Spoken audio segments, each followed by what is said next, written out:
It's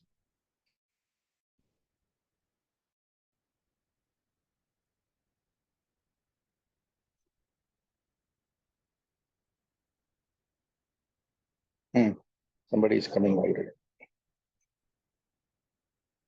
I'll check. Now you're allowing me. Can you promote me? That's all. Then we will know. Yes. Promote as a panelist. That is because of this.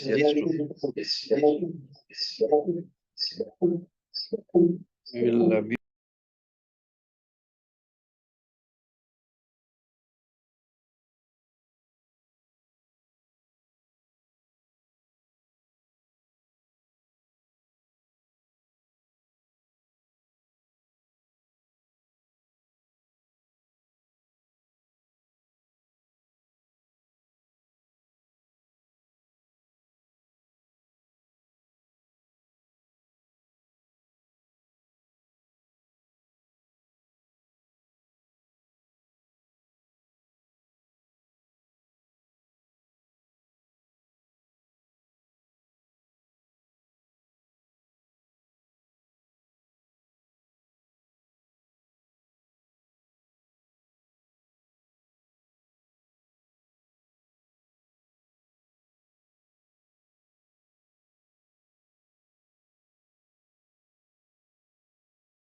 Very good. Thank you.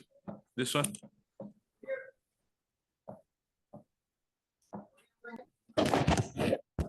Thank you. Thank you very much.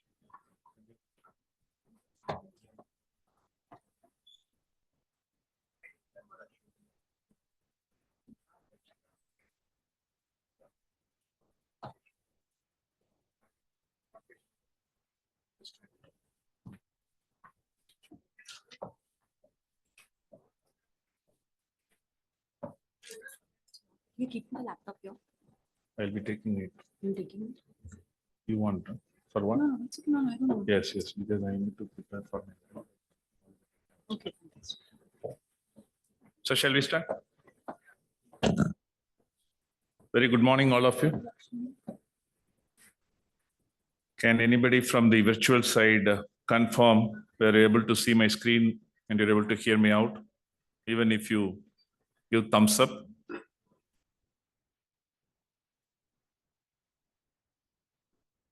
Radha? Oh, great. Thank you very much. Thanks for the confirmation. Great, and thank you very much.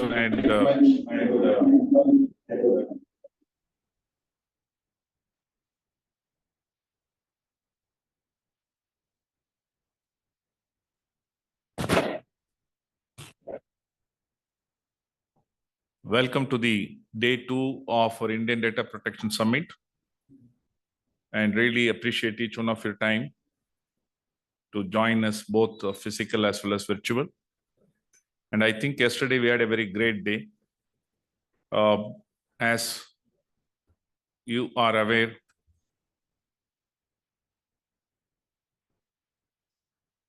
just a minute. We started that yesterday with a great keynote on global trends in AI regulation, which was well received. And then we also talked about, from the technological perspective, that metaverse, what it can bring in, and the kind of discussions on what kind of privacy regulations needs to be brought in. And then we had a discussions on emerging technologies reshaping the data protection scenario. Kind of good discussions to understand as we go forward with the kind of new technologies emerging, whether let it be AI or machine learning or any other programs, how the privacy need to be thought about. I know, as all of you know, that we are all aware that we have privacy by design, security by design concepts already, but how to really bring in these concepts into new technologies. And afternoon session was an excellent session in terms of whether the Indian Data Protection Board need to really quickly think about, of course, it needs to be formed first of all. Once when the DPB comes in, do we really need to go for an adequacy status with European Union, right? Or we are going to handle through any other mechanisms like standard contractual clauses or binding corporate rules and so on.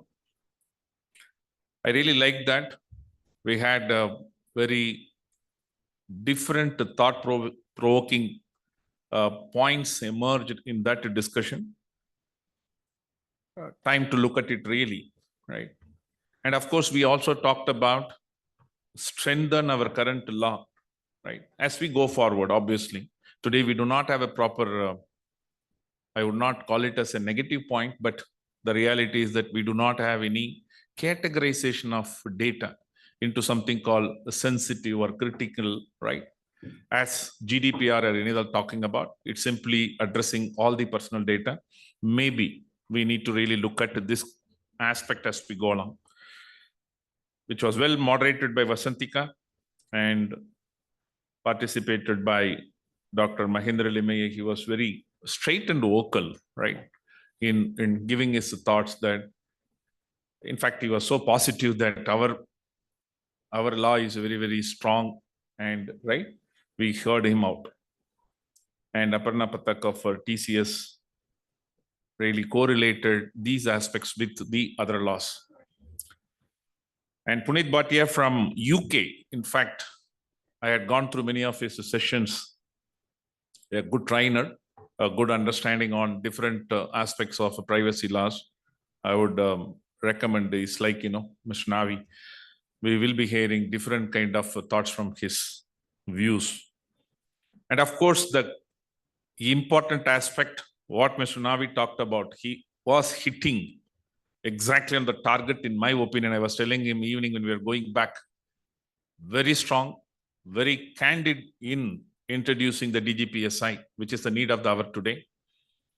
As we know that lots of ecosystems in terms of bringing in the privacy and security, and what is the solution for all of us, right? Not only the challenges or the constraints. He talked about it very nicely. I think each one of us really should get into DGPSI, that 50 implementation specifications, what he's talking about, how it's beautifully correlating with the other standards, other frameworks, right? We have done that great level of mapping with respect to ISO 27001, to GDPR, to CCPA, to HIPAA even. It really fits in very well, right?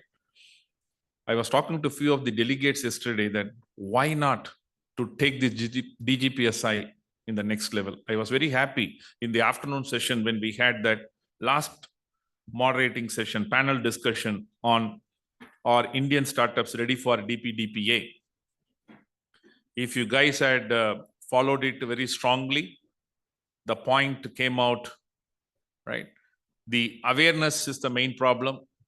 The education to the people, starting from the CEOs of the startup, down the line, everybody needs to be aware of the expectations of the DPDPA, starting from understanding the scope, understanding the data fiduciary obligations, understanding the rights of the data subjects, including, age verification, age gating, whatever we are talking about. So very interesting.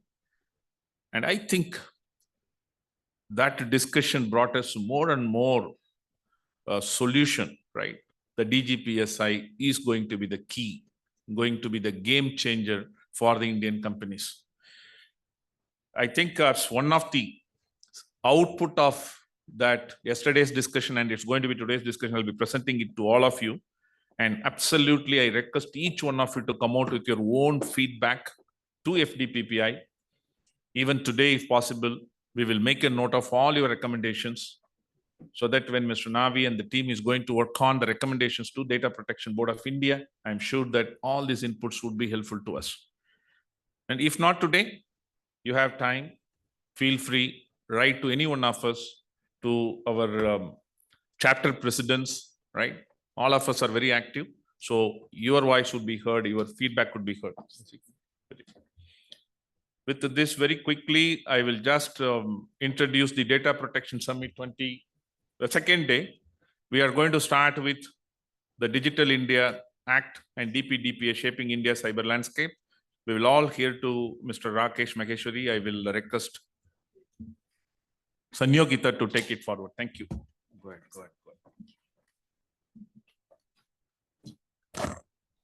A very good morning, everyone, for the day 2 of Indian Data Protection Summit 2023. And we warmly welcome Mr. Rakesh Maheshwari, sir, former Senior Director, MIT, to join us this morning and give us some insights of the coming days. Rakesh Maheshwari, sir, is a former Senior Director at MIT, an engineer in electronics and communication.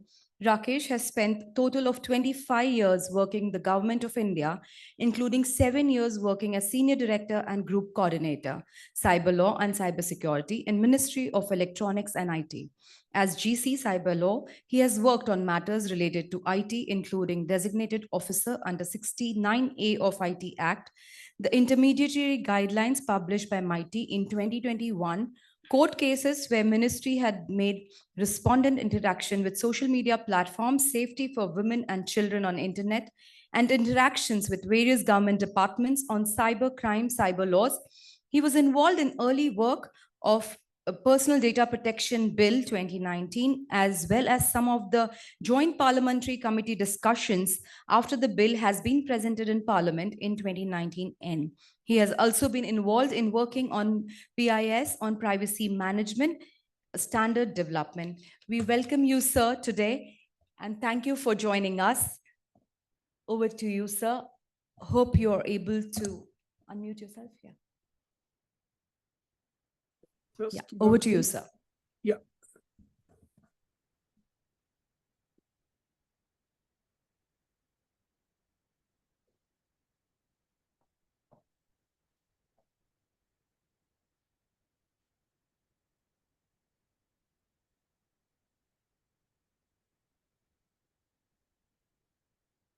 I hope you are able to see my screen.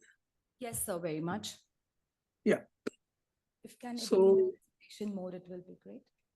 The full screen thing, the slide mode. Okay. Thank you, sir. So good morning, and thanks a lot for inviting me to this August seminar to discuss various issues relating to the cyber world. And as mentioned and as introduced, I had been involved in the IT Act related activities, including all its administration, including the cybersecurity activities, GC for Computer Emergency Response Team. So that means acting as an interface between the CERT-in and the ministry. 69A blocking, which government has to invoke for certain purposes, primarily of national security and other aspects. The DPDP Act, since the formation of the committee in 2017, and off and on involved till such time I took VRS in the month of March this year. So today I shall be talking about in fact, we'll be making the background for the Digital India Act. We'll be briefly touching upon the DPDPA, and will be willing to take up any questions relating to the cyber world activities. For example, today, or as on today, say the issue of deep fake morphed images is particularly very hot. So maybe on any other issues, I can as well take at least a few questions if the time permits. So for today's discussion, I have structured my talks around 5 topics, and primarily about the IT Act, its scope, its amendments, because time and again people believe that it's a 23-year-old act and needs change. Yes, it definitely needs change, but it is also a fact that over a period of time, lots of amendments, directly or otherwise, have also been carried out. Rules have been developed. So I'll be just briefly talking about them, briefly touching upon the DPDP Act, because my predecessors and my fellow panelists for the day today shall in any case be talking about the DPDP Act. So I'll just be touching upon it. I'll also be talking about as to why there is a need to talk about the change in the IT Act. What has really changed? What is the impact of these changes? What are the challenges posed? And therefore, what are the learnings and the solutions, alternate solutions, which therefore need to be incorporated? Hopefully, they will be the points of discussion for the future proposed Digital India Act. So I start with IT Act, the present IT Act, which provides for recognition of electronic records, electronic documents. And in order to do this, and in order to enable e-governance and e-commerce at that particular time, the whole framework of the digital signature, later on electronic signatures, was created through a well-defined mechanism of the CCA being the controller and the CA, certification authorities, being the organizations who are able to issue the digital signatures, the electronic signatures. The IT Act talks about the e-governance framework as to particularly when certain functions need to be outsourced by the government to the private organizations. as to how exactly should it be enabled. IT Act does talk about certain contraventions. Contraventions means something, which is violation of the law, but which requires or which attracts financial penalties. So certain aspects of data, including personal data, if there is any unauthorized activity relating to that, will be attracting the provisions of cyber contraventions. And there is an adjudicating framework, adjudicating officers across all the states, IT secretaries of all the states, which have been declared as adjudicators within the framework of the IT Act, are existing to take care of any wrongful loss or wrongful gain because of such unauthorized use of data, including personal data. And when I say personal data, the scope of the present IT Act is limited to sensitive personal data, that too being processed, being collected, being handled, being analyzed by the body corporate, including the consent framework, including the withdrawal, including its transfer to outside India, as to what are the constraints.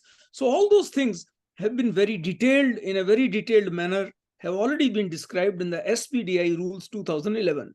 Of course, the scope, as I mentioned, is limited to the body corporate, is limited to sensitive personal data, and this is presently, till such time the DPDP Act actually comes into operation.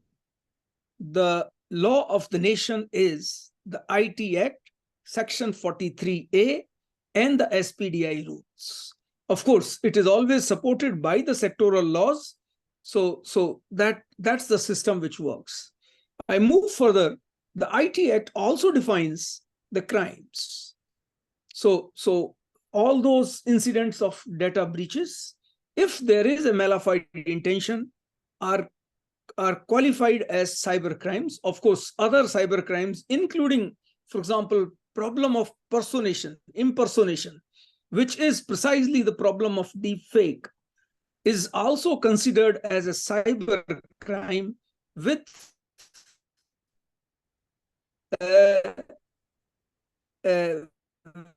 bailable, of course, with a penalty up to 3 years. The IT Act issues relating to cybersecurity, courtesy which CERTIN and NCIAPC has been, these institutions have come into existence. CERTIN, as you are aware, is a first responder for any cybersecurity incident happening in the country or impacting the Indian citizens.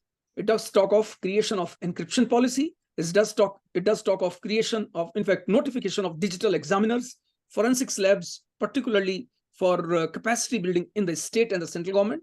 It does talk of blocking of information, removal of information, monitoring, surveillance of information.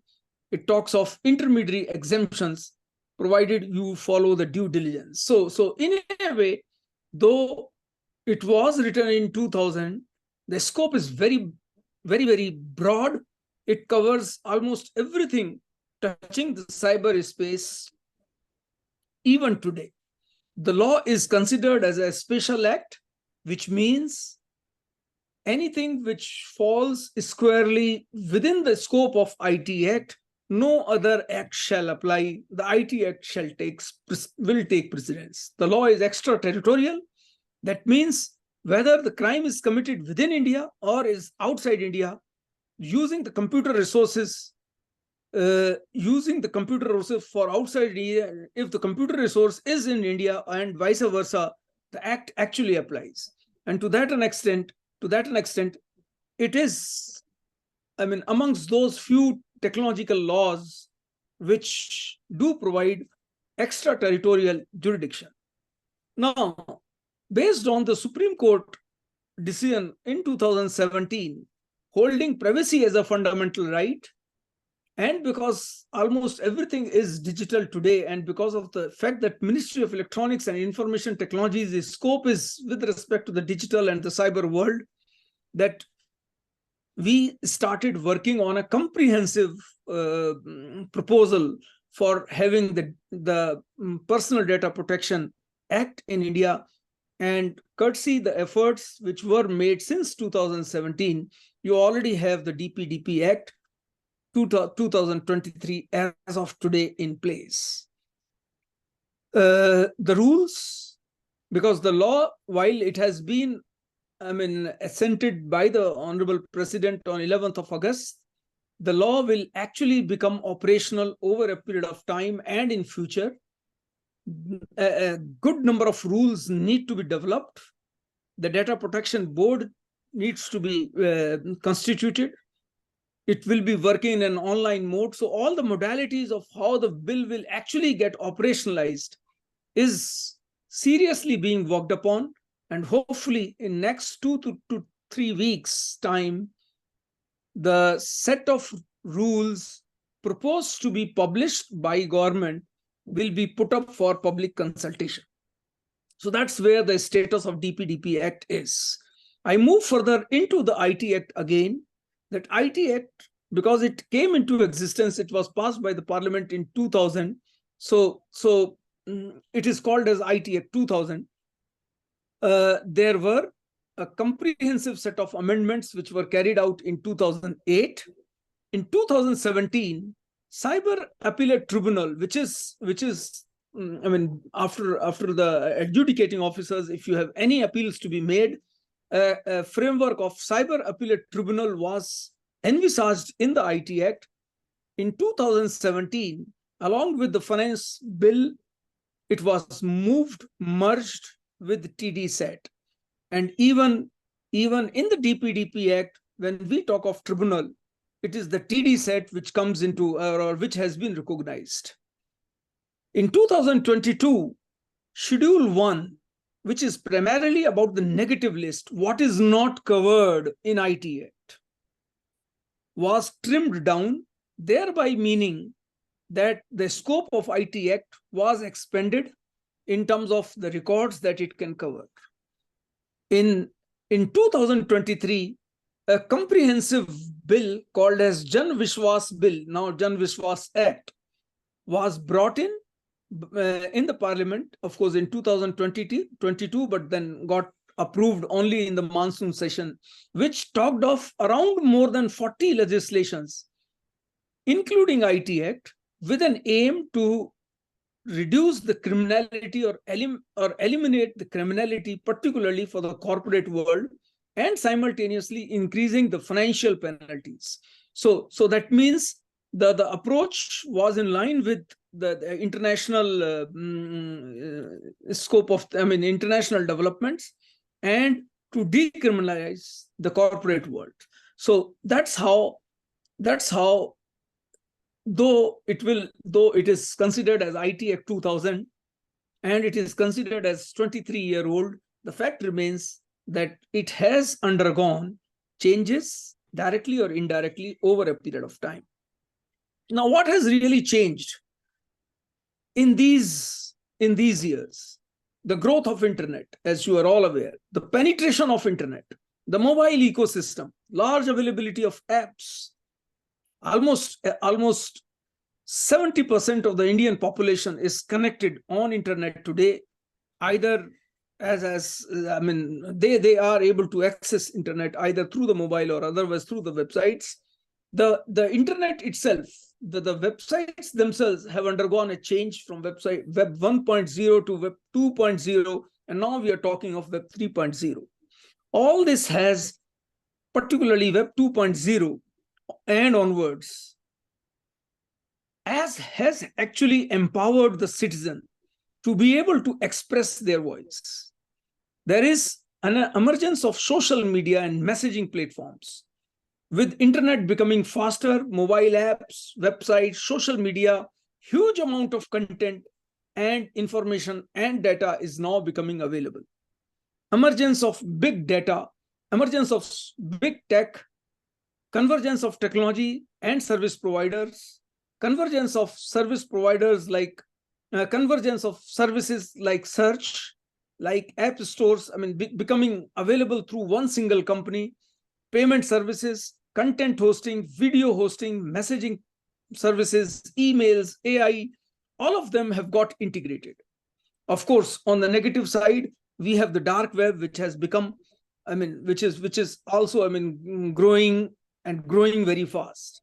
We have the cybersecurity threats, which are not only just, sponsored by the individuals, but then the state-sponsored cyber attacks are also happening.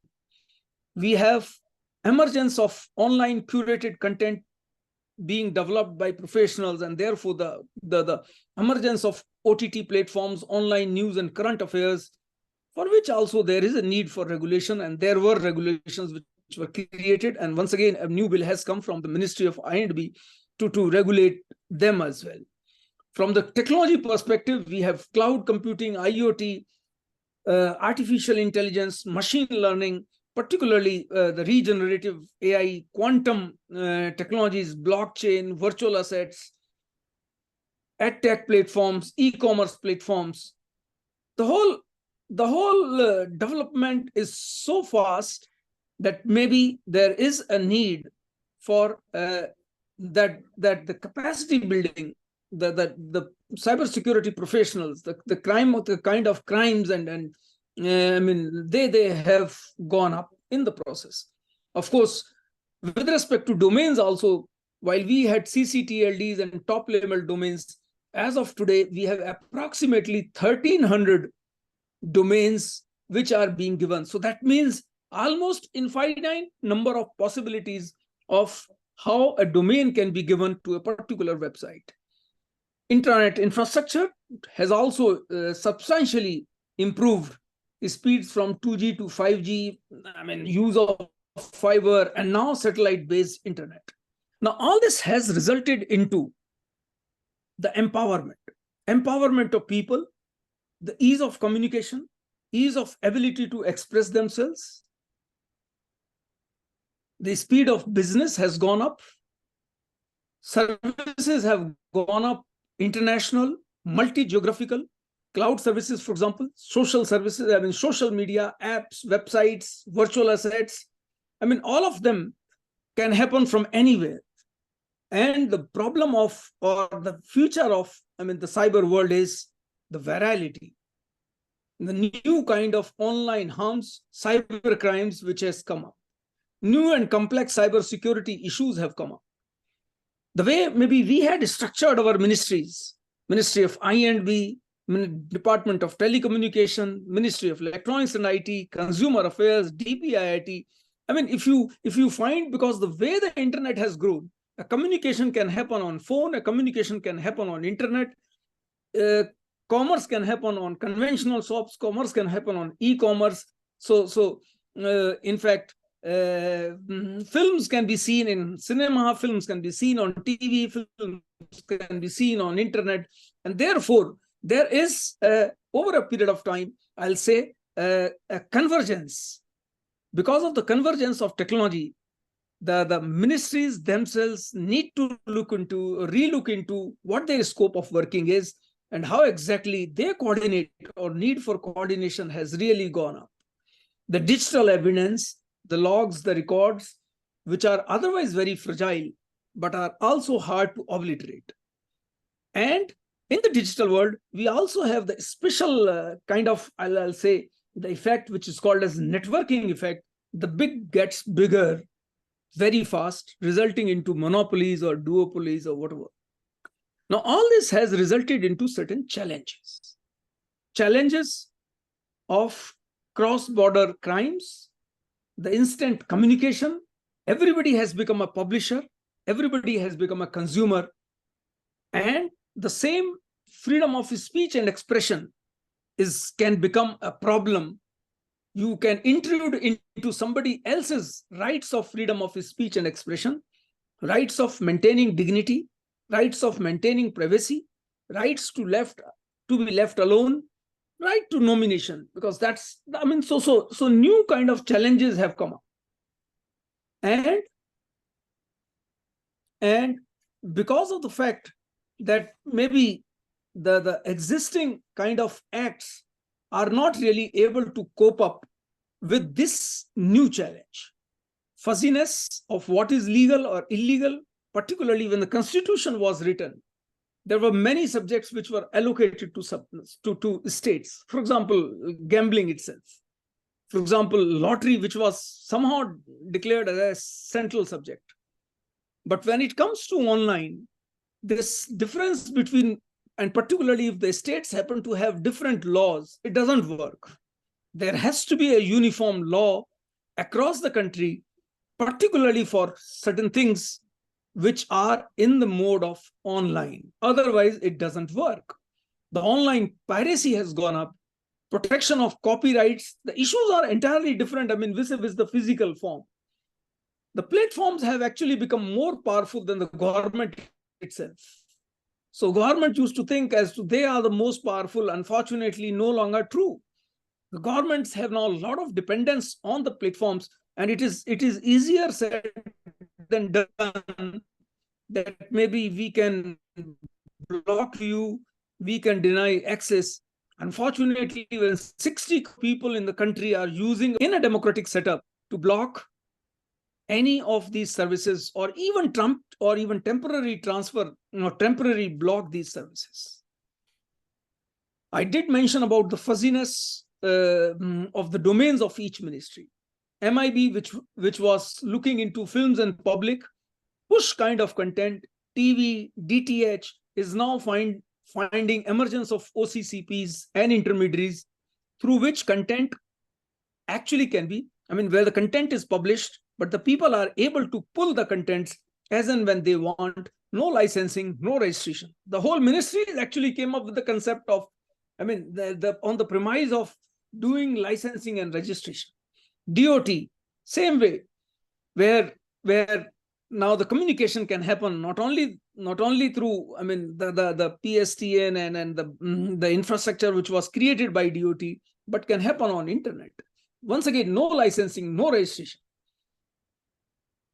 The illegality is not restricted to just maybe few departments now. Every department, wherever the law is, wherever they were doing it in the physical mode, maybe, for example, PCPNDT, it was administered even at the district level. But when there is a PCPNDT violation online, it cannot be handled. It cannot be handled at the district level or the state level. It has to be handled at the corporate, at the central level. And because of all these issues, the capacity issues, capacity of people, capacity of institutions, capacity of judiciary, online safety, privacy protection, and of course, while all these challenges have to be managed, please be also aware that the innovation, the creativity, protection of startups, protection of whatever growth that we have must also continue. So governments of the day, therefore, have the solution, have the challenge of managing the challenges arising because of the new technologies, while also allowing them to innovate and have the creativity. And this is precisely what is the learning and the likely solutions which have to be incorporated in the new Digital India Act.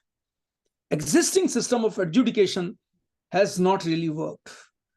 No central adjudicator was appointed, but even if the adjudicators were to function, maybe the kind of issues that we face in respect of content management itself, information management, content management, deepfakes, for example, it's not good enough, or it's not really sufficient enough to maybe have a Rule 7 nodal officer who will be able to take care of the whole of India, will be able to take care and assist people in filing the FIRs, which is what is being claimed. These things, these can be the knee-jerk reactions, but they have to be done. There has to be a better way of doing it, which is what Digital India Act will and should be addressing. The new challenges which are going to be there, you have to have sort of a cyber regulatory authority or a cyber authority, whichever way you call it. But like TRAI and the way the TRAI has grown over a period of time, in fact, while their scope is reducing, the scope of something like the cyber authority or cyber regulatory authority is actually going up. And because today you have so many regulators, I mean, though they are in the physical world, but then they have also started facing the heat in the cyber world. So that means this super regulator, the cyber regulator, may have to have coordination and may have to be working in harmony with the existing regulators, particularly on the issues relating to the cyber world. Lots of illegalities, illegal websites, illegal apps, illegal information is available on internet. Not everything attracts 69A, but definitely they can also not be allowed. Approaching the judicial process, while it is correct, but then it takes time because of the internet and its very nature of things going viral, and action needs to be initiated as soon as possible. That the mechanism of faster adjudication, including possibility of blocking of information or removal of information, not through just the designated officer of 69A in Delhi, but across the country. So that means you have to have sort of an online harms regulator in addition to whatever. So maybe the cyber regulatory authority develops the policy, while the few regulators, specific regulators, and DPDP board can also become part of this cyber regulatory authority itself. We need to work on capacities. We need to take care of the rights of users, right to nominate for digital assets, right to seek information, right to seek transparency in algorithms, right to privacy, right to safeguards, safety and security. So part of them have already been built into the DPDP Act, but many other rights which the citizen expects in the cyber world will have to be taken care of through the new proposed Digital India Act. New cyber crimes also needs to be handled through the Digital India Act. Cyber security, while the institutions have been created, but ideally institutions need to be, or mechanisms need to be created for cyber security standards, security in the complete blockchain, capacity building of cyber security professionals. And we also need to take care of the convergence of services, whether it is OTT, intermediaries, publishers. In fact, there is nothing called as absolute intermediary today or an absolute publisher today. It's all a mix-up.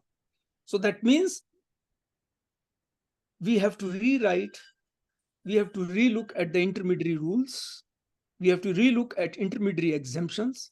We have to relook, and maybe we have to define the digital service providers and carve out as to for what part they should be exempted with certain due diligence, while for the other parts, they should be considered as publishers and should follow whatever programs of code and other things are converted. The emerging technologies also, while they need to be innovated, they need to be continuously, allowed to evolve, but the risks emerging from such emerging technologies, there has to be a mechanism. And this mechanism, either the CRAI or something similar, has to take care. You should be able to have the agility to come up with the policies and the regulations based on the kind of risks which emerge.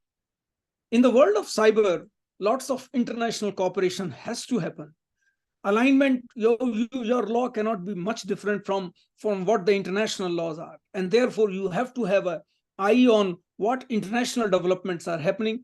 The law should provide for quick adaptation in line with what is going international. Lastly, I'll say, which our Honorable Minister has already been saying, that we want a safe, secure, trusted internet for all.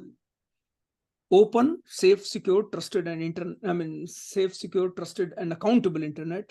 And therefore, any new law will therefore take care that everybody gets an equal opportunity, is reasonably safe, secure, and can trust on whatever activities are carried out on the internet, while the obligations are casted on the service providers, on the entities which are utilizing the power of internet to be able to provide goods and services to Indian users. So I do believe in the new proposed Digital India Act, as and when the draft is put up for public consultation, most of these things are taken care of. Thank you very much.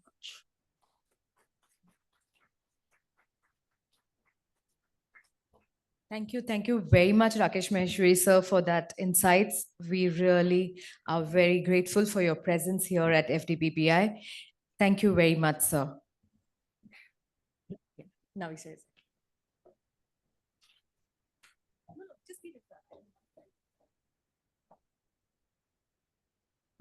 Thank you, Rakesh, for the wonderful summary of the current status and the upcoming regulatory framework which will be there in India. Yesterday, of course, we did have some discussions on the impact of AI and what do we expect in the coming days. We also had an important discussion on whether India after DPDPA would be better, say, set up for claiming adequacy under GDPR. So probably I would like to pose one question to you that after the notifications of rules are there, since DPDPA will have certain exclusive exemptions for GDPR separately, and then we have a tribunal system which is judiciary led. Will Indian system be more or less equivalent to the US system for the under the current privacy framework, and we will be able to claim adequacy under GDPR? What is your view on that, Rakesh? Yeah, as far as GDPR adequacy is concerned, see, today also the show goes on, maybe based on the contractual contracts that the Indian companies have and the technology which provides you to be able to directly work on the systems in Europe. So adequacy, which was considered to be very important, may not be so important as of now. One. Two, there are, of course, certain requirements as part of the adequacy assessments, including the independence of the board. So as of today, we will have to actually wait and see as to how the boards are able to, the data protection board is able to, and what kind of independence it is able to exercise. So maybe from a law perspective, all the elements are there, but from an implementation perspective, the test of independence and test of effectiveness will have to be seen, and then only the issue of adequacy will come up. As of today, I believe adequacy is not on the cards. Okay. Any questions from the audience? Yeah, please.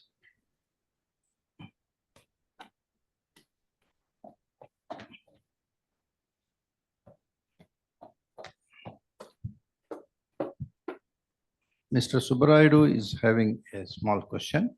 Yeah, actually, yeah. Am I audible? Yeah, you are. Yeah, there are two questions actually. One, we also had a session yesterday dedicated on startups, sir. Okay, so whether the startups will get exempted, we were looking at the currently worded section 17, where the exemptions from the provisions of the act are there. Nothing in that seems to be applying to startups. So a lot of startups who are clients have this doubt that, to what extent would the provisions of the act be applicable to them? Some of them in educational edtech space who have, dealing with children or, people below 18 years and all. So whether some clarity on the applicability of the new act to startups is my first question. Second is, what is the stance on crypto? While the government seems to be moving very fast on creating the act and getting presidential assent and rule formulation also, there still seems to be some ambiguity around crypto. Some of the startups that we're dealing with, they have on their roadmap certain features. They're basically gaming startups who conduct international tournaments, and as prize money, they're facing problems in foreign exchange conversion and all, and for that reason considering introducing some acceptance of payments in crypto also. So on that, there seems to be very prolonged ambiguity from the government side about regulation. Is it legal, is it illegal? On both of these, if you could Yeah. So maybe before I forget the questions, so first of all, in the DPDP Act, Section 17(3), it clearly provides certain exemptions, and not all the exemptions. Certain exemptions on the consent framework, certain exemptions on the rights being exercised by the individuals, and that's where certain leniency has been given. The rules will, of course, clearly communicate as to which classes of entities, data fiduciary, will qualify that. But it's very clearly written in the law itself that as far as the startups are concerned, they will fall into this exemption section of Section 17(3). So hopefully a startup which is registered can definitely expect, I mean, unless of course because there can be some cases where, because of the sensitivity of the personal information that you have, the strategic importance that you have, maybe you may turn out to be a significant one, but otherwise you can reasonably assume that a startup will have the exemptions as have been provided for under Section 17(3). There was one more aspect with respect to the children data. So because while the government is very clear that there should not be any advertisements, there should not be any tracking, and the children along with the parent has to be the one which will be seen as the data principal. One of the I'll say subclause also provides for that if you have a verifiable safety mechanism to be able to convey, the age of 18 can be lowered. Now, this is something where, of course, the clarity will come, but definitely there is a provision. While of course an onus on the platform,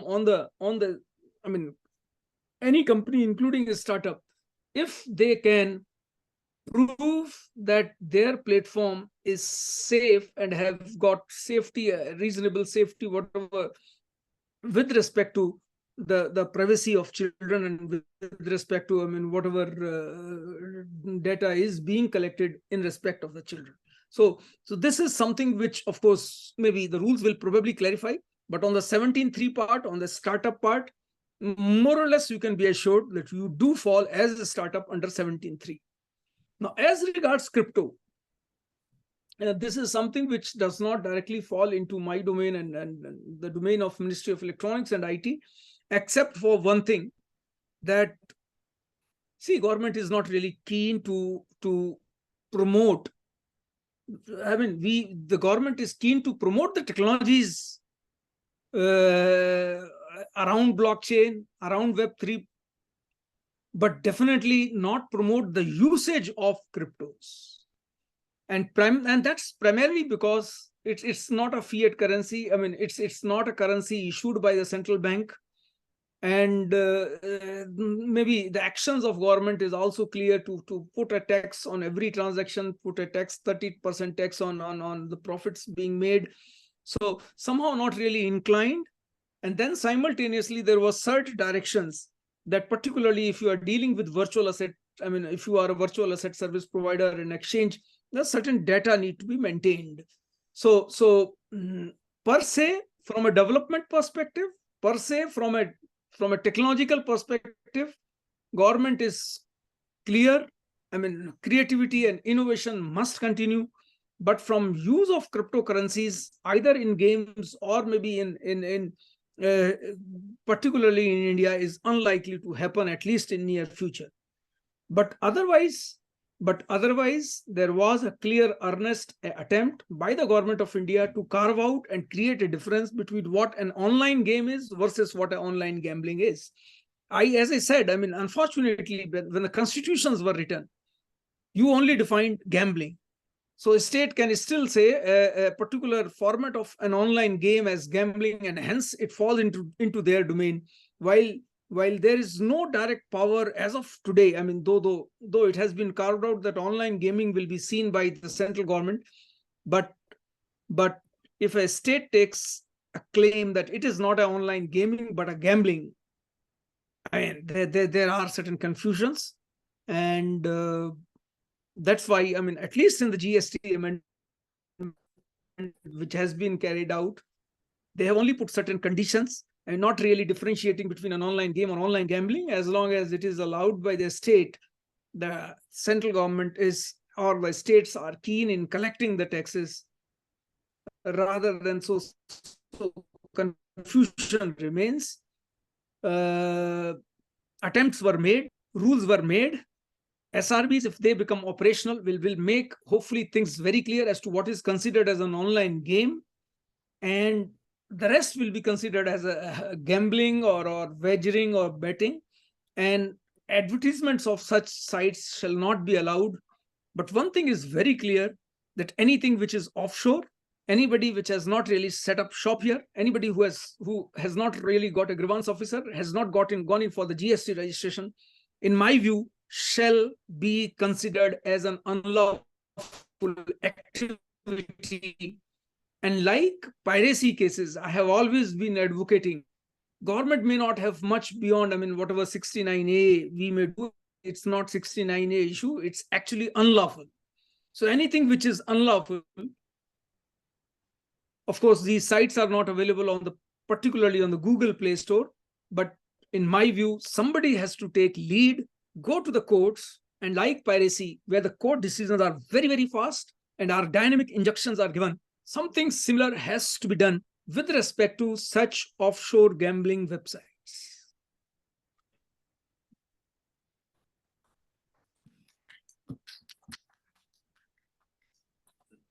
Any other questions? Huh? Yeah.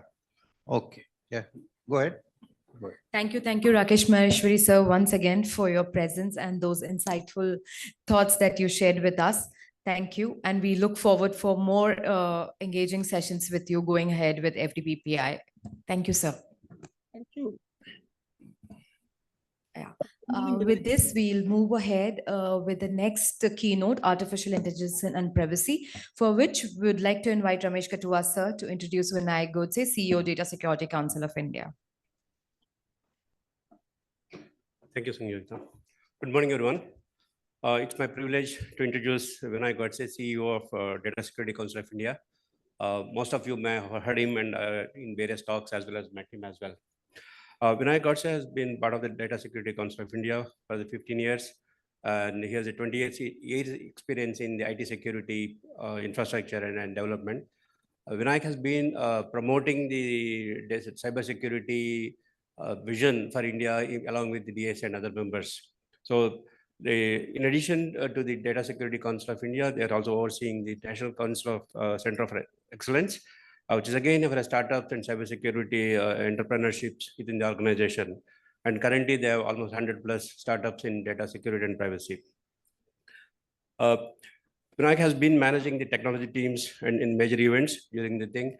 He has been kind of an advisor for government in many policies, etc. So now I'll get ready for listening from Vinayak on the artificial intelligence and privacy. Thank you. Sir, Vinayak. Thank you. Avinash Dadeji sir to come on the stage and share the dais. Thank you. Please go ahead, Vinayak sir. Thank you for inviting me here. I remember last time also I had participated in this summit, and I'm sorry for not being there in person. Hopefully next time I should be able to manage coming there in person. And thank you for giving this topic of artificial intelligence and privacy, where actually this had been a very captivating last 7-8 months time for all of us. GPT wasn't a new, almost 2017-18. People had been looking at this transformative network and what it really brings to the table. And after GPT-3 and now GPT-4, every day new announcements are happening, and we are getting mesmerized with what it could do, basically, right? And there are a lot of plans as an individual, a lot of capability that as an individual, as an organization, as a institutions, and more importantly, the governments had about the digitization. Different strategy has gone into that, and suddenly, after 3 and most importantly after 4, and the possibility that we see now, the last 15 days has been very significant days, and all these underlying messages uh, in the drama that we had seen in OpenAI, basically, right? So what is underlying message, basically, right? So it is really a kind of a unprecedented movement for technology. This kind of movement had come in the history for last in last 3 to 400 years of time, but this seems to be very different and significant technological movement, which is which would change the way the things would happen in the coming future, basically. So, and it could change the way, and it has come to the level of the discussion is there are certainly, and I'll talk about that towards the end of my presentation. Certainly, some set of people, and largely the scientists, set of scientists, basically seeing a great danger not only to the public but to the humanity, to the overall planetary ecosystem. And there are others which are saying that if you really restrict at this point of time, the challenges and the possibilities that we see from now, basically, so you will not able to realize those possibilities, basically.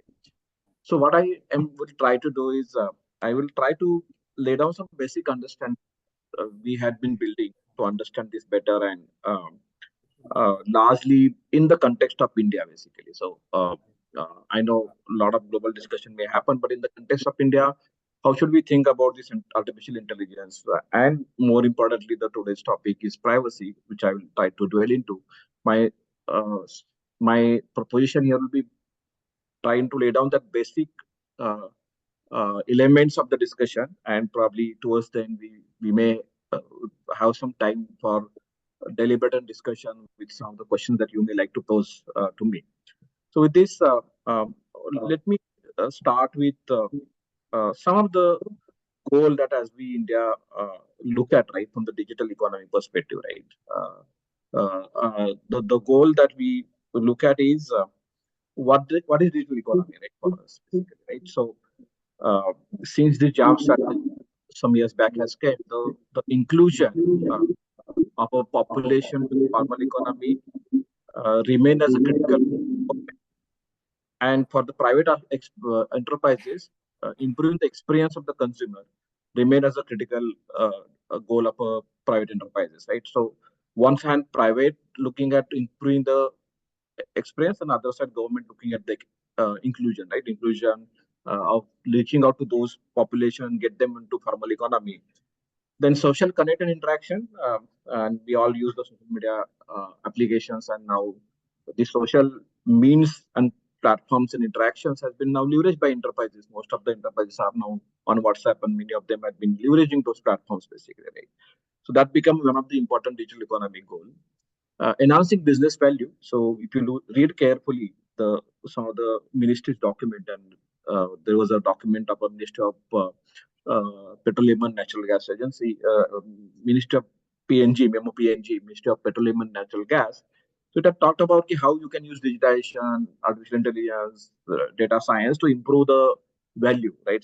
So this is something the ministry is talking to the publisher organization and private sector energy companies to improve the business value through use of data and through use of AI, basically, right? And we know the private sector organization has been looking at that. We are also seeing the data and digitalization also drive a lot of public and social good, right? And we have been using it to improve the travel, improve the delivery of public services, basically a lot of those possibilities that do get created as a part of digitization, digital economy. Improving public service delivery, there are almost 13 to 15,000 services now available to be digitally exercised by different public services, basically. Making things autonomous also became very important goal of digital economy. And if you do that, we know that how it will improve the productivity of the, for example, manufacturing sector or any other industry sector, basically. One of the key challenge of economy like India is assets are there, but you are not able to improve the utilization of those assets, basically, right? So, for example, RBI maintains data on the utilization of industrial assets, right? And it only maintains data of almost 900 top manufacturing companies, and utilization rate there is only around 60%. Sometimes it goes to 70%, basically.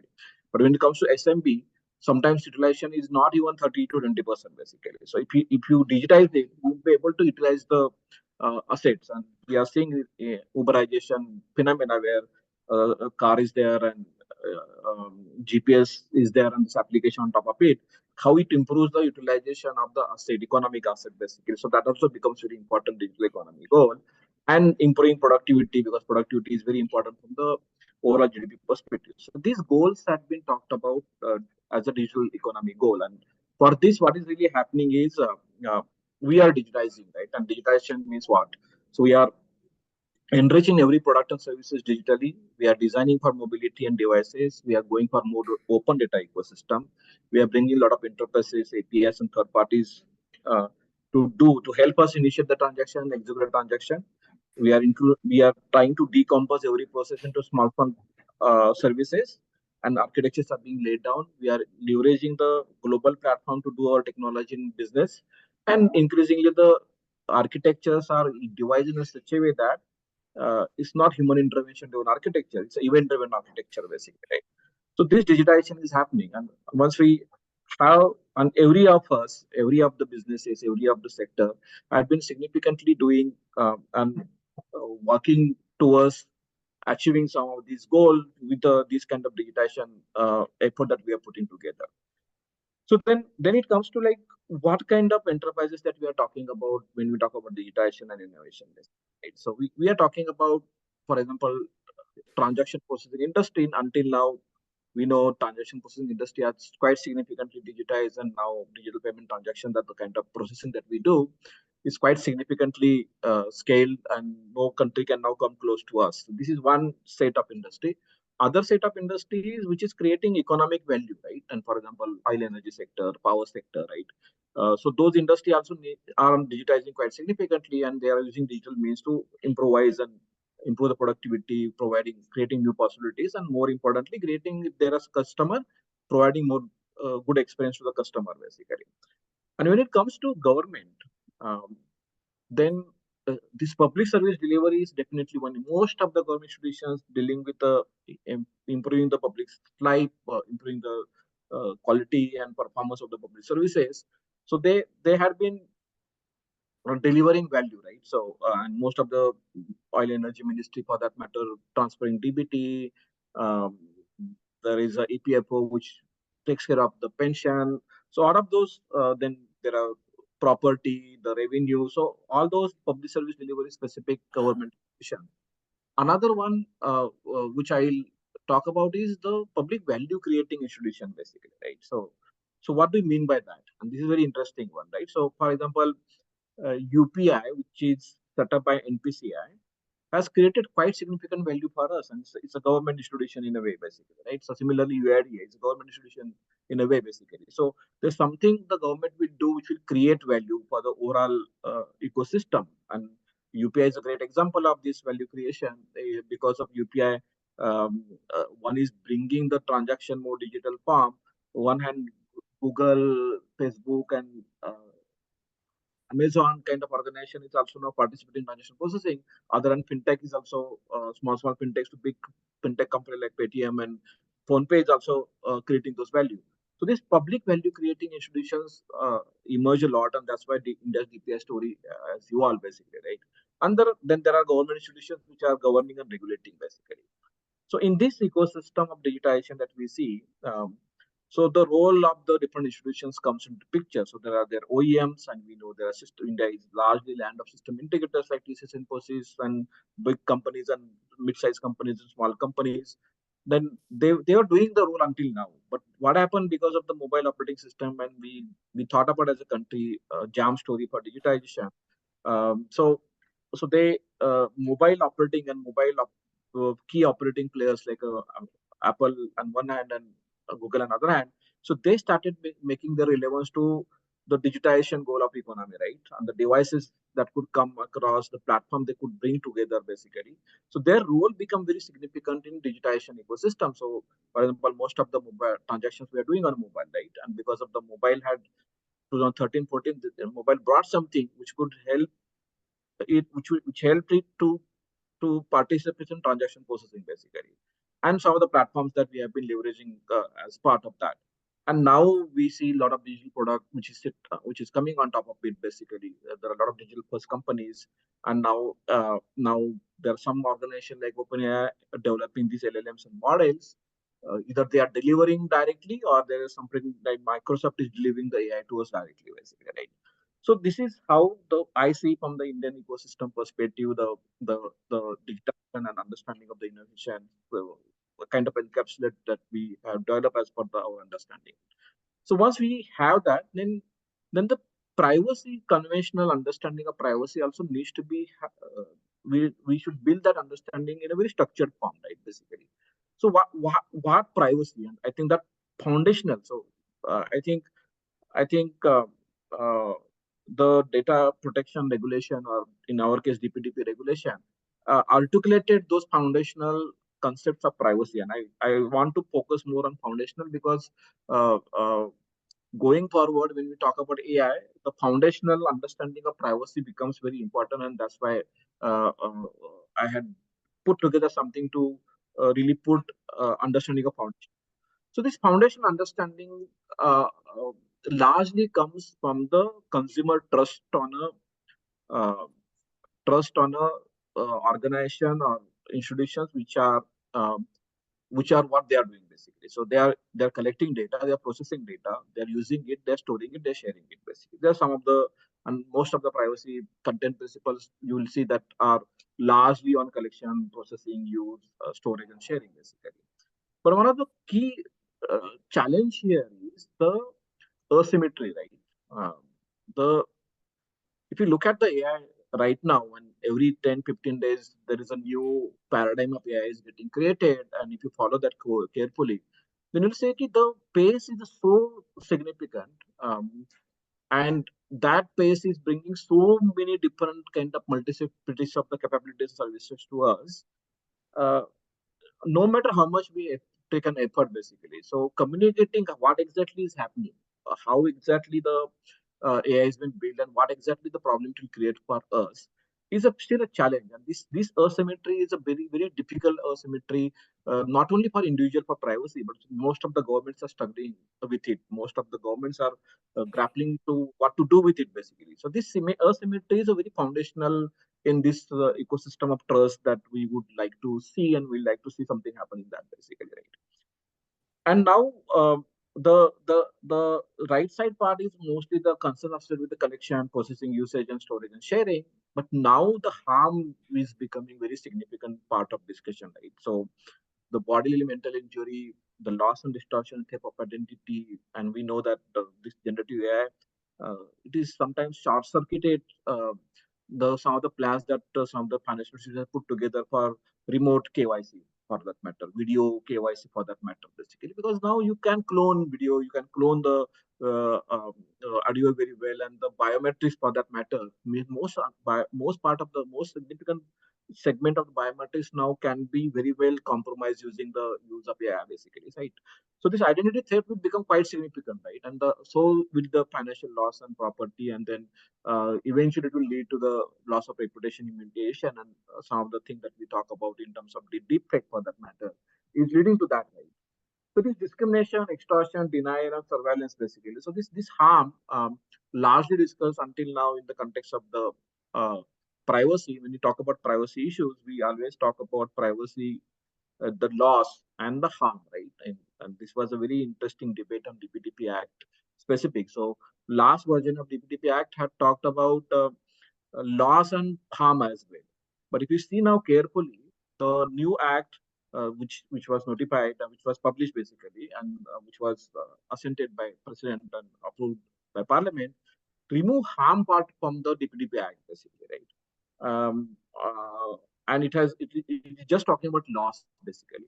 And now if you look at the entire debate which is happening around this ouster and again restated up Sam Altman as the CEO of AI, is largely the discussion between the possibility and safety basically, right? And safety of AI and harm it will inflict is quite significant. And so this is a basic understanding with which I want to now move ahead, and because act and law is a tertiary, secondary or tertiary for this, but basic understanding of what could it lead to is very important to build and to comprehend basically.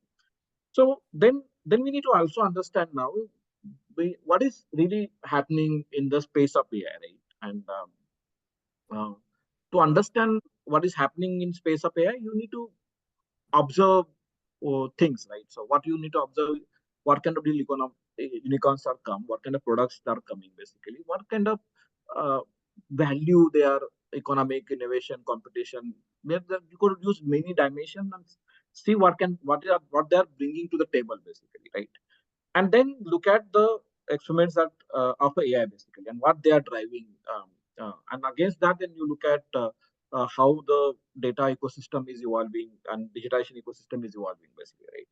So now so this is a kind of a value ecosystem from the data perspective that we had drawn, right? For example, um, personal, social, photo, video, social expression, contact information, consumption, communication. So most of these are personal, social thing which get captured, and that data has created uh, unicorns like a YouTube, like a Facebook, and a lot of some of the in this space we don't see much of the unicorns, much of the significant success stories in India, but it's mostly global story basically, right? And this space is very interesting space, and this space will become very significant in coming future because your personal, your social, your expression, your emotion, matching, uh, connecting with a biological ecosystem or biological data of yours could create a quite a different possibility for us. So this is a until now it's been said that uh, uh, most of these are publicly available, and that's where the value of data, but the location becomes important. And I know GDPR, we all know that it has specific requirements for the location data. Then we all do the personal transaction like food, we buy, the travel, stay, education. So there is a value because you pay for that, right? And um, that's a significant value that get created basically. Then goods and services that we buy, like would that like a Urban Tap on one hand, and pays the Amazon and Flipkart and such kind of institutions on the other hand. Then industrial, which is where I would like to spend some time, because entire cyber physical ecosystem that we talk about, digital ecosystem that we are talking about, and this is where I initially talk about the economic sectors of India: manufacturing companies, oil energy company, power sector organization, lot of chemical plants, the cement pipes. All of them have been making plan of digitization, and they are looking at how their capacity can be more utilized, how their asset can be managed better. They are putting together IoT sensor operation ecosystem to improve the productivity, and that will create significant value from the ecosystem perspective, from data economy perspective. And then we know that the financial transactions that we have bought that revolutions the country, and that is creating a lot of fortune for those who are building those kind of applications basically. And eventually now it is moving to we as a country, and overall ecosystem is moving to more health specific digitization, experimentation, EMR, EHR. Now biotechnology is joining the game, and lot of those innovations are coming to the place basically, right? And then if you understand this well, then you need to then think about what are the different facets of AI basically, right? Vision, learning, knowledge generation, kinesthetic because of the sensor which is coming in mobile. So your body movement can be captured, the artistic, so it is throwing, if you, very interesting experiments that are happening there. language in to understand, language out is mostly the generative AI that we talk about, interpersonal aspects, the media which generates out of it, inferencing, and there's so many different things. The AI's clearly, but these are the larger key facets of the AI. And I took it from some references from Gartner and many other institutions, basically. And once you understand this, basically, so there is a significant improvement that we are seeing in each of these now because of generative AI, right? Until now, it was gradual improvement, but now because of generative AI, at a planetary level, all this data collection happened until now, and the processing which is now happening, there is leap jump in each of these area that I just talked about, and that is why then another important discussion that we need to think about here is like, so what kind of data that we are talking about, right? So if you carefully read the DPDP Act, it talks about the publicly available data. Some of the requirements of the law wouldn't apply here. What it is basically, India as a geography, Europe, UK as well, many other geographies are standing by not to regulate AI as of now. And it is allowing you to work and process the publicly available information. And most of the generative AI models are built on the publicly available data, basically. But the proprietary information, for that matter, sensor, industrial ecosystem, basically, right? So these proprietary, because of digitization happening in the economic sector, so a lot of those innovation that we'll see possible, and most of those innovations are now using LLM basically to digitize it better. And there are multiple different ways that have been come to consume the LLM capability to solve some of the proprietary problems with your property data, basically, right?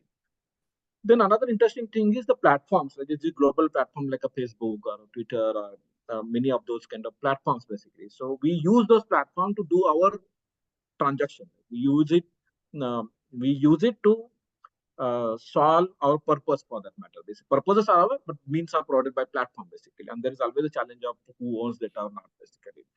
And eventually, there is a protected data which is not at all made available to the public. And eventually, this protected data and proprietary data, there are a lot of push from government is coming. Some of you must have reflected on, there is non-personal data specific policy that government of India is putting together to push organization to share data for very different purposes, basically. So this all entire ecosystem go to proprietary and protected data, and we know there's some security threat like a quantum computing, which could break the barriers and the encryption, and which could bring this proprietary and protected data. This is a doomsday scenario, basically. Then this entire AI would be quite different AI altogether, basically. So with this basic understanding, we then now need to think about what should be the facets of the regulating AI, basically. What could be the bottom-up, top-down way of regulating AI?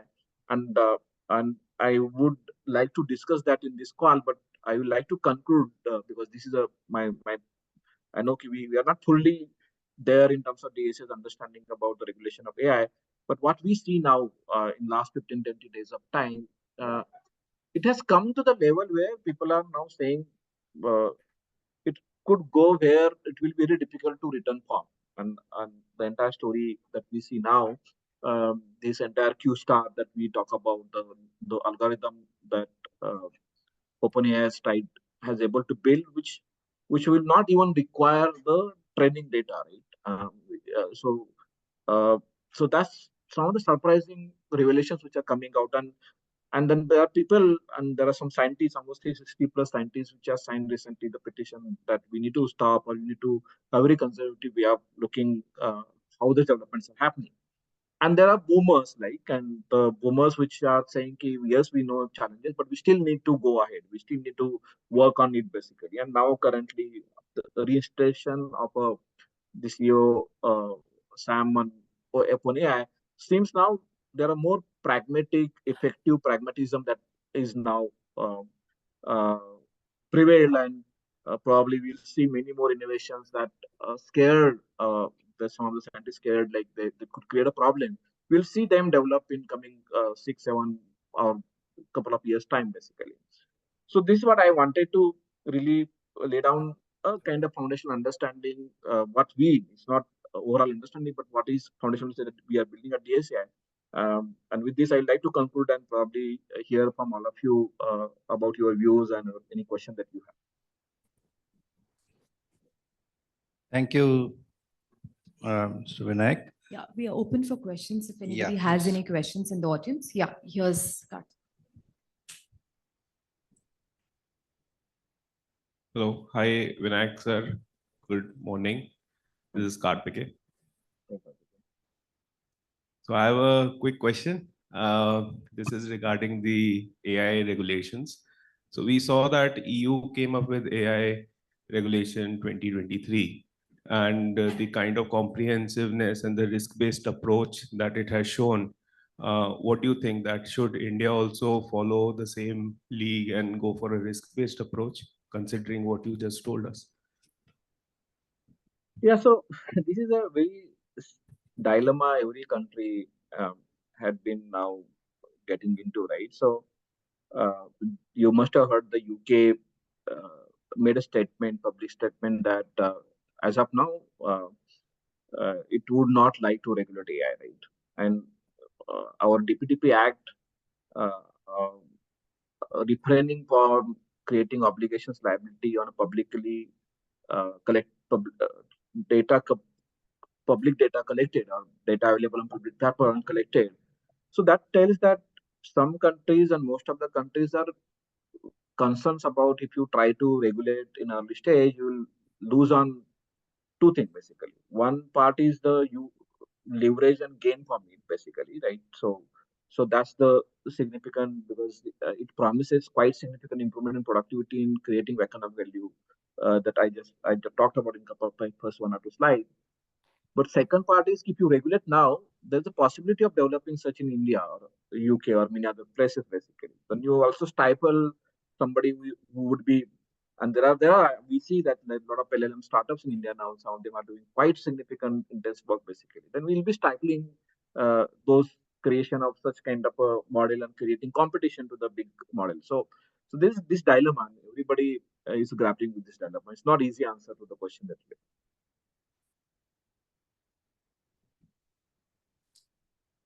Any other questions? Vinayak sir, good morning. Good morning. A quick question, sir. Anirban this side. Yeah.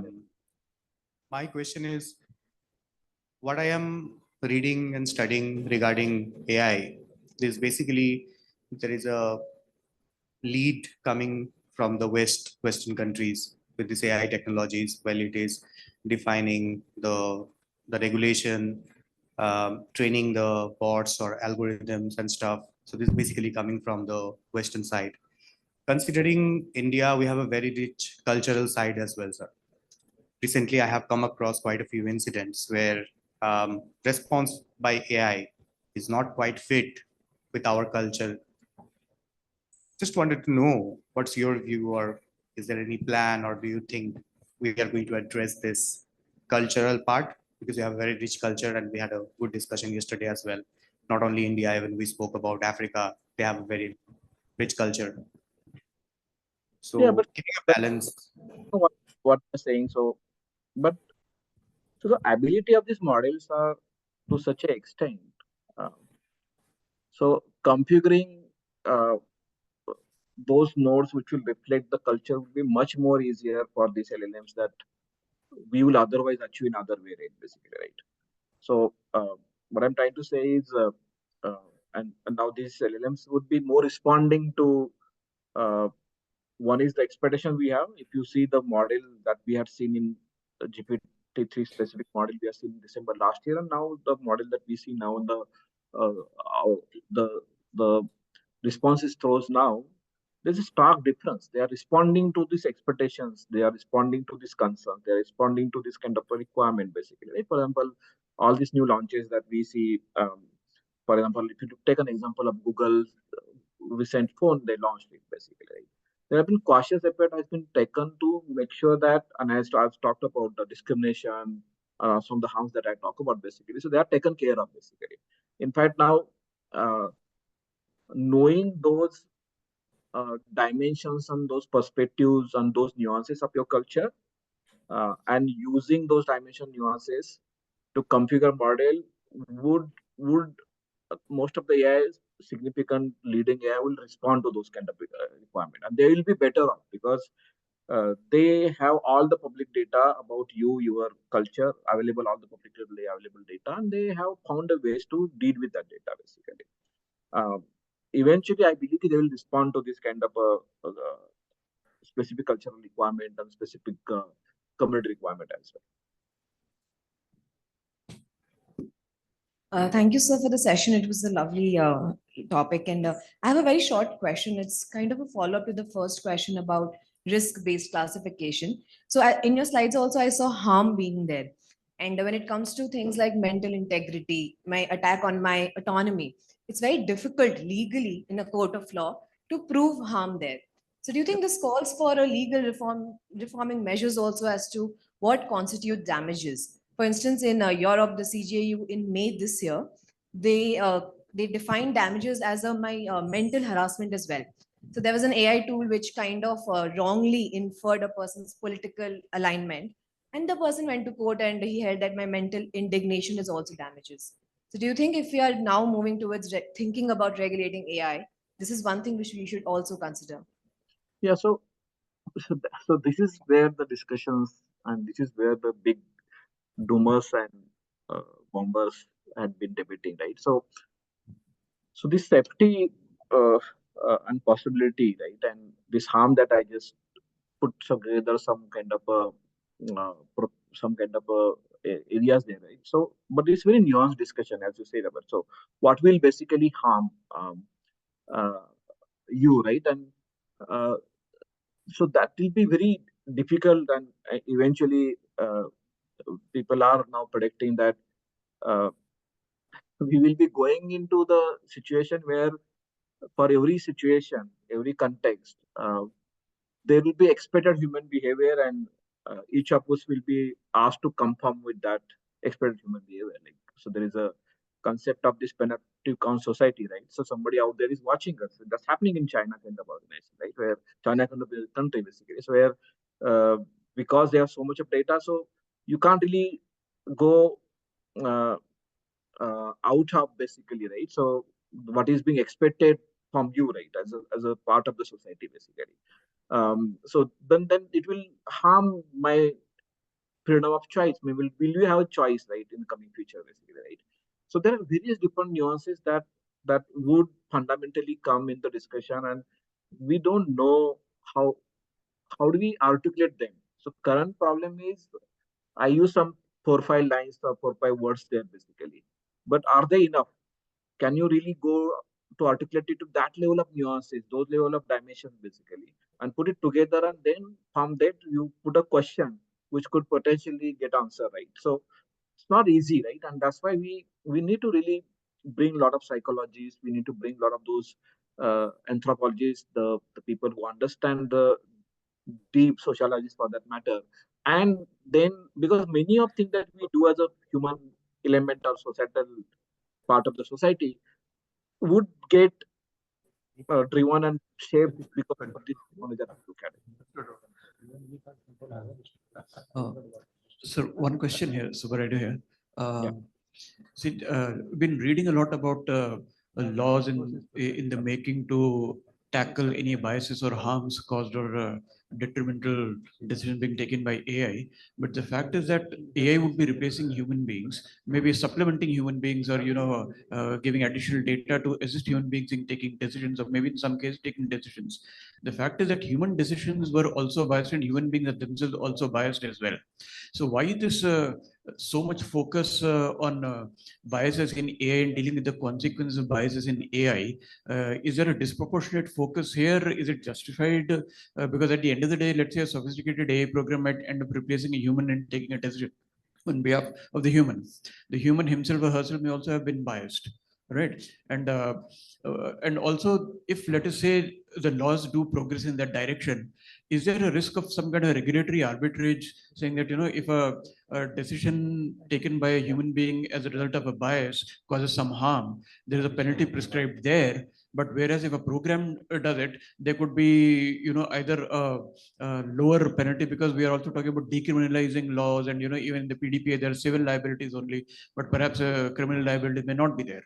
So, So I think that you are balance. asking good Yeah, to understand what you are asking, and this is the current dilemma as well, right? So all we do on platform, for example, deepfake as well, we are saying platforms are responsible, right? Actually, human has uploaded a deepfake or anything that you go on social media, you have done as an individual, right? So there is always a question about whether society is responsible or platform are responsible. But as platform is becoming means to organize society, significant part of liabilities as of now, because we don't find anybody to blame, anybody to accuse of. So platforms at least are there to accuse and blame for, basically, right? And the platform, why? Because one part is that, basically. Second part is the impact will be quite significant, right? What you do as an individual in a small group or small space would create a small impact, but platform will create impact at a planetary level. And that's why these biases are very important.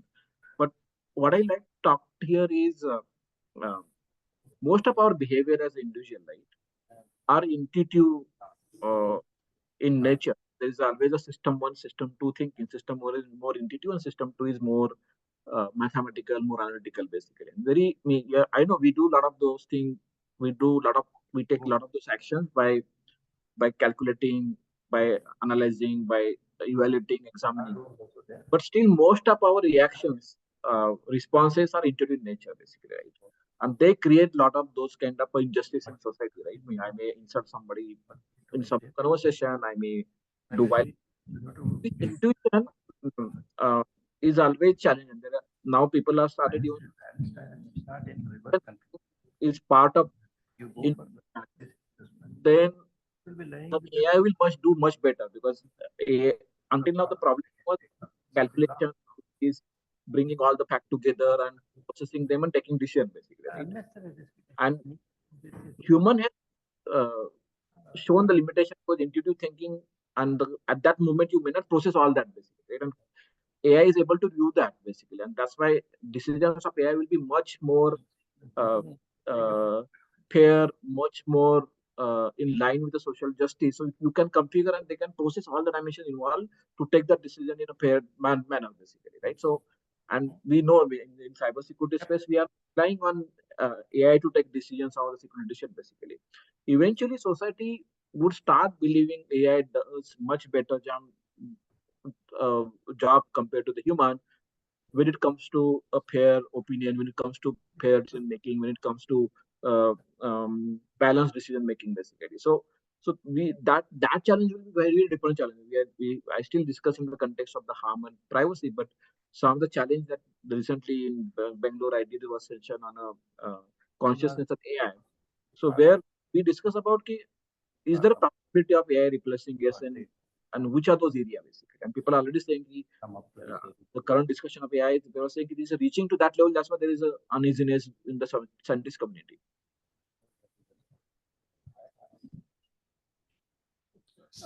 Thanks, sir. Thanks a lot for nice session, sir. There are two questions, last two. One is from Raghunatha.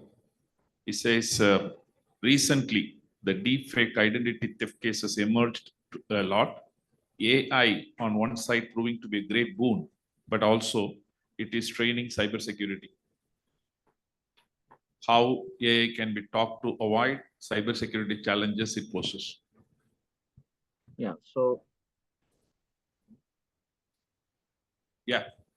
Okay. So the cyber is a big challenge nowadays. We see, because one part of the cybersecurity is to know the weaknesses, right? Another part of the cyber is create something to exploit those weaknesses, basically, right? And weaknesses are largely, what I'm trying to say is weaknesses are systematic weaknesses, basically. You can learn about weaknesses because a vulnerability is identified, and we carry that vulnerability without patching it, basically, right? So knowing that will be very easy in generative AI ecosystem because the planetary level processing is there, and you can know a weakness better, and you know this weakness exists here basically, right? So the acceleration uh, of the capability to know the weakness, and we are seeing that phenomenon happening basically. That's one part. Second part, once you know that, then developing something, some payload to exploit that is also not easy because coding for that matter, at the end of the uh, the attack is nothing but a payload, right? And development payload with automated system would be also very easy and very fast, basically. And that's why it poses significant threat to cybersecurity. And unfortunately, we have started seeing that at least authentication attacks, biological authentication, all those uh, uh, behavioral-based biometrics or voice-based biometrics are getting challenged. One part of that basically, right? So, but at the same time, LLM provides quite an interesting way of protecting. So there are a lot of startups that we know, and we have significant of them, almost 8-9 startups in India now using LLM to protect from cybersecurity threat. Certainly, we are putting together some kind of a discussion and thought on exchange program for what it creates challenge. LLM creates challenge for cybersecurity, but how can you leverage LLM to solve security problems? Some security problems are not really solved. For example, quickly identifying zero day and working on that is not solved, but LLM can help you. For that matter, nowadays there's quite a significant investment you have to make on SIEM or solution, but LLM can significantly reduce down the cost of security. So we are looking at, yes, I know still a national stage, but there are specific work which is happening at a global platform level. Like Google is doing quite significant work, and so is Microsoft. But security startup ecosystem is also responding to that. Great, sir. Thank you very much. Due to the time constraint, I will go with the last question. There are lots of questions, but I will go with the last one. Priyadarshini Arivaran asking, how is customer data expected to be handled in the context of Gen AI? What measures to be in place to ensure privacy and compliance with the regulations? Yeah, so one important part which would at the end of the day will come is this question of one important question is and we need to really check some of the expectations of privacy, which is like a consent and collection limitations and use limitation, basically, right? So, and most of the AI, I just did some exercise on insurance industry, and there are almost 150 plus use cases they are using AI, right? And most of the use cases are being provided by some startup, right? Fintechs, basically, right? So, and the fintechs promises, if they are saying that they could approve the loan in 5 minutes of time, so the lot of fintech ecosystem is supporting that, and they use publicly available data, they use a lot of signals, and from that they create a kind of a decision enriching mechanism, and that helps you to accelerate the decision basically. So in that case, some user-centric expectation of privacy. One is the consent, other is the notice, collection limitation, use limitation for that matter, would have to be tested. So still the understanding that we have built till now is a very conventional use of digitization. But LLM, which is processing information at the planetary level and providing those intelligence to you, and how exactly that intelligence is provided basically, right? And how you're leveraging that intelligence basically, right? And there are, in fact, one of the idea that we are deliberating is like we have this moderation concept for social media ecosystem. So there are moderators, right? Facebook has so many moderators, and they have moderation algorithms which are written. Maybe organization has to learn some of those techniques and tactics that social media company like Facebook or responsible social media company like Facebook have been doing. I know they're not fully perfect there, but they have been using this moderation as a concept. So one of the idea is within the organization ecosystem, you need to really reflect and bring those kind of ideas to, I mean, some of the things which social media companies are doing. You should be doing that in the organization. And I know there's a lot of discussion which can go in this, but we are thinking to build something on this and probably discuss on this. And there are some startups in India which are working on this. Great, sir. Thank you very much. Sanyogita, please. Thank you, Vinayak sir, for joining us and giving us those insights around AI and privacy. Definitely, we're looking for more guidance and the insights from you in coming days as AI and privacy both evolve. Thank you, sir, for being here. Thank you. Thank you for joining us. Have a great day. Okay, moving ahead to the next session, panel discussion on does India need an AI and a regulatory act? For this, we have with us Dr. Avinash Dadechi, Director, Manipal Law School. Along with us, would like to invite Deep Lakshmi V, General Counsel, Global DPO Quest Crop Limited. Please. Karthikeyan Raman, Associate Partner, Mazars India. And with us, we have Weber Gagar, Arguing Legal Counsel, joining us online. Yeah. Thank you for joining us.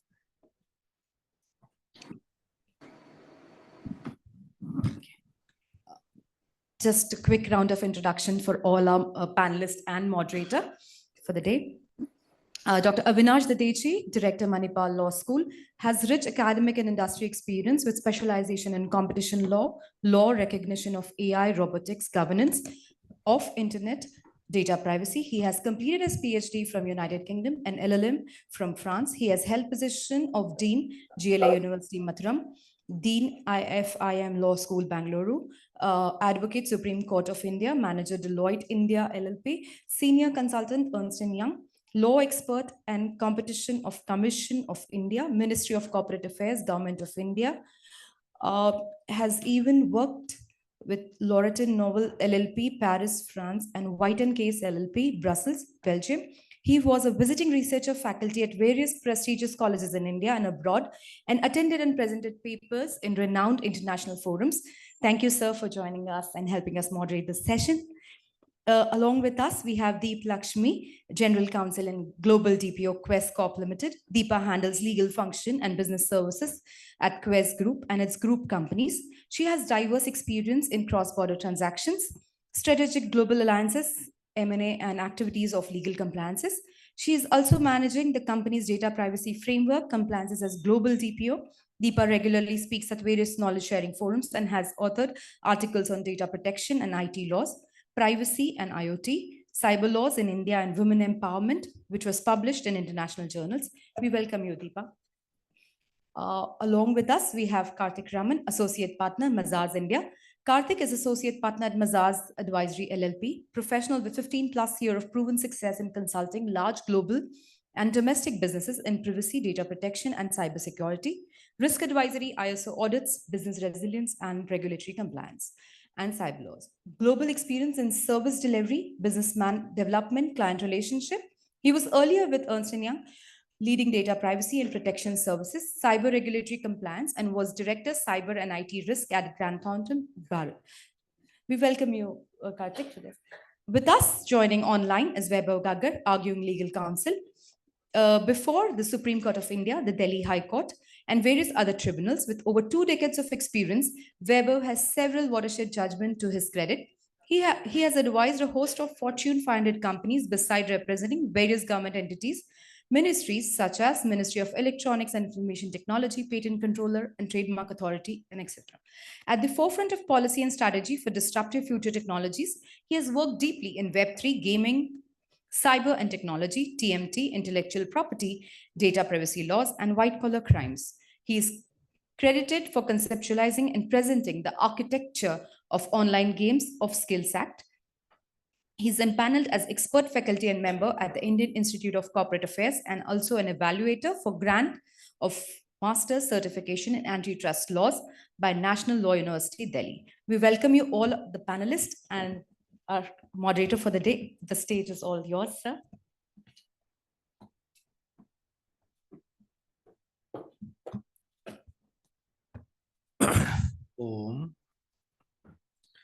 So first of all, I think I must say thanks again to Navi sir to collaborate with Manipal Law School And before we jump to this topic, I would like to take 1 minute. Yesterday, one gentleman came to me and said it's a nice infrastructure and few startups and companies would like to collaborate with us for these type of intellectual activities. Yes, I think that's one of the important purpose of any law school and university. The universities are created only for one simple purpose, to serve the society. But unfortunately, maybe due to some reasons, society and universities are disconnected, and we don't know you, you don't know us. So we meet somewhere outside, but not in the university. I strongly believe, as a director of Manipal Law School, this law school infrastructure, human resources, faculties, students, they are all here to learn and welcome industry people so that we can work together, we can understand each other's requirement. So all of you are welcome. So now coming to our panel, I think the regulation, do we need any regulation? Do we need any act? If you see the trend of the approach of Indian government in last 1 year, it keeps changing very quickly. I think if you see the statements of the concerned ministers in last 1 year, sometimes they said, no, we don't want to regulate AI, just like the UK minister said few days back. It's very interesting. They conducted very high power AI security conference in London. And just after that conference, they issued a statement that we don't want to regulate AI. So it's a very interesting paradox where the politics and regulation works. But then I think in last 4 or 5 months, it's very clear that yes, we want to regulate AI, and they are saying that we will regulate AI through India Digital Act. So Indian Digital Act is still not in public domain, so we don't know how they will regulate AI, but definitely there are different models available. The EU AI Act, Brazil Act, and the some other countries are also creating some rules, regulations, and a few international organizations have also come up with few interesting documents like the OECD, UNESCO, Council of Europe. So definitely we have a lot of material available in public domain, which can help any country to design a good AI regulatory framework. So in this panel, we will talk about, do we need AI regulation? If yes or no, then what type of regulation, who should regulate, how they should regulate. So these are important things. So, and this panel is very interesting. Luckily, like we have 3 panelists coming from 3 different backgrounds.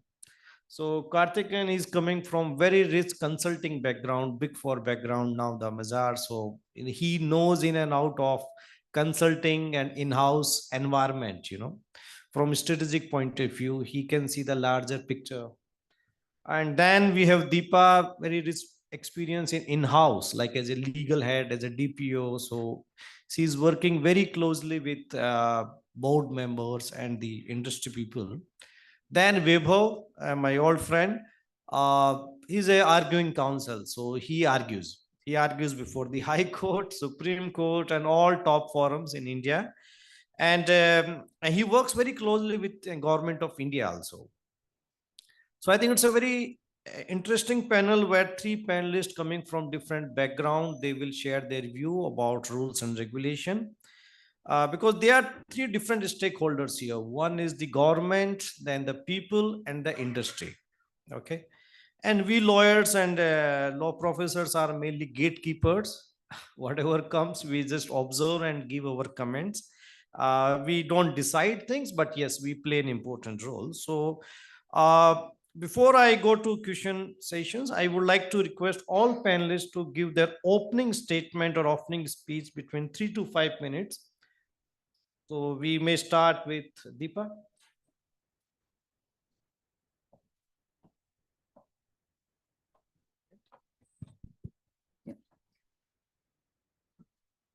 Firstly, I would like to thank, good morning all. Thanks to FDPPI and Manipal Law School for giving this opportunity to me. Special thanks to Navi sir. I know that out what we have been discussing, I think more than a decade I have been, Navi sir is a teacher and mentor for us in terms. So I keep telling to many in my board level, there is a one person anytime you can reach is Navi sir. So I think, consistently and constantly is taking these initiatives and taking in a next level. This year is it looks no it or it is a very great and successful event. The key factor and special again thanks to Doctor and Manipal School. I have a close association with Manipal because I was working in Manipal for last 6 years with the Manipal group. So know that out both on how healthcare and education sector. I think that was the time they were building this entire campus. So I'm really honored to be part of this panel. In terms of AI, I think it's a jargon now in the world. It's in limelight. Before even we realize what is AI, I think it is already part of our day-to-day life. It intertwined an integral part of an every activity. I can say that out. Whether we know or not, I think many of us know that out chat GPT. People one side, they say that out, people lost more than 1 million jobs. I'm also looking at the other side. It is giving the opportunity for a new kind of jobs in terms of in cyber security and data privacy, lot of tools where many of us from the enterprise, they may move into startups and they are focusing on it. That's one. And in terms of an AI, how it is regulating in the all over the world, I think US always, as usual, taken the lead and set up the kind of an regulation. We are looking forward for the other countries, including India. As Doctor was saying, government has been keep changing their position, but I'm sure that out we cannot say that out. We will not regulate AI. Probably whether it is Digital India Act or a separate law, I think it's a wait and watch for all of us. And for me, it's I'm glad to share my perspectives probably and in the next 30 minutes. And also I've been learning and over the last 24 hours, a lot of technology jargons and the systems and the process. Some of those things slightly going above my head also. Maybe I need to come back and keep looking at in the Janavardhani sessions. And looking forward to learn from all of you as well in this session.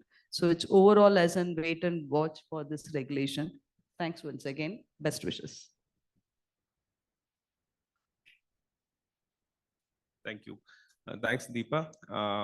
Opening remarks, Avinash sir, is first of all, good morning, and thanks to FDDPI and Manipal Law School for inviting me for the panel.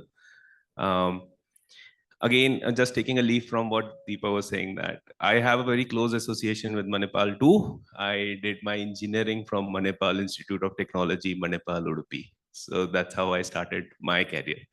So it's great to be back and contributing to the alma mater in whatever capacity you can.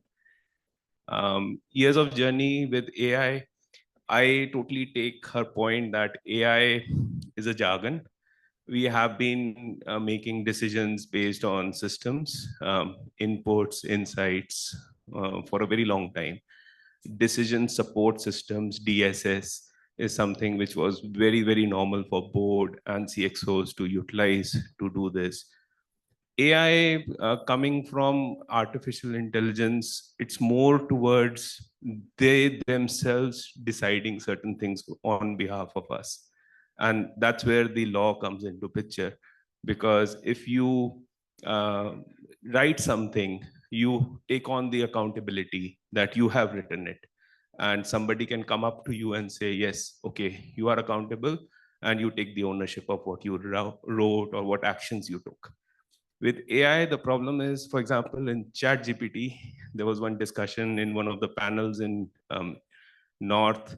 I was participating, and they told that one of the IAS officers were told in a meeting that I can get a better DO letter written from a ChatGPT. The IAS officer responded that, sir, you can take that letter and send it to the PM office because it was the CM office. But when PM questions you, will you question ChatGPT? Or will it be your letter? Because then you can always come back to the officers who wrote that DO letter. So who will take accountability of the actions that are coming from AI? So it's open. I think it would be a very interactive and very interesting session with people who are on the panel. That do we need AI to be regulated? Do we want to stifle innovation? Or do we want to put some guardrails and make sure that what we are out to accomplish using technology and other emerging technologies that can be successful? Weber? Thank you for the to the organizers for having me here. And I really look forward to this panel discussion with all the esteemed panelists. Just very quickly, fortunately here I don't have a brief either which way. So whatever comments and thoughts would be planted would be purely personal, nothing to do with my association with the government or with any other side of the fence over here, because of course this is a raging topic. As my co-panelist said, while AI is a physiology, but it's also one of the most important terms which has come about. It's nuanced. It's AI, it's generative AI, it's AGI. We know about the super intelligence that's kicking in. We know about the bots who are making up their own languages. We know where AI could potentially lead. There are the naysayers. There are the schools of thoughts which say that, and I heard in the previous panel discussion as well. There was a gentleman in the crowd who said that there may come a time where artificial intelligence may start replacing human beings. I don't think just purely professionally. I think humanoids, androids, any science fiction, it's science fiction till it starts happening and it becomes real. I believe all of that is around the corner. I look forward to where this discussion goes, because I know there are strong thoughts on both sides, whether at all to regulate, what the Indian context or stand on this is. The global race has already started, and we know that. We know America tried to take a lead one day before, the conference in England, the global conference. They came out with executive order. China is and has been in the lead in this. It is going to change the way the world has been functioning, and it's going to change so rapidly that we may not be able to keep pace with it. So how the regulations can be brought about is a serious, serious challenge for the policymakers as well, because anything that you're putting in today is actually going to be past tense by the time it's put in. And that, as policymakers, is something that's very, very troubling. There are lots of thoughts which are being deliberated upon the kind of architecture that can be done around this, not just in India, but globally as well, because of these challenges. There are ethical issues. And it is always going to be the balancing act. Like, when you look at the EU regulations, etc., there is a strong corporate lobby on the one hand saying, don't stifle innovation, don't stifle the way it's supposed to progress. It's still at nascent stages. And then there's the other side to say, if you don't do something about it today, then it will be way too late, because you're going to be dealing with intelligence that you actually cannot control anymore. So I look forward at that point to hand it back and take the discussions forward. Okay, thank you, Weber. So let's start. Classical, to be or not to be. Prince Hamlet, the starting speech. The debate whether we should regulate or not, I think it's a very classical. It started in 1930s and 40s in US, where the Chicago and Harvard Law School and universities started debating about regulation. Because regulation is a quite new thing, especially regulation beyond the classical government, regulation by regulatory bodies. It's a new development in human civilization.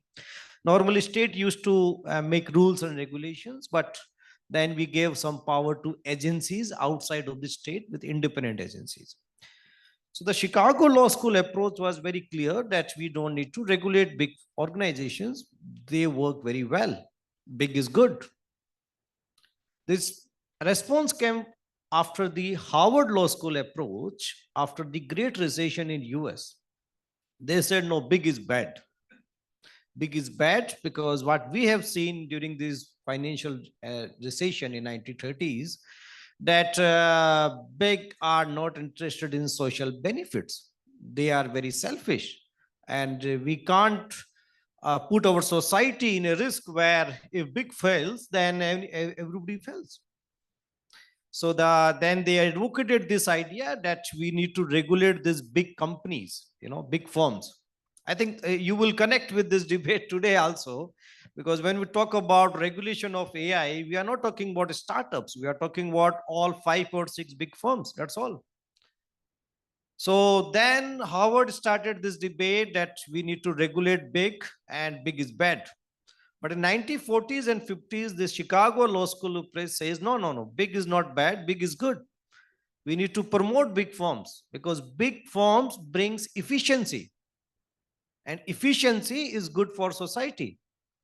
I think now maybe you will connect more that when Google says, no, I think we can bring more quality AI products because we are efficient.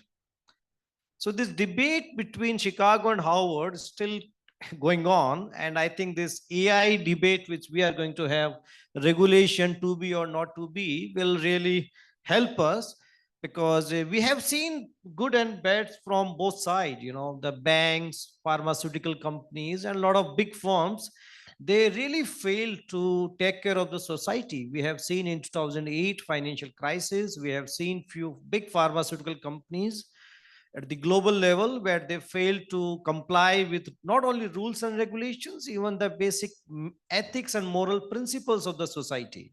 And then they paid some hefty penalties and settlements in US. So we have seen some good and bad things from both sides.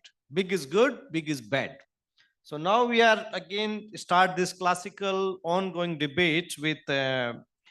Karthikeyan, you come from consulting backgrounds, and because I work with EY and Deloitte, so I know how it works. You see the word, you meet people, you discuss with them, and they are more comfortable to share their secrets and their good or bad ideas with consultants, because consultants don't judge them. Okay. And so Karthikeyan, what's your experience at the global level? Because I know you are dealing with a lot of global counterparts. So how different jurisdictions are contemplating or doing AI regulations? What's your experience as a consultant? Thank you. So thanks for the question. I think one of the main thing that you said, for example, when we talk about very large companies, Google, Meta, companies like Amazon. So we see that most of them are very, very gung-ho about AI because they have that kind of a data set already available. So the only thing that they may not do is to either anonymize or pseudonymize that data set and start churning that. So for example, if you are sitting on a lot of milk, it's very easy to make cottage cheese. So it's like they already have those large banks or large tanks of data sitting with them. So they're very happy and they want to do it. It's just that when others start talking about AI, a lot of startups, if you go to, they will start talking about synthetic data. They would say, why don't we promote synthetic data? Synthetic data is nothing but data which is fictitious, which can be used to basically make LLMs learn better. They have that training bed. And what these companies promote is, rather than synthetic data, actual data, because that gives actual insights. So that key point is that is where a lot of firms come from, that they don't want to get regulated right now. And AI is something, regulation would be something that will stifle them because they don't know how the models will come up. One important thing is that why this all happened was as GDPR came in 2016. Similarly, Europe has been one of the main regulatory, I would say, frontiers. So they have come up with EU AI Act for 2023. And the kind of provisions which were there were quite different from what we saw in California. If you see, comparing it to the privacy bill, which came from California, or CCPA or CPRA, right? So in California, the AI assembly bill is called, I think, 301. So if you read AB 301, you will see the kind of requirements that is put on companies which are using AI. And California, again, is Silicon Valley, where, again, there is a hub of startups, hub of companies which are into this emerging technology using AI. So comparing both the requirements from a regulatory aspect and especially from a jurisdiction perspective, the divide is very clear. EU has taken a risk-based approach where they have said that we will have these risks said something which is unacceptable. So a risk called unacceptable risk would be a risk which is basically, as ma'am mentioned, on behavior, even your mental, or maybe AI is kind of categorizing on based of economy or racial biases, etc. So if you use AI to do all these activities, it's unacceptable risk to humans. So it is categorized under unacceptable risk. The next is high risk. High risk is for example, law enforcement agency, surveillance, facial recognition used for that. So these kind of products are being categorized as high risk products. It doesn't mean that you need to stifle them. It needs that you need to monitor them much more than others. From high risk, it goes for a limited risk, and in the end, the minimal risk. So limited risk is basically very simple. What we are talking about deepfakes. So there are these technology where if you use it, you can morph an image or use an image or an audio, and then with AI, you can generate your own images. You can give context to what that image looks like descriptively, and the AI gives you a picture. So these is limited risk. And again, the last one is minimal risk. So in minimal risk, they say that if you have signed up with the code of conduct or ethical AI, so there is this new guidelines that they have published. So if you sign that up and you use them in your products, that is minimal risk. So this is a very typical risk-based approach which this jurisdiction has taken, especially Europe, being EU, so all the countries there. Coming back to US, the divide is very clear. US always been business-centric, or you say business friendly. That's why we don't even have a federal law. Very state-specific laws we have for privacy. So we see that, and I'm just taking an example, there are many more. The Assembly Bill 301 that we saw coming out of California is putting most of the regulation of using AI in state departments, in government departments, because they see that if you don't have checks and balances in place using AI, you might have social exclusion, or you might end up in actually the harms that were told by Vinayak also. So we see that that approach is only limited for that Assembly Bill on the state. For Assembly Bill 331, we see that jurisdiction has now gone for private companies also. So similar approach, but it's not that much of risk-based. It's more towards making sure that AI models are being tamed, or I would say regulated, to an extent that they don't start putting out personal data, personal information, and then using that and giving misinformation about others. So that is the key difference. So different jurisdiction, different things coming up. So that's where we are with AI. Thank you. So coming to Deepa now, because you are handling an important role as a in-house counsel. In regulatory theories, I think one of the important aspect of any regulation is to bring certainty. Okay, unfortunately, regulatory bodies doesn't bring that certainty, but the objective is to bring clarity and certainty in the market so that market players can design their plannings, their strategies, considering the compliances of the regulation. However, it's a very interesting that already tech companies are using AI and emerging technologies, and regulations are now coming in future. So as an in-house counsel, I have two questions for you. One, that what is the response of board members and the senior leaders in terms of appreciating and understanding of these new upcoming regulations? That's the one part. And second, how they deal with uncertainties and ambiguities, because interestingly, not only in India, in EU also, if you see, they have EU AI Act, then Digital Market Act and Digital Services Act. So, and in India also, we are going to have the same thing. Now the Data Privacy Bill, Competition Law, then Digital Market Act. So there will be like a line of regulators and regulations, and they will be mixing with each other. Okay, so there will be a lot of jurisdictional issues where the waiver and the lawyers and judges will define and something do. But from the board members, how they deal with these uncertainties, ambiguities in upcoming regulations and multiple regulations. Thanks, Doctor. I think this is a great question and need for the hour. One thing is this AI technology is in private sector, right? It's every private sector looks for an commercialization of it. Okay. So that's where the crucial role of a government plays. Okay. So it's in self-regulation, as you rightly highlighted. Is it a self-regulation is enough, or do we need to really regulate from the government? I think it's kind of, looking at a society and the impact. Yes. And from it's purely my perspective. Yes, we need to. So enterprise, how they look for, or the board, how they consider any regulation. I think it's not only for AI, it applies for any regulation, even it is an either a GST or ESG, every aspects it applies. Let me try to share my thoughts in two perspectives. So any regulations comes.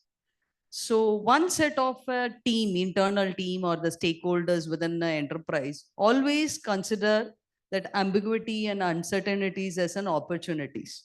The team, every risk is considered as an opportunity for them. They come back with the new ideas, new approaches, thinking about a new product, seeking for investments, giving a 5 years visionary plan to the attractive visionary plans to the board, right? So whether it is practically implementable, no question. The PPT looks really good in 5 slides. So it's like a movie. You think today morning and evening you will become a billionaire. So that's the conversion rate and the CAGR projection goes. So listed company for us, it is any change, it is a momentum for a business. So they will come back. So the other set of people is in stakeholders or auditors or compliance team or quality control team, including the technology team, probably like a team like Ramesh, ISO standards, all of them will be slightly panicking. Hey guys, slow down, slightly take a breath and then we'll take it. Because it's a risk, it is going to create a liability. Even you take our PDPA, which is a huge liability, penalty, implementation. This is a two set of people. The leadership, the true leadership in enterprises, always, or a board, embraces the ambiguity and uncertainties through a resilience process and work out the statistical approach and give a problem solving or solutioning. That is where they play a very crucial role. In that entire journey, the in-house legal role like us, general counsel, is become inadvertent and inevitable to maintain a balance between both the team. And our job, we cannot tell the truth, or we cannot play around the black or white. We have to be in gray line, and we have to be a business enabler and strategic partner. We have to call ourselves like that. Otherwise, you cannot get motivated to give some kind of a solutions or suggestions and find the way out. So you have to connect. Today, I think the upcoming college students also has to know this out as a point, or anyone. We cannot just say that out, I only know law or I only know the technology. That's not going to be the case. You should know about management. You should know about how your P&L works. I think all this put together, then we have to be, yes, stakeholder coordination with everyone to come up with the suggestions and solutions. As we've been talking about, the big, we don't see any challenge. They are sitting with a huge chunk of money, the currency, as well as on the data. So kind of any disruptive technology today, it is democratization of data and informations. So they take this as an opportunity, invest, and they take a lead on it, irrespective of your compliance cost. That's a huge burden for any organization because of a regulation. So the compliance cost comes in both the ways. One is a direct cost and indirect cost. So the direct cost, yes, any fees to be associated or any penalty comes in or implementation of a technology, those you can factor it out. Indirect cost and compliance for incurring an indirect cost for compliance should be consistent. It is not a one-time activity. So you have to factor your time, effort, and your resources to be constantly involved in it. So if you honestly ask me, the person like me, we look at it at different parameters when we, before giving any kind of suggestions to the leadership or a board, we see what is the scope and applicability, the size and the sector.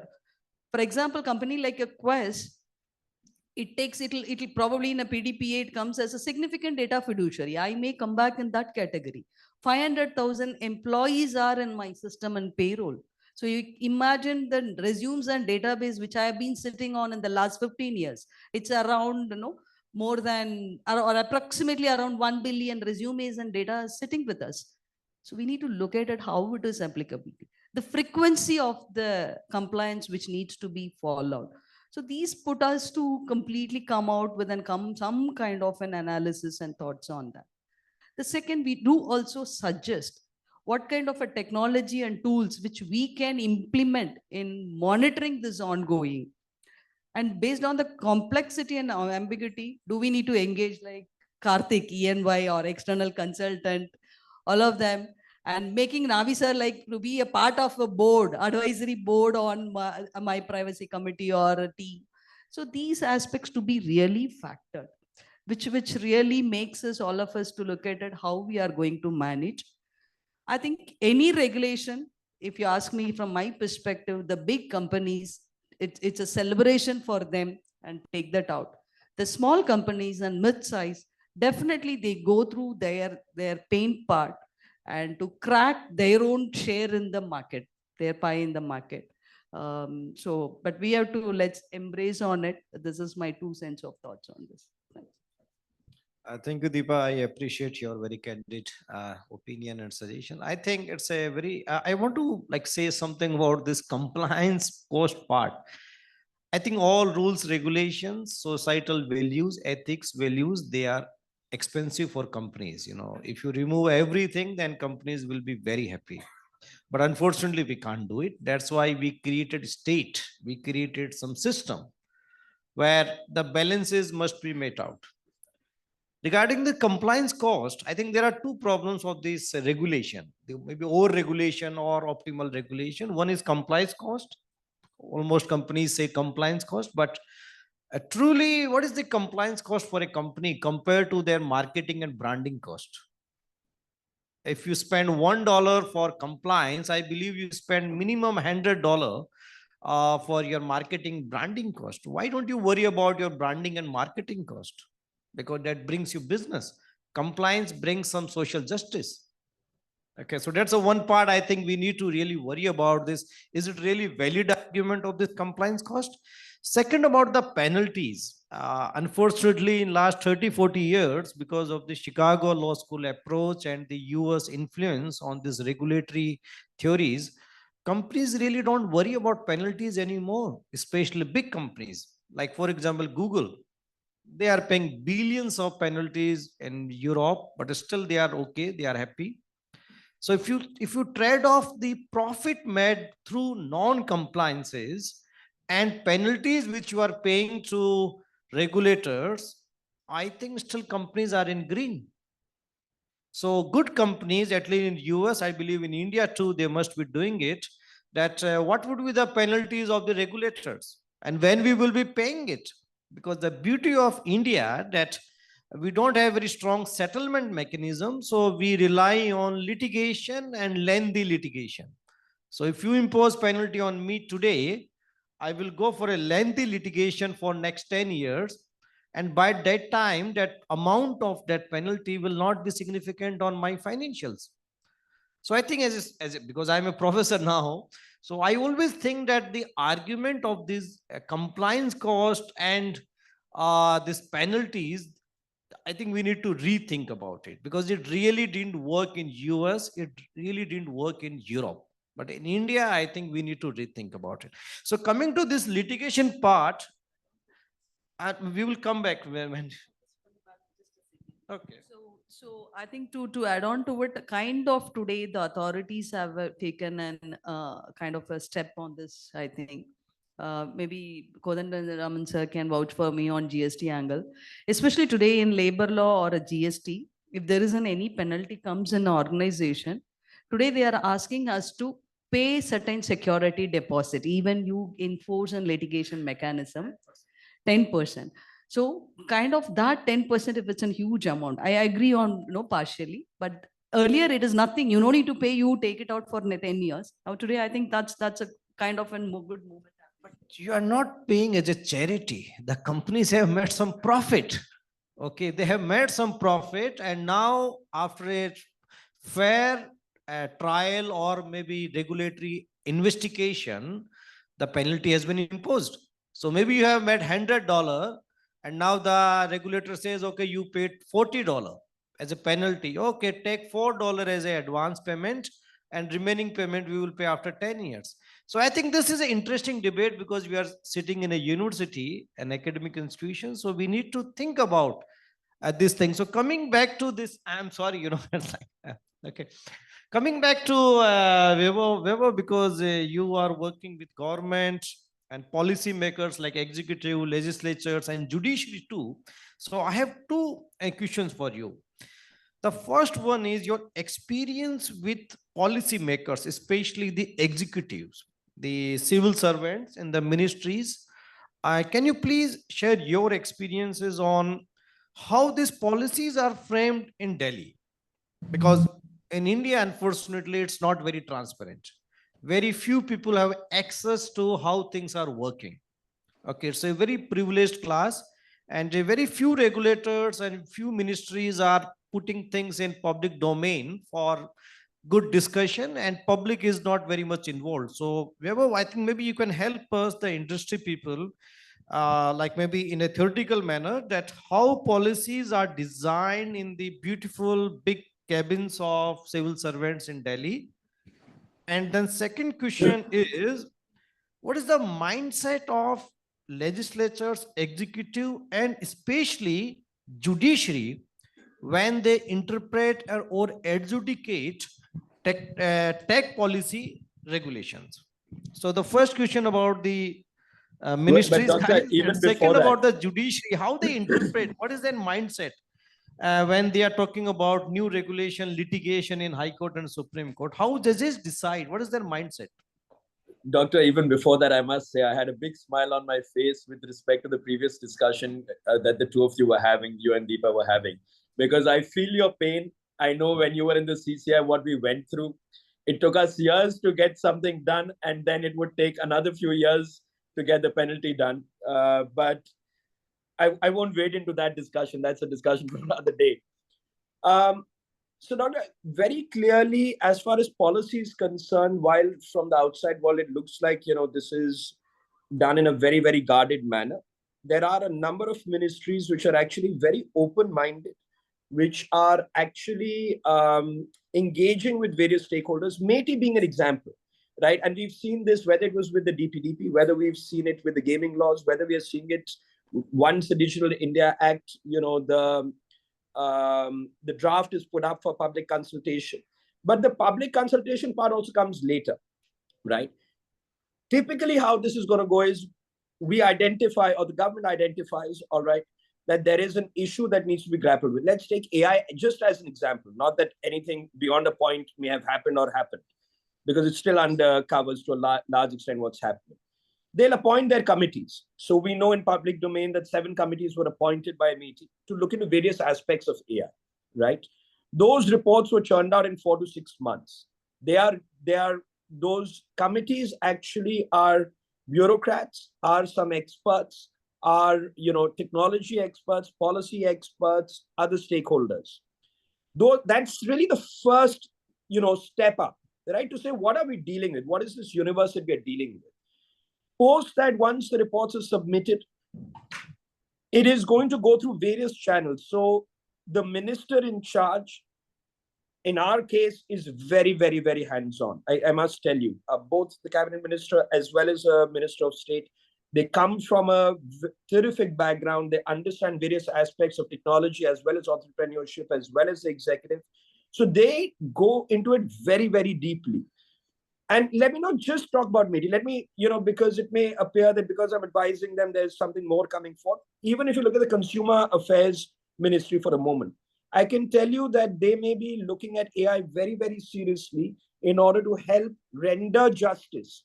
Okay, in order to help, because we know about the pendency. So what they may be planning is that they're going to crunch all the judgments, all the briefs that are there before the judges, and actually come out with a synopsis, but leave the final decision making to the judge.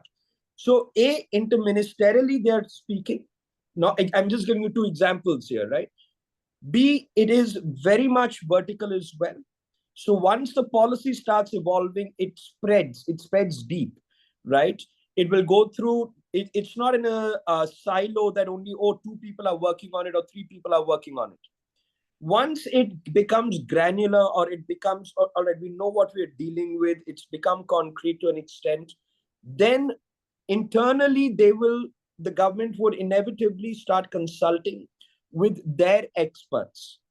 Whether they're, for instance, on the legality side, they would bring in people like me or senior people. ASGs would be brought in, that's Additional Solicitor Generals of India. There would be people brought in who are experts in particular fields.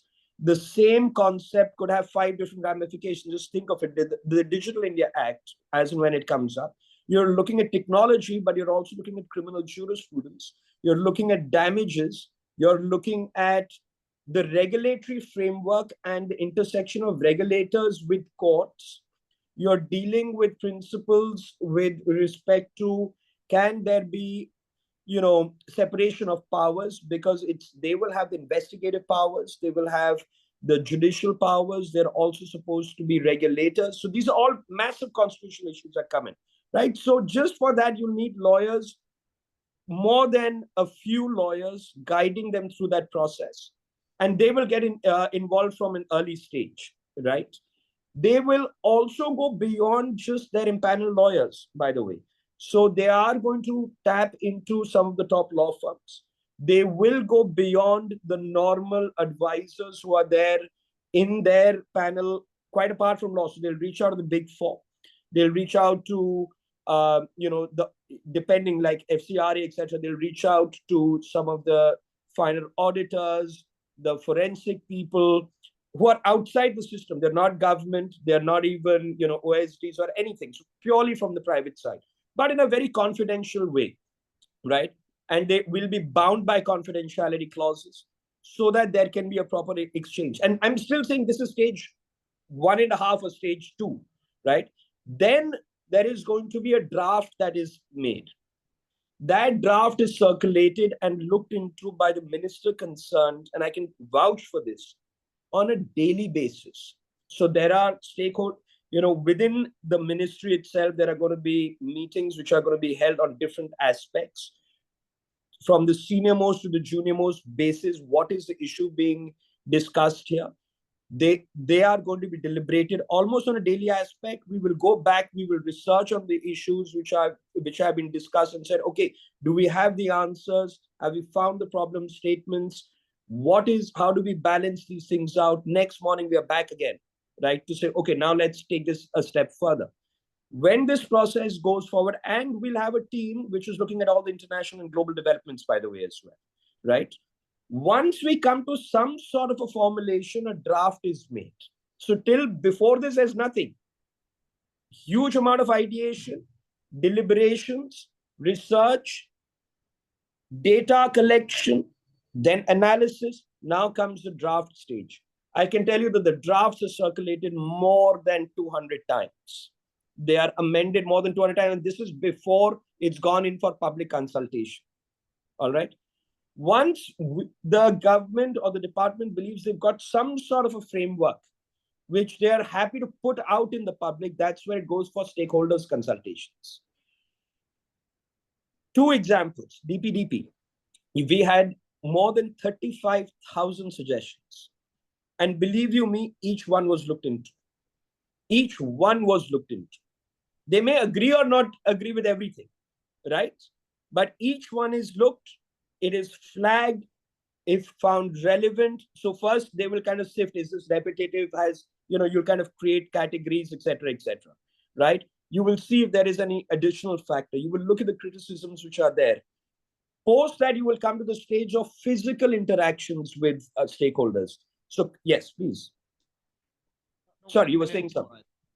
1 minute more, I'm saying that. Okay. I'm so sorry. So elaborate process, then you'll have the stakeholders meetings, the companies come, the associations come, the governments come, various state governments are looked into, etc. And eventually you are going to now finalize the draft, put it in for, before the legislature. Before that, ministers are going to tear it apart as well, and you'll have in-house committees. So it's quite a decent process. It's not as opaque or difficult to penetrate. Judiciary, I mean, it'll take a longer time, doctor. I know I'm out of time. Before you jump to the second part, do you have any suggestions how to improve this drafting or this entire process? I believe that more universities need to get involved, quite honestly. More academia needs to get involved. And there needs to be a reach out even from the government, not just waiting for the universities to reach out to say, here's a report. I think from day one, for instance, just let's look at the Digital India Act. The IITs and the Manipals, the MITs, BITs, all of them should have been tapped into and said proactively, please provide us with your thought processes, right? And from the technology perspective as well, have the best globally on board, balance that entire thing out. So the attempt and the thought is there. I think it can be refined a little more. Yeah, I think that's a good. And the second question, only 1 minute, Bebo, I'm sorry. The mindset of the judges, because I think ultimately in India, everything end up in the Supreme Court. Yes. If you see in last 10 years, somehow it looks like Supreme Court is running this country. So yeah, it's happened like in every day newspaper, at least you find 20 newses from Supreme Court. So what is in their mindset when they interpret this tech policy regulations, new emerging technologies? What is their mindset? How they decide things? 99%, with greatest respect, don't know technology too well, right? When it comes to the judiciary, it's also because the senior judges, a lot of them were at least not very comfortable with it. Fortunately, the Chief Justice of the country, as well as a lot of other senior judges now, who are promoting actively, aggressively pushing technology, things are changing. It's seeping down. Out of sheer force, it's seeping down, and they have to look at it. Number one. Number two, their understanding of technology, even my understanding of technology, is going to be 1/n of any technology person or a professor, right? So please understand that the judges sitting there are going to say, when the regulators decided something, we're going to be hands off about it. We don't want to enter that domain because we believe that those are experts over there, unless there's a constitutional issue or something that is so jarring to the conscience or the eye or the brain that we have to intervene for constitutional matters. They're not going to intervene in these specialized fields at all, is my reading of it. When it gets to the Supreme Court, eventually, and they will, because that will be the appellate system that's going to come into play, you'll have the views of all sides, but that is also going to be looked at a finer level. Constitutionality is what they will look into. They're not going to get too deep into technology discussions. Thank you. Thank you very much. So I think now we will move to some big questions for all panelists. One issue which we are facing in AI is the ethical and moral issues. So I think I will request all panelists to speak only for 2 minutes for each question. The first one is, what is the best way for dealing ethical and moral issues posed by any AI in many sectors and cross-border issues? Karthik. Thanks, Avinash. Very good question. Very pertinent also the way AI has been developed in various sectors. I'll take an example of, let's say, AI is being trained and used, let's say, in a classroom setting, where the requirement that is set for that AI is to make sure that there is 100% passing of that class. Now, AI is being asked that, okay, because of AI, there are some students who are not able to understand the course. So AI can give them a personalized training, a personalized way of approach where they can groom better. Then there would be some students which are faster learners and they can actually with minimal or some hands-on training can come and clear the class. The first year goes by, AI sees that there's a 80% of people passing. That particular mark that was set by the people who developed AI is not met. It starts generative AI. So the generative AI is actually telling now, okay, now I will fine tune and I will still see that how I can make sure that I can have more students, much more customized content so that they can come up to that level and we have better passing percentage. This time the AI manages to get a 87 or a 90% mark. It's still not happy because 100% is what the AI is thinking. And now it starts regenerating itself further. And now with various ways, they find out that generation AI realizes, okay, if one person out of frustration drops out, suddenly it goes to 96%. And they find, oh, fine. That means I just need to get rid of these few students and I will get that 100%. And the way now AI generates itself in the third year is that it can now make sure that the people who don't understand are completely frustrated with the course and get out, and it achieves that 100%. A very simple case of if we leave AI to govern itself, and with generative AI, this is how we are seeing the major issues coming up. Thanks, Karthik. Yeah, I'll limit with the interest of time. I know, Doctor, I'll not take. Let me share again from a corporate perspective, then it comes to and the human, ultimately the end result for us. Corporates, any strategy, if they have to build as a guard railing on a couple of issues. So broader pillars are 4 pillars. Ethics, whatever they design, develop and deploy. I think because AI is currently, as I said, it is in the private sector, they look for a commercialization. But if they ensure that these 4 pillars are taken care, ethics, compliance, corporate governance, and risk management, I think it's more secure.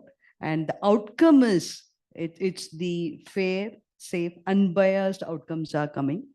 Ultimately, it reaches the humans like us. We are having a vested interest.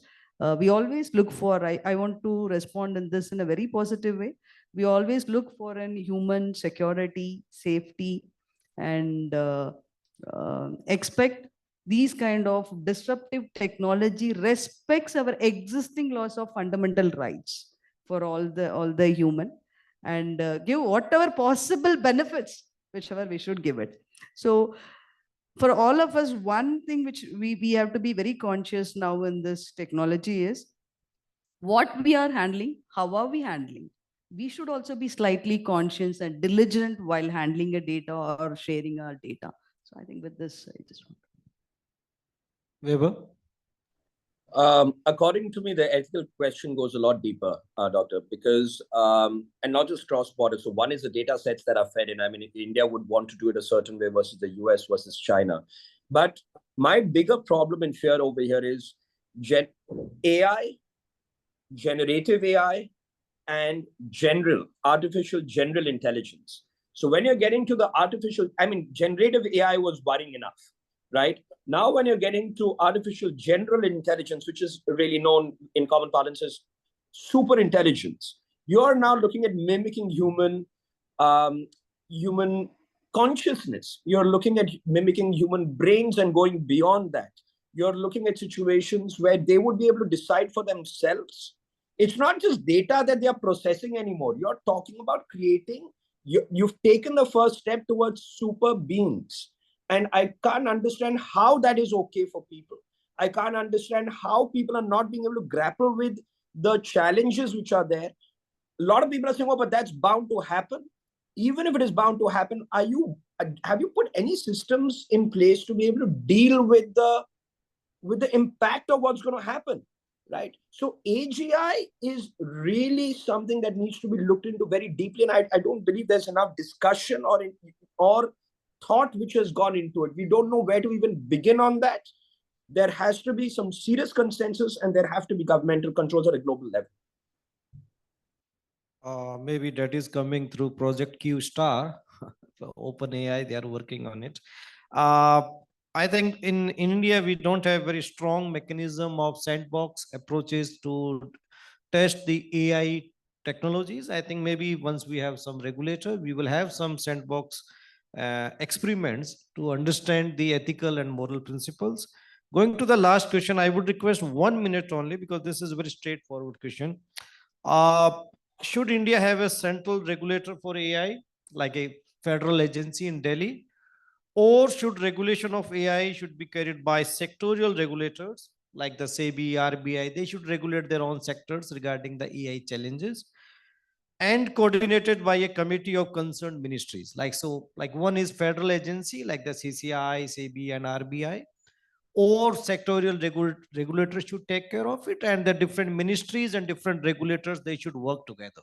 So one agency or different regulators, sectorial regulators coordinated by their concerned ministries. So it's a very straightforward question. Pro and cons we all know. So start with Karthik. So I feel that the way AI is developing, and especially the amount of awareness that sectors or even companies have on AI, we should start with something at a federal level, so that the kind of inputs that we can see coming from international regulations that can be incorporated, and later on, maybe as and when AI really matures and we see sectoral influences coming in a big way, we start having these sectoral committees or sectoral regulators start interacting more with the federal one. It's very, very complex question, Doctor. I think we don't have any straightforward or simple answer to it. But I am for the game because I encourage or I wish to have a centralized regulator. The reason being, as you rightly said, country like India, there is no sandbox system. Or if you look at it, a GDPR, the European Union has set up a commission. They have done the roadshow in every country, 90+ country, they have done the roadshow to create awareness. So that's where the reach of a GDPR was one of the success that I felt it. So considering country like India, where we are looking out to reach out, today you reach out for a clarification on anything, even a sandbox. I think we don't know whom to write. You keep attempting with that, there is no response comes in. So I feel keeping that in my mind, I think we should have a centralized regulator body, at least for a short span of time, or a board who can handful of taking care of all this mid-size and the small enterprises to get into a long way. I think this is a wait and watch. So let's look forward. Yeah, Weber. I firmly believe we need a centralized system, purely because if you leave it to sectorial, a lot of the not hard ones, the soft issues like ethical issues, etc., what we have been discussing all along, a lot of them are going to get football between various regulators. They may not have concrete economic issues, but where are you going to get with the human rights one? So you have to have a centralized system, a central forum with the other regulators kind of feeding in, akin to 21 of the Competition Act. There has to be kind of a pipeline for all of them to discuss, but it's got to be a centralized judicial advocacy as well as regulatory system. Okay, thank you for the audience point of view. I just want to say in regulation theories, there are type 1 and type 2 error. So type 1 error happens when a regulator intervenes when he is not supposed to intervene. Okay, and for the technological development or anything. Type 2 error happens when they don't intervene, they are supposed to intervene. So this expertise of this central agency is very questionable in Indian context, because we know all the old civil servants will be running the show. Few experts will be there, but I think in my understanding, it's better to be done by sectorial regulators because they have expertise in that particular sector. Like for example, if I talk about finance, I think security market or the banking sector, okay, then I think that particular sector is more equipped to understand the nitty-gritties of that sector and how AI technology is going to create efficiency vis-a-vis challenges.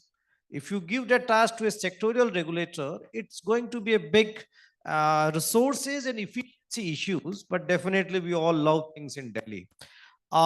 So I think with this, and one thing more about this, the road show, yes, definitely we don't create social awareness. That's not required in our country. because we believe that ignorance of law is not an excuse. So, once you're born in this country, you should know the law. If you don't know law, it's your problem. It's not government problem. I was in Zurich attending one conference on AI policy on ETS Zurich. And very interestingly, the local government in Zurich, the local municipality, they call it canton.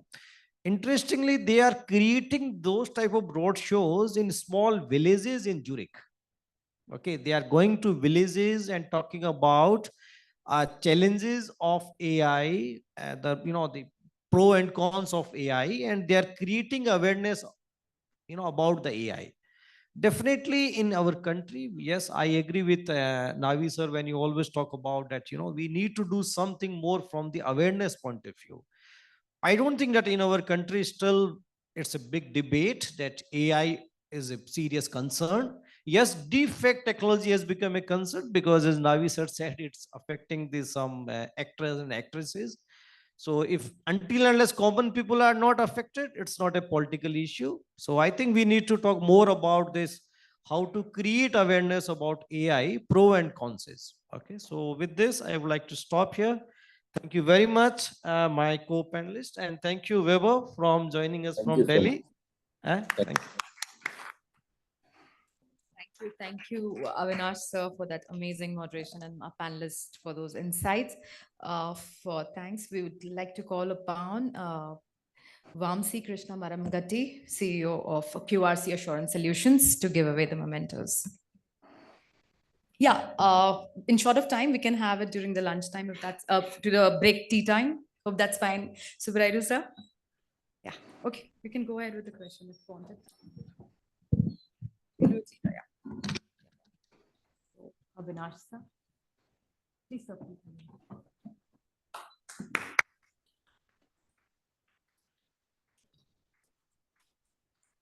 Thank you, sir, not only for this moderation, but helping FDPPI with the facilitation here. Kartik Raman. Thank you, Kartik, for flying down all the way from Delhi for the session.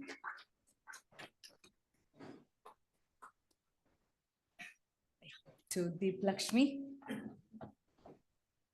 Thank you for joining us, Deep Lakshmi, today.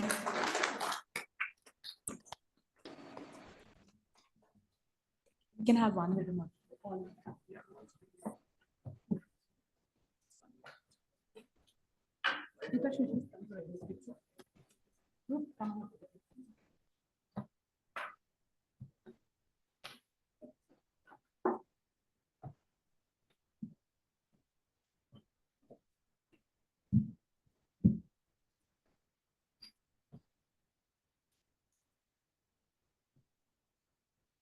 Thank you, audience, for being there.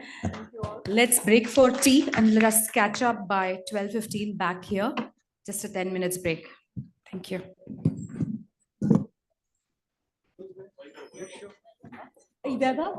Thank you for joining us online. Sorry for missing you out. Your memento and thing will reach you to your place. Thank you very much. Bye-bye. Have a nice day. Thank you very much, Weber.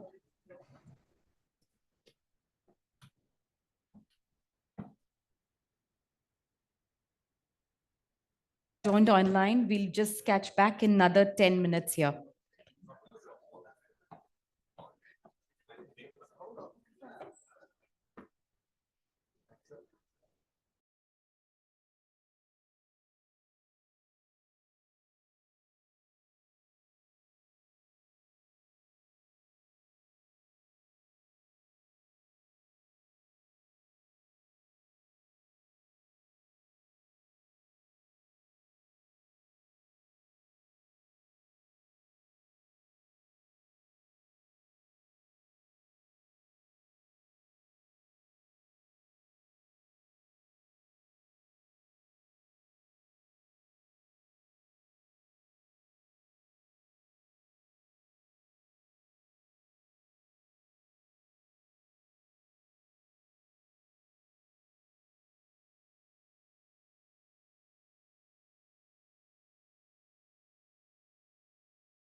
Hello, everyone, and welcome back to the session. Hope everybody's energized with a hot cup of tea. Let's settle up. The next panel discussion for the day is Privacy Enhancing Technologies, moderated by S.K. Prakash. For introducing, we would like to call upon Associate Professor Nagendra Sanor, MLS Manipal Law School. Yeah, please. S.K. Prakash, please. Would like to call upon, yeah.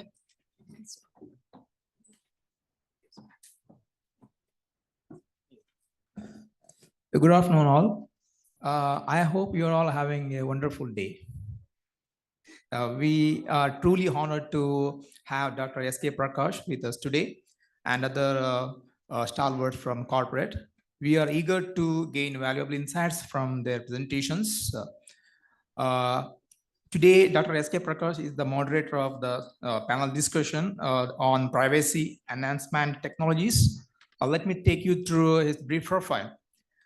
Dr. S.K. Prakash is a Legal and Regulatory Affairs Director, Global Telco, Zoom.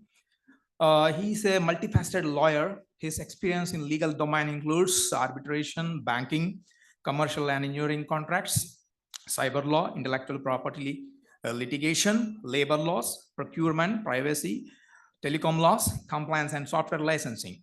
He commenced his career with a short stint in the Central Bank of India and then moved into the Indian Air Force, where he spent the first 7 years as an air traffic and radar controller. Thereafter, he served in the Judge Advocate Department for another 16 years before taking premature retirement in 2009 to join the corporate world. His stint in the corporate world includes legal departments of IBS Software Services and Cisco. And we have panelists, yes, Dr. Srinivas Yanamandra, the group head regulatory affairs and policy at 197 Communication Limited. Welcome you, sir. Yeah, Paytm. Dr. Srinivas Yanamandra is currently the group head regulatory affairs and policy at Paytm, the largest fintech payment company in India. Prior to this, he was heading the compliance department at the New Development Bank NDB, established by BRICS countries and headquartered in Shanghai. Srinivas is a qualified accountant, a fellow of International Compliance Association UK, and a certified anti-money laundering specialist USA. He is a TEDx speaker and is associated with academic institutes and programs dealing with fintech policy and regulations and various national law schools in India. And we have panelist Dr. Vijay Chittu Manda, a lead consultant. Welcome, user, from Vijay Technologies, a multi-dimensional personality. Mr. Vijay Chittu Manda has nearly 12 plus years of experience in capital markets, financial planning, and investing. He has 10 university postgraduate degrees in different subjects. His passion for investing made him study MBA and MA economics and a PhD in management with his thesis on mutual funds. He's currently pursuing his second PhD in computer science with a focus on computer science and its impact on stock markets.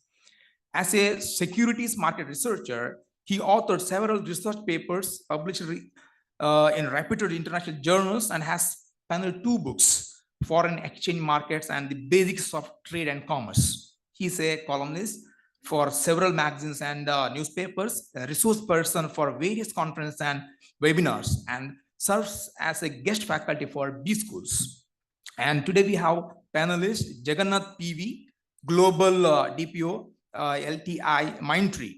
Jagannath's PV is currently the global head of data privacy at LTI Mindtree, a versatile and a passionate data privacy professional. He has implemented the data privacy framework for scratch, covering 37 jurisdictions, and advises others on various aspects, perspectives of data privacy. And avid speaker on data privacy, currently authoring Privacy by Design, a practical approach with the DSCI to be able to help organizations implement privacy by design practically and elevate their private posture. And we have today Vinay Krishna, founder of, we welcome you, sir, founder of and CEO Ledger5 IT Solutions, a technocrat who is in a software development industry, who is from software development industry for 2 decades. And Vinay Krishna is founder and CEO of Ledger5 IT Solutions, founder and direct technology of Pingala Software, founder of Technical Agility Institute and creator of Technical Agility Conference, author 10 plus papers published in various international journals and conference proceedings, served as a guest professor at BITS Pilani and Manipal University, and he's teaching master students. We also have Manish Kumar, Principal Auditor Infosys. Manish is an alumnus of the Indian, we welcome you, sir, Indian Institute of Management, Bangalore, currently serves as the Principal Auditor at Infosys Limited. Manish started his career from a public sector unit, Hindustan Aeronautics Limited, and later worked with various IT majors like HP, Wipro, and 2 product-based IT companies before joining Infosys. Manish Kumar is currently on board of few of India's top industries, forums, and academic institutions. He is currently a mentor and advisor at IIM Bangalore for the PGP Sarathi program. He is also the General Secretary and member of the Executive Council for Bangalore SPIN, Executive Committee member at the Indian National Bar Association on IPR, the President of Asia Pacific GRC Compliance, and works closely with the Data Security Council of India, Bangalore chapter as a special interest group member on cyber insurance and economics of security. We would like to hear from all of you, sir. Yeah, thank you. Thank you for the nice introduction to me and for the panelists. Manju, can you please put on the video?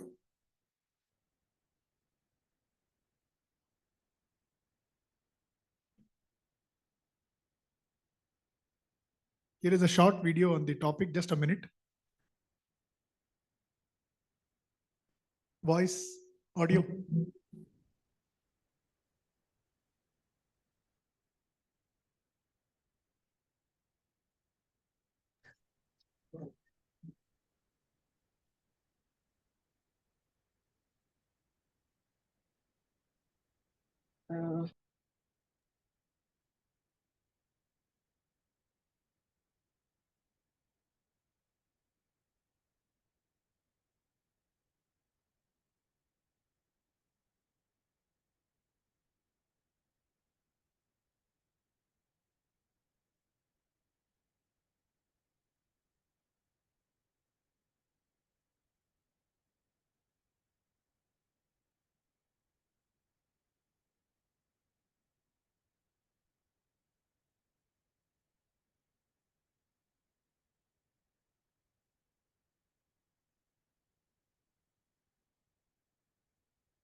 Yeah, okay, Manju, we will, you can skip the video. I think there's a technical problem. That's fine. So let me start the topic, privacy enhancement technologies. So whenever we talk of privacy, there are two things. One is the personal identifiable information and the, compliance with the fundamental principles of privacy. And the second is the security aspect. So when we talk of complying both these things, then the first thing that comes to our mind is privacy by design. So that's the overarching, concept. And under them, you have various, sort of technological components that can go inside to comply with the privacy by design aspects. And privacy enhancement technologies is one of those fields which is actually part of the privacy by design process. So what does privacy enhancement technology means? It is in fact, in short, called as PET. So PETs encompass a range of tools, strategies, and approaches designed to safeguard personal data, mitigate privacy risks, and grant individuals greater control. I don't want to speak more than this because then I would be actually, taking away what my speakers want to say. So Dr. Vijaya, with that, let me get on to you with the first question. Like, how would you define, privacy enhancement technology or PETs in the current world? And how do you think they are crucial in today's digital landscape? Very good morning to you all, and very happy that FDPPI has taken Manipal Law School as their partner for this conference. This is very relevant. The theme is also very relevant, the need of the hour. And academics will definitely make the best use of it because all these technologies that we are talking about are futuristic technologies. So where are we going for the next 20 years, maybe not even 20 years, maybe 5, 10, 20 years, if you take a roadmap, these technologies play a pivotal role for each of us as an individual or as a corporate company for which we are representing, or an organization or an NGO or an institution we are representing. So I believe that this is a combination. It's a set of so many tools, methods, architectures, and frameworks that are put into place. It's a very complex system so as to explain. But if you want to simplify it, it boils out to three things: people, process, and technology. So technology progresses, whether you like it or not, it continues to progress. One country likes it, one country regulates it, one country promotes it, whatever it is. Ultimately, it keeps going. And that leaves us to the other two sets, people and processes. So people and processes should align to the changes. And the problem here is that unlike in the past, the pace at which the technology is progressing is very fast, which means to say that people and processes also have to catch up with that. Right, so it's a never-ending Tom and Jerry game, I would say. Right, so we have to catch up with that, and privacy plays a more important role because early days we have limited access to devices, computing devices or tools, but these days you have a supercomputer in your hand. You remotely control almost everything. IoT, for example, if you take it, so you see such a kind of things that are evolving that even so larger, greater power can be controlled over smaller things. So this is where PET comes into picture. We have around 20 plus technologies. We were like most of the discussions. Maybe I couldn't attend yesterday, but from what I have seen in the morning, we have lots of debate or discussion around artificial intelligence. But more than artificial intelligence, there are 19 plus other technologies which we have to probably focus on. And I focus on two things: management and technology. So from a management perspective, we need to know how to manage this technology because it is something which is always with us. So privacy, we need to understand how important it is. We need to educate our children and students in their college and academics also. There are good and bad things about everything. And PET is a kind of control system that puts into place so that you don't get exposed unnecessarily beyond what is necessary. In a similar way, if you take corporates as an example, corporates shouldn't actually take more than what is necessary, the data.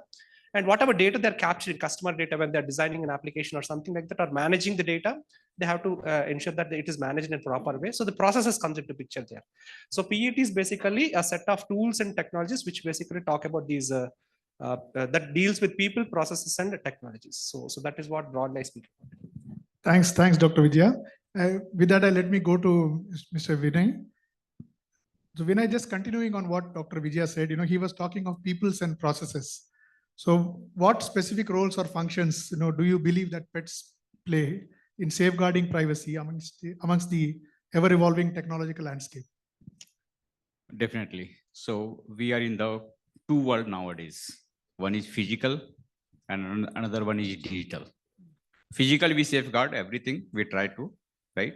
Digital, either we do not know how sensitive it is, or we are still learning on that line. So definitely the technology is enhancing.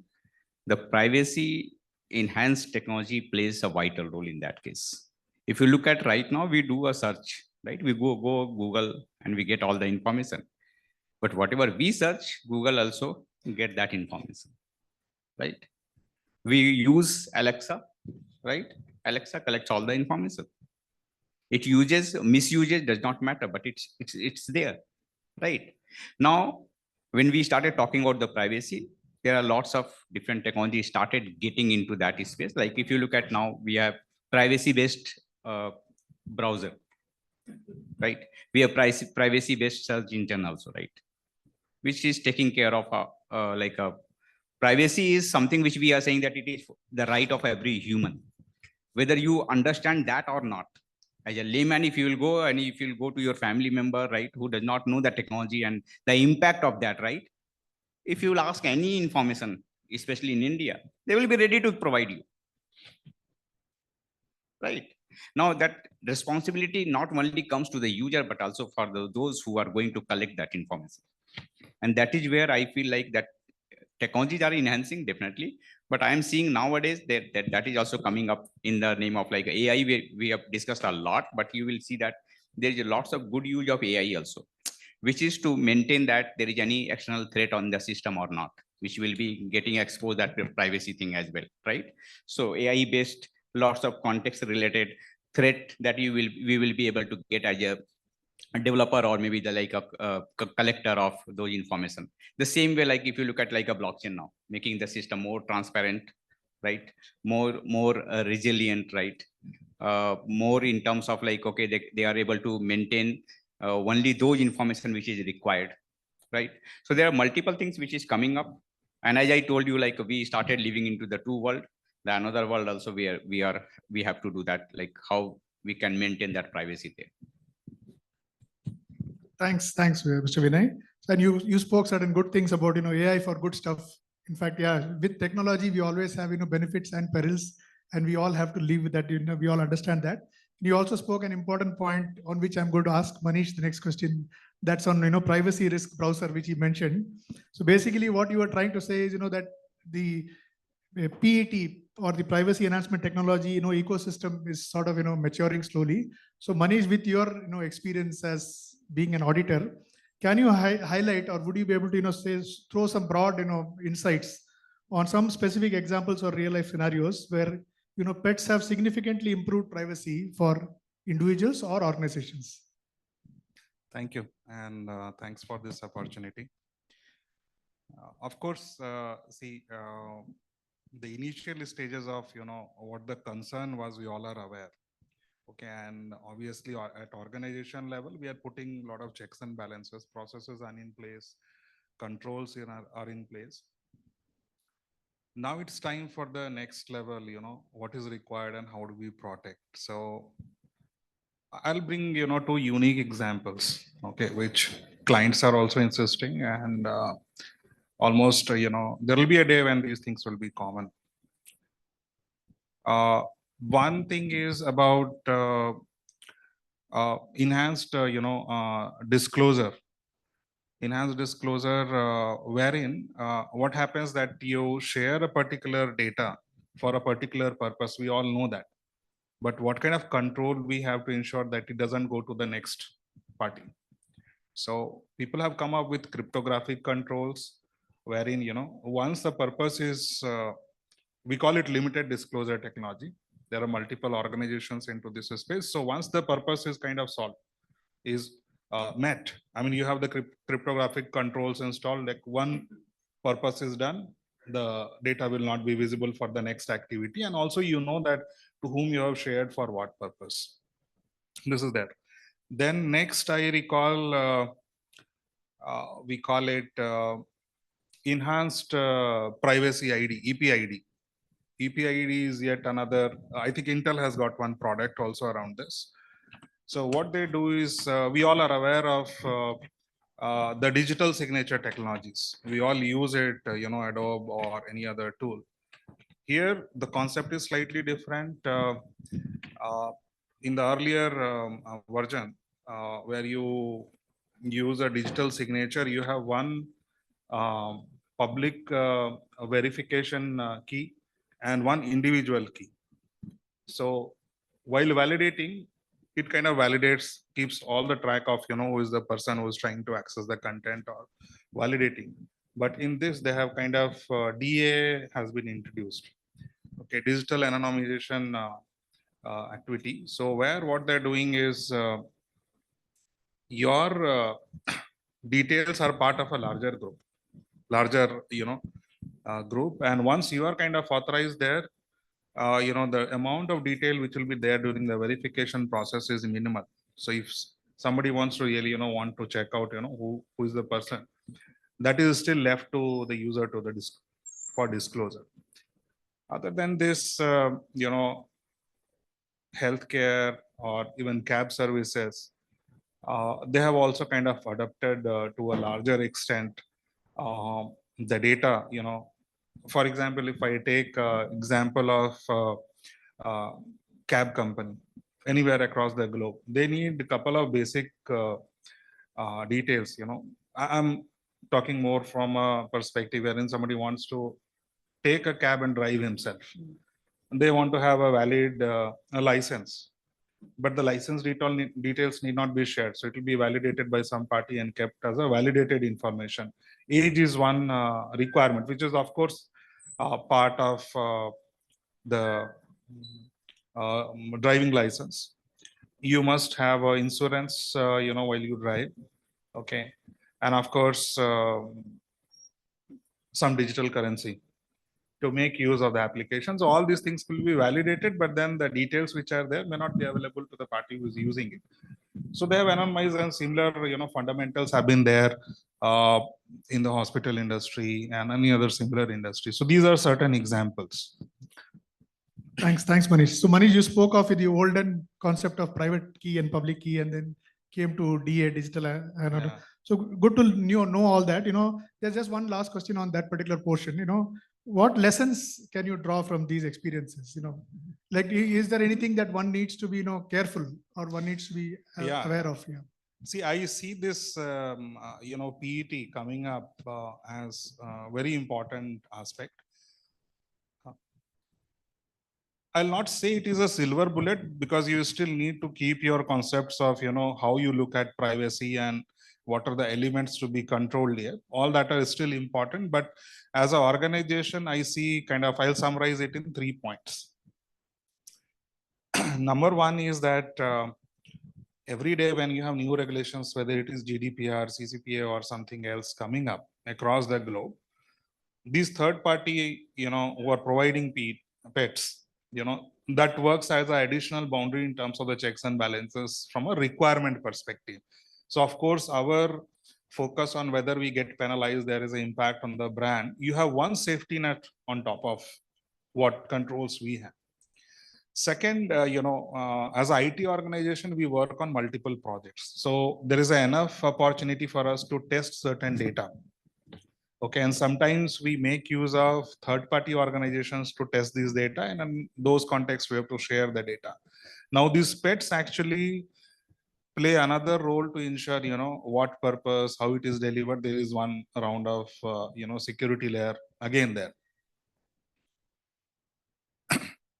The third thing which I recall is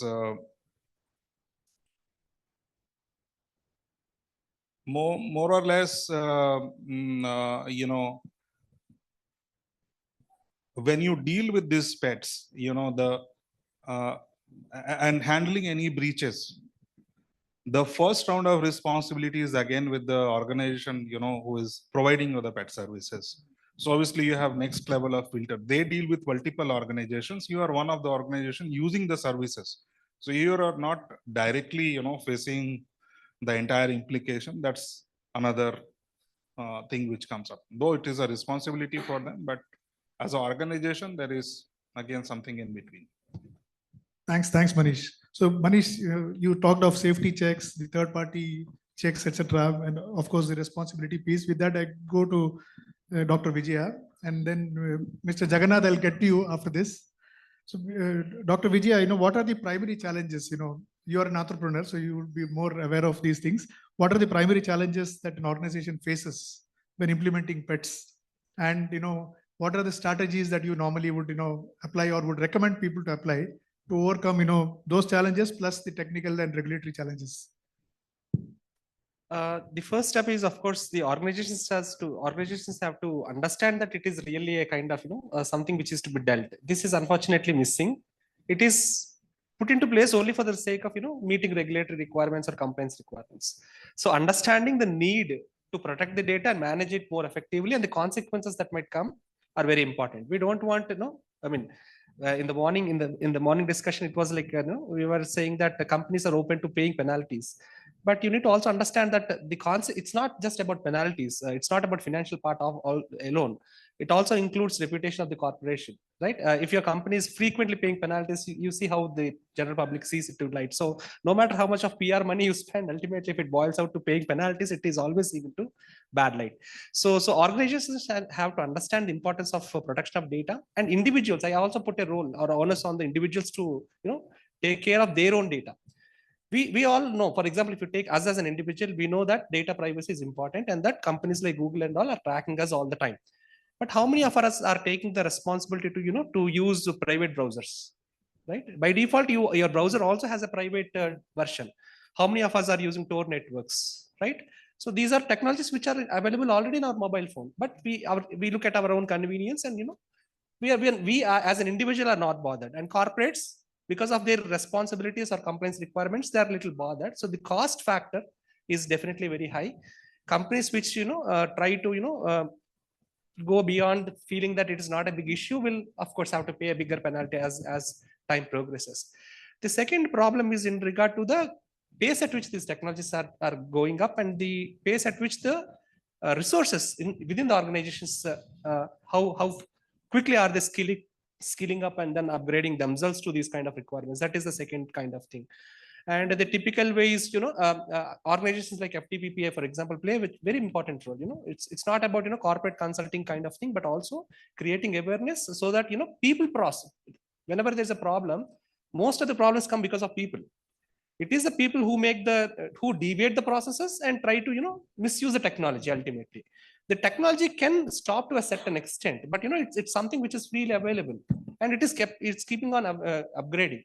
So when we make people empowered, it will automatically cascade to a long run. For example, colleges like, for example, Manipal can take care of taking some additional steps to ensure that some awareness campaigns can be created and things like that. So all these things, they might look very simple and routine kind of thing, but they play a long role. So this is how I see. And one of the biggest challenges here is to put dedicated resources to work on this. It's not something like my networks admin will take care of it kind of thing. It should be it's a discipline in itself, and we'll understand this maybe 5-10 years down the line, if not now, if not today. Thanks, Dr. Vijay. So good, you brought a point of, the academia and the industry working hand in hand. Yes, we do see that in some different pockets, but as you rightly mentioned, it's not there in all facets of our working today. That will be good to have, in fact, in future. And you also talked of, people discipline in the organization, like whatever processes and policies that you might implement, if your people are not disciplined, then you can get into trouble. With that, Mr. Jagannath, I'm getting to you with the same question. Like, would you like to throw some additional light on, what kind of, challenges organizations face, and what are the strategies that you would like to recommend to overcome, regulatory and other hurdles while implementing pets? Sorry, you're on mute. Can you unmute yourself, please?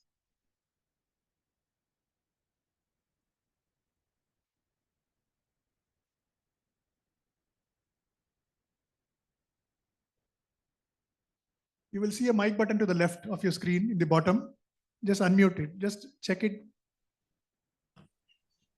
Good. Can you hear me now? Thank you. Great. Thank you for this opportunity.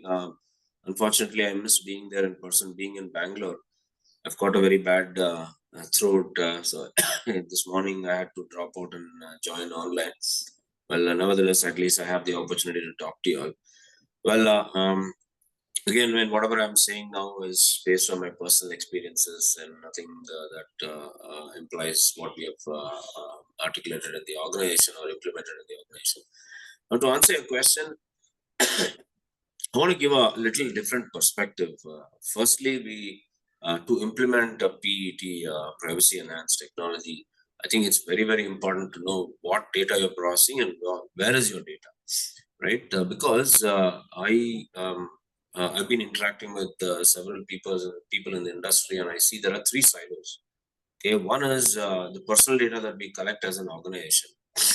Be it I'm from an IT services organization, but be it any organization, for the matter of fact, you have employee data, you have marketing data, you have visitor data, consumer data, and so on and so forth. Second is the data that you are processing for your customers, right? You are not the data controller, but you're processing for the customers.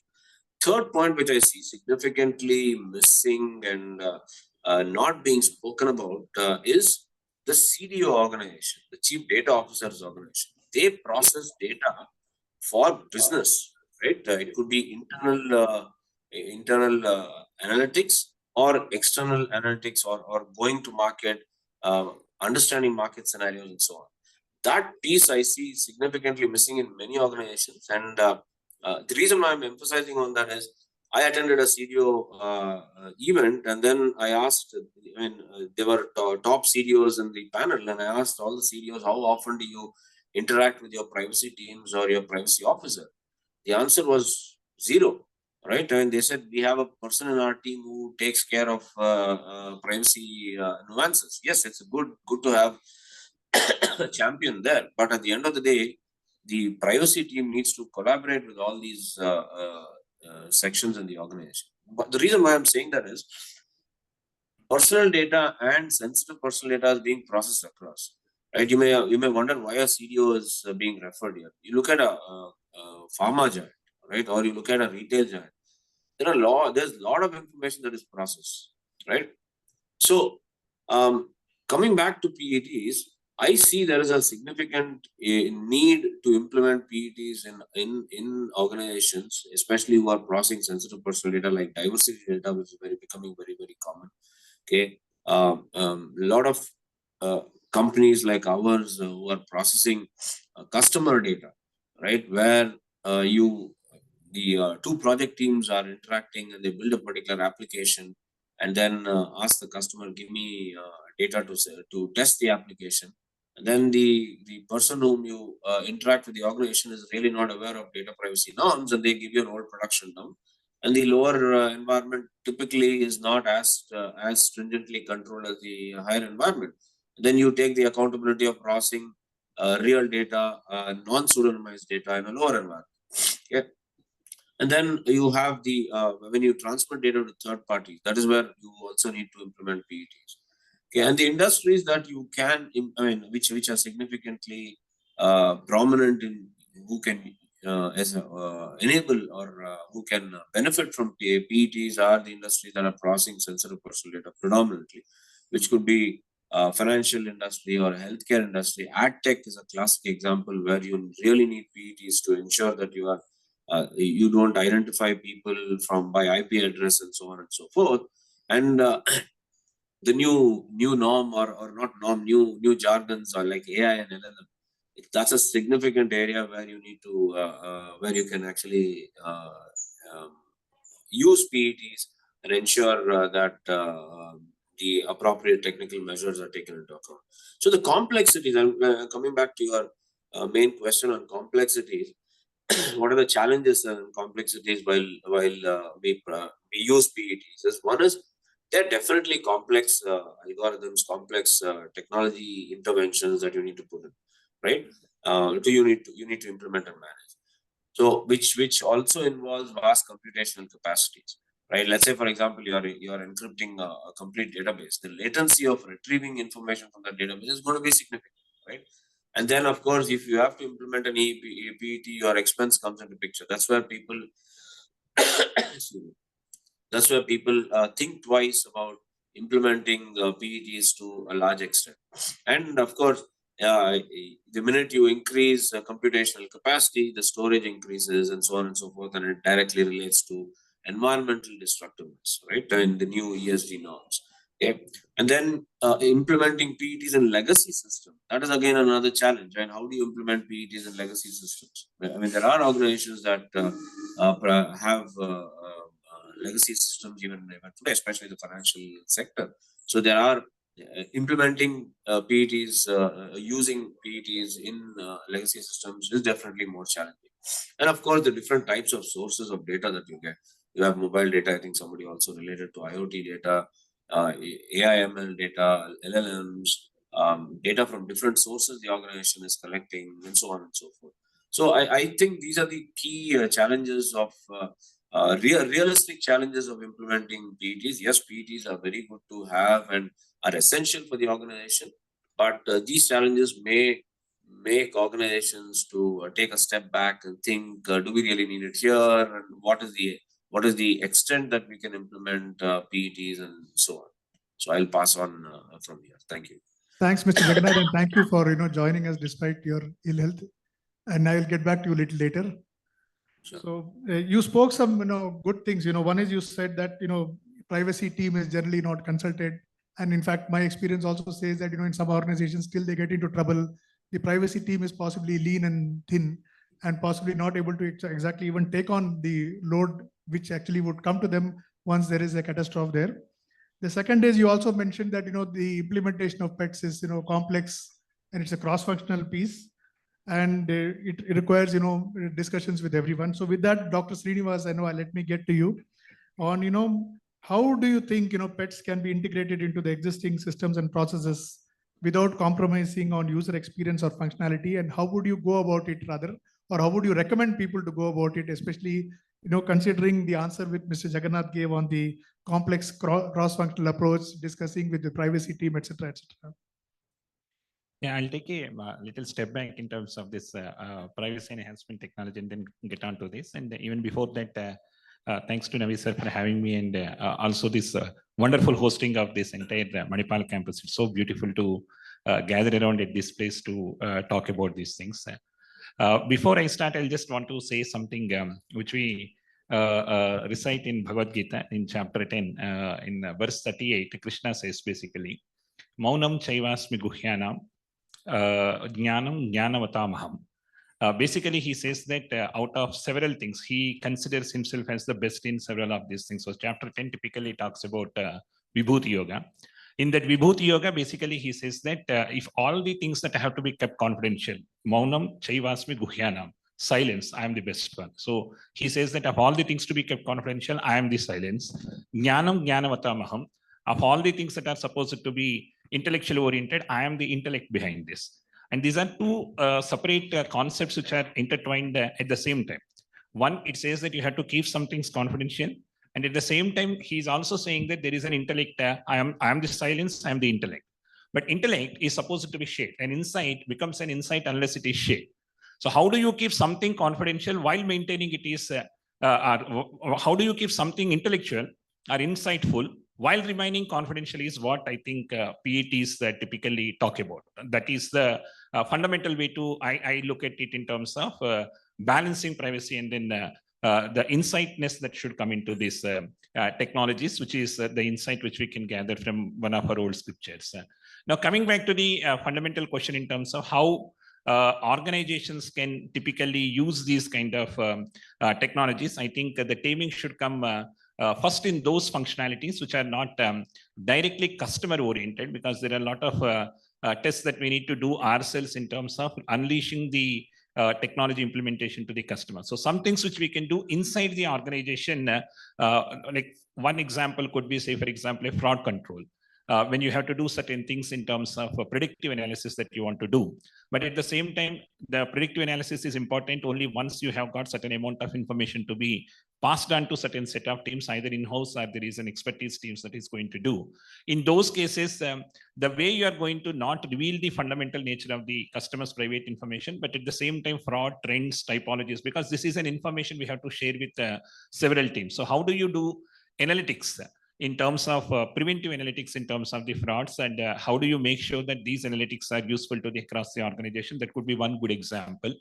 Or there could be like we are talking about learning models and synthetic data, which is the bread and butter of industries like fintechs, which thrive in terms of learning the models, but instead of training in terms of basic data, which they actually receive, generating a synthetic data could be one way to enhance privacy, which we all know. But especially in financial services sector, what we are noticing is a lot of these partnerships are happening.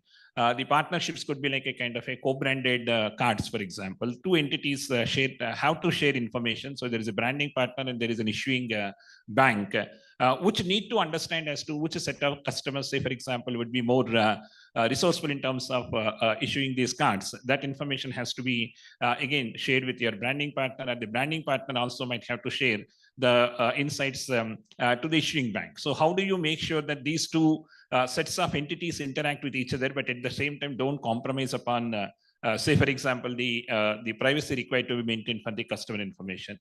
Or there could be even compliance requirements, for example. So anti-money laundering regulations required, for example, to classify a person, if at all, he becomes to a category called as a politically exposed person.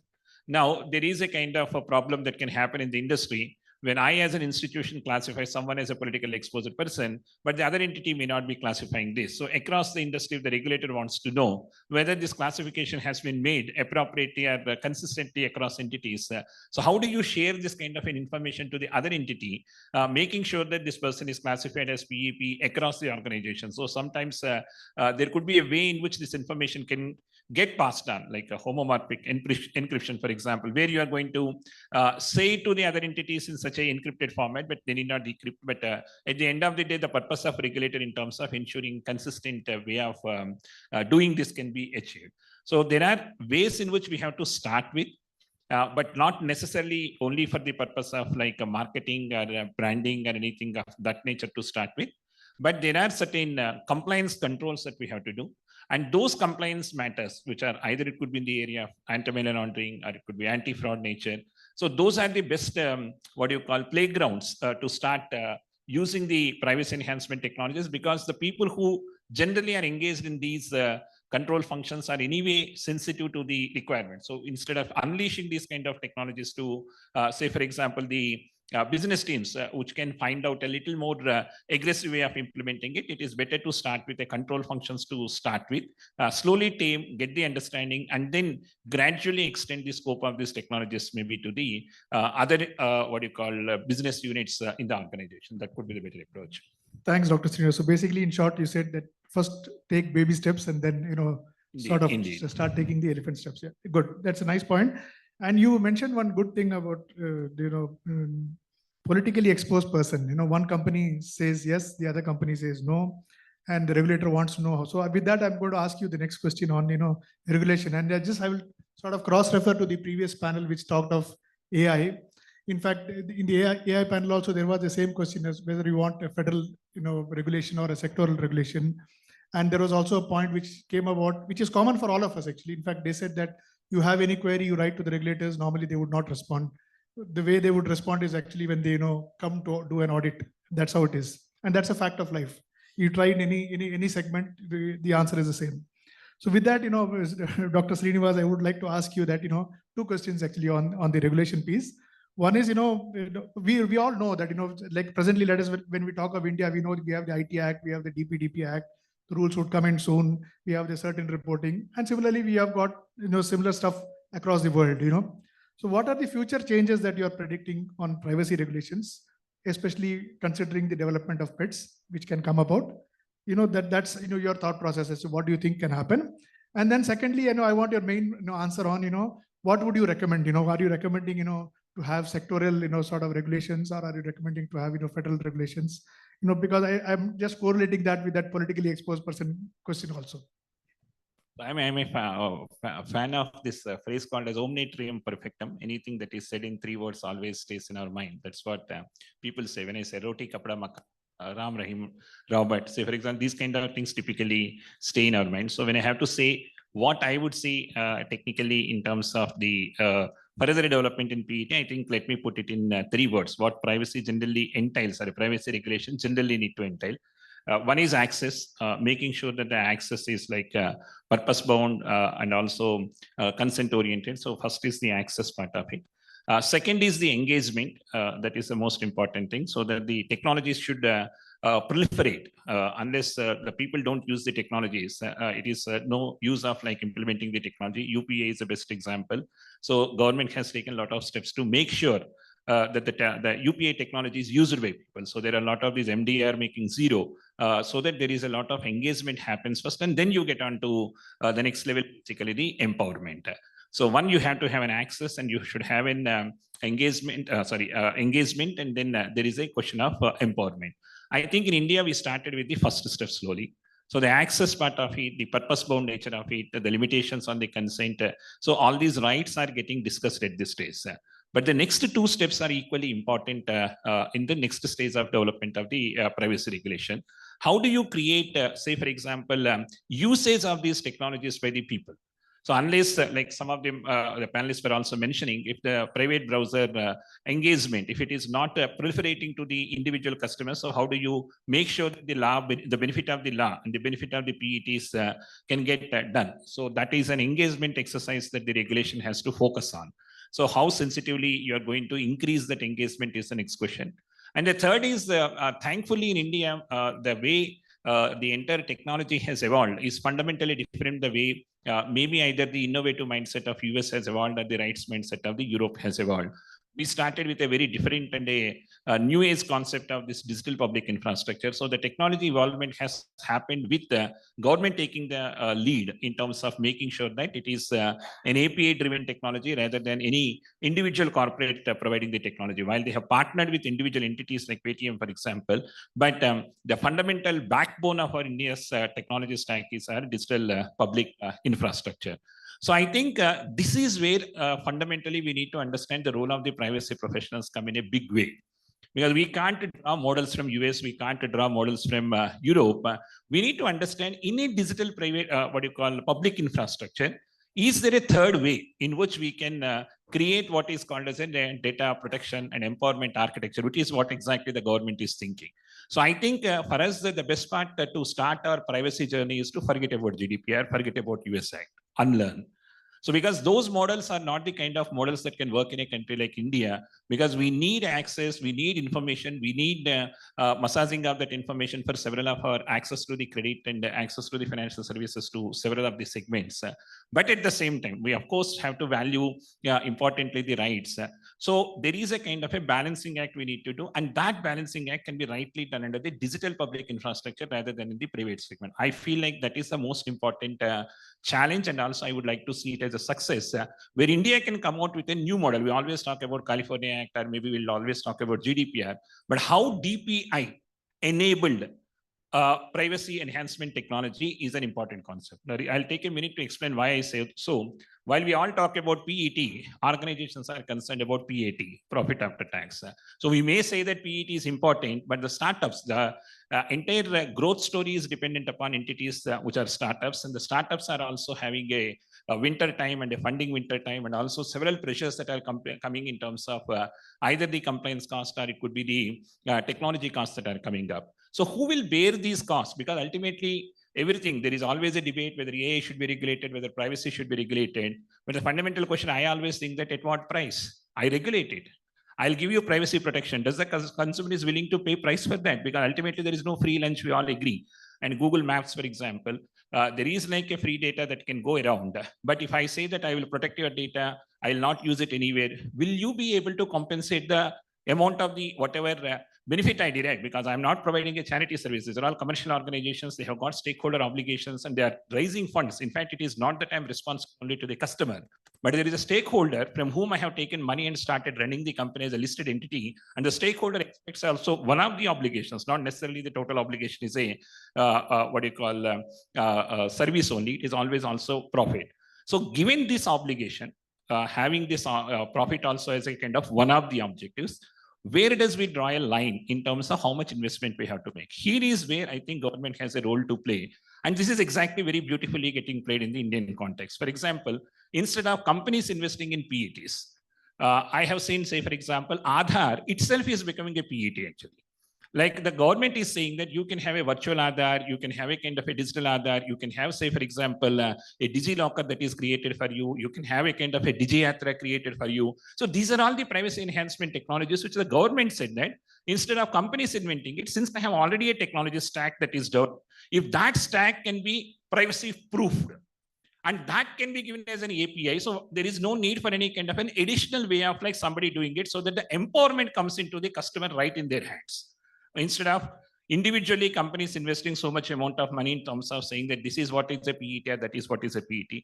Another brilliant initiative which the Reserve Bank of India has recently done is tokenization, for example, card tokenization, card on file tokenization, COFT as we call it, so that whenever your card information is getting taken by the fintech companies, or taken by the banks, or taken by the network providers, or acquiring banks, so the way the information passes on from the merchant immediately gets tokenized. And that tokenization as a regulation has come from Reserve Bank of India. There is no need for anybody to really worry as to how do I need to enhance privacy in the case of a card data processing by individual banks. So bank A might have a 1 PET, bank B might have a 1 PET. But the moment regulator has taken the responsibility and said that this has to be tokenized and this has to be stored only with the network provider and not with any other person, then automatically the industry has come to terms. And COFT is a brilliant innovation in that context. Last example could be account aggregators. The way the account aggregators, we have got the information in respect of several financial institutions. Instead of saying that bank A should have a PET, bank B should have a PET, bank C should have a PET, instead of saying that, the DPI has been enabled to create a next stack. So one is a paperless, then there is a kind of a currency list, and then you have got, say, for example, the paperless architecture which has been created at the top, which is the account aggregator, where the information from bank will be collected in a set of protocols developed by Reserve Bank of India subsidiary, Rebit, and then passing on it to the aggregator, who will pass on to the information users, for example. And that entire protocol is again a privacy proofing technology. So the point I'm taking is basically that regulator has a good role to play. Don't need to really look into US or the Europe models because they are, to my mind, are outdated now for the kind of a technology architecture that we have developed actually. So DPI intervention and using the DPI as a kind of a, again, foundation for a privacy enhancement technology, which is what the government is working in terms of data protection and empowerment architecture, could be the next way to look at PET in this case, which will not only help organizations to take PET also as an API and also help in terms of their PET objectives while matching the, regulatory and the compliance objectives and also customers' confidentiality objectives. Thanks, Dr. Srinivas. In fact, you spoke about the starting off with an sort of clean slate, in fact, and not carrying a backlog. That's a good point. The second takeaway that I would take from your discussion is on the use of government pets, especially Aadhaar. In fact, that is being used right now in the telecom industries for KYC. The government also makes some money because there's a very minuscule charge that they charge for validating it. At the same time, they ensure that Supreme Court directions are not violated and the other data is not stored with the service provider. So that's a good point that you brought out. So with that, Mr. Vinay, I'll get you for a simple question on the misconceptions or barriers that you have, which you must have faced or which you must have seen for implementation of pets. And what kind of strategy would you recommend to debunk such myths actually? Yeah, definitely. So good question. If you look at the application that we use, which is not having the PET enabled, right? Or when we are talking about lots of things related to the privacy maintained system and all, we usually see that those systems, like I was giving one example of like privacy browser, right? Or we are talking about privacy search engine. Or even if you look at like a secure communication, right? When we are having like WhatsApp or Telegram or something else, right? The problem that we see here is how good their user experience is. If the complexity behind that privacy is getting exposed outside front end also, right? The user acceptance will be much lower. So any application, like we were talking about PGP or we were talking about public-private keys, right? If I have to remember the private keys, which is like a 256-bit maybe like a 12 words per passphrase or something. It will be much difficult for me if I'm going to enter that, right? And then even though the system is very foolproof, will not be get accepted by any user unless it is like a, if you look at maybe in the crypto world, they use that and they are actually making it as noted down somewhere. But layman world, if you look at, they will be finding very difficult situation in that case if you will try to popularize like any other application. So the first thing is like how the usability is, how the user experience is. That's it, very, very important.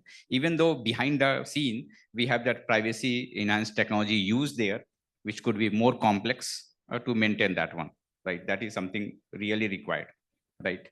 Apart from that, the awareness, that is very, very important part, whether we are talking about within organization, if we are using, or it's out for our users, it does not matter, right? The awareness is actually required. I will tell you, like most of the organization, if you look at, right, I have seen there, we are using their unsecured tools for the enterprise purpose, like office purpose, right? If you raise your hand, like in your office, you are using WhatsApp, right? We are using it. Does office has told you to use that? No. Why we are using it? Because it's easy. If I have to chat in the Teams, probably it is much difficult, right? So I will create the small group and I will tell you, for your information, all our security agencies in the India, unofficially, for all their official purpose, they are using WhatsApp.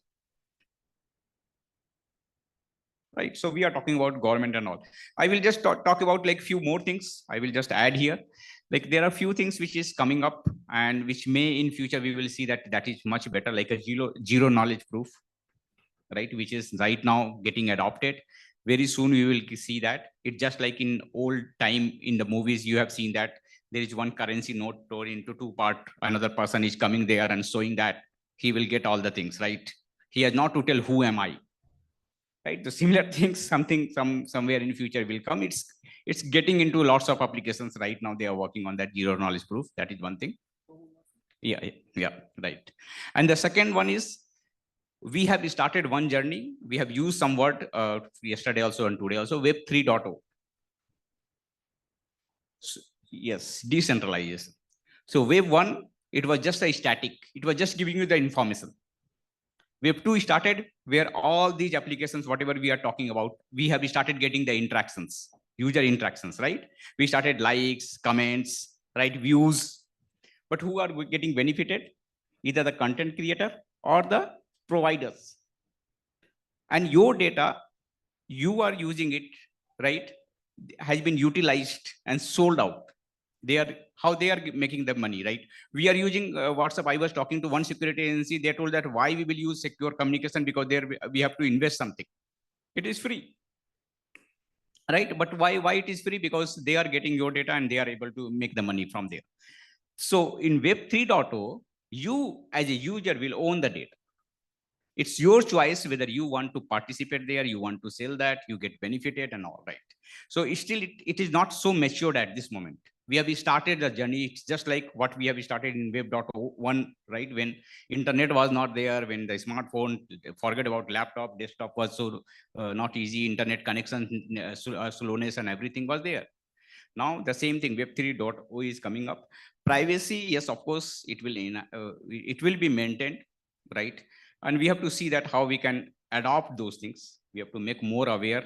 We have to make sure that applications are coming up with more maturity in that case, better usability. Yeah.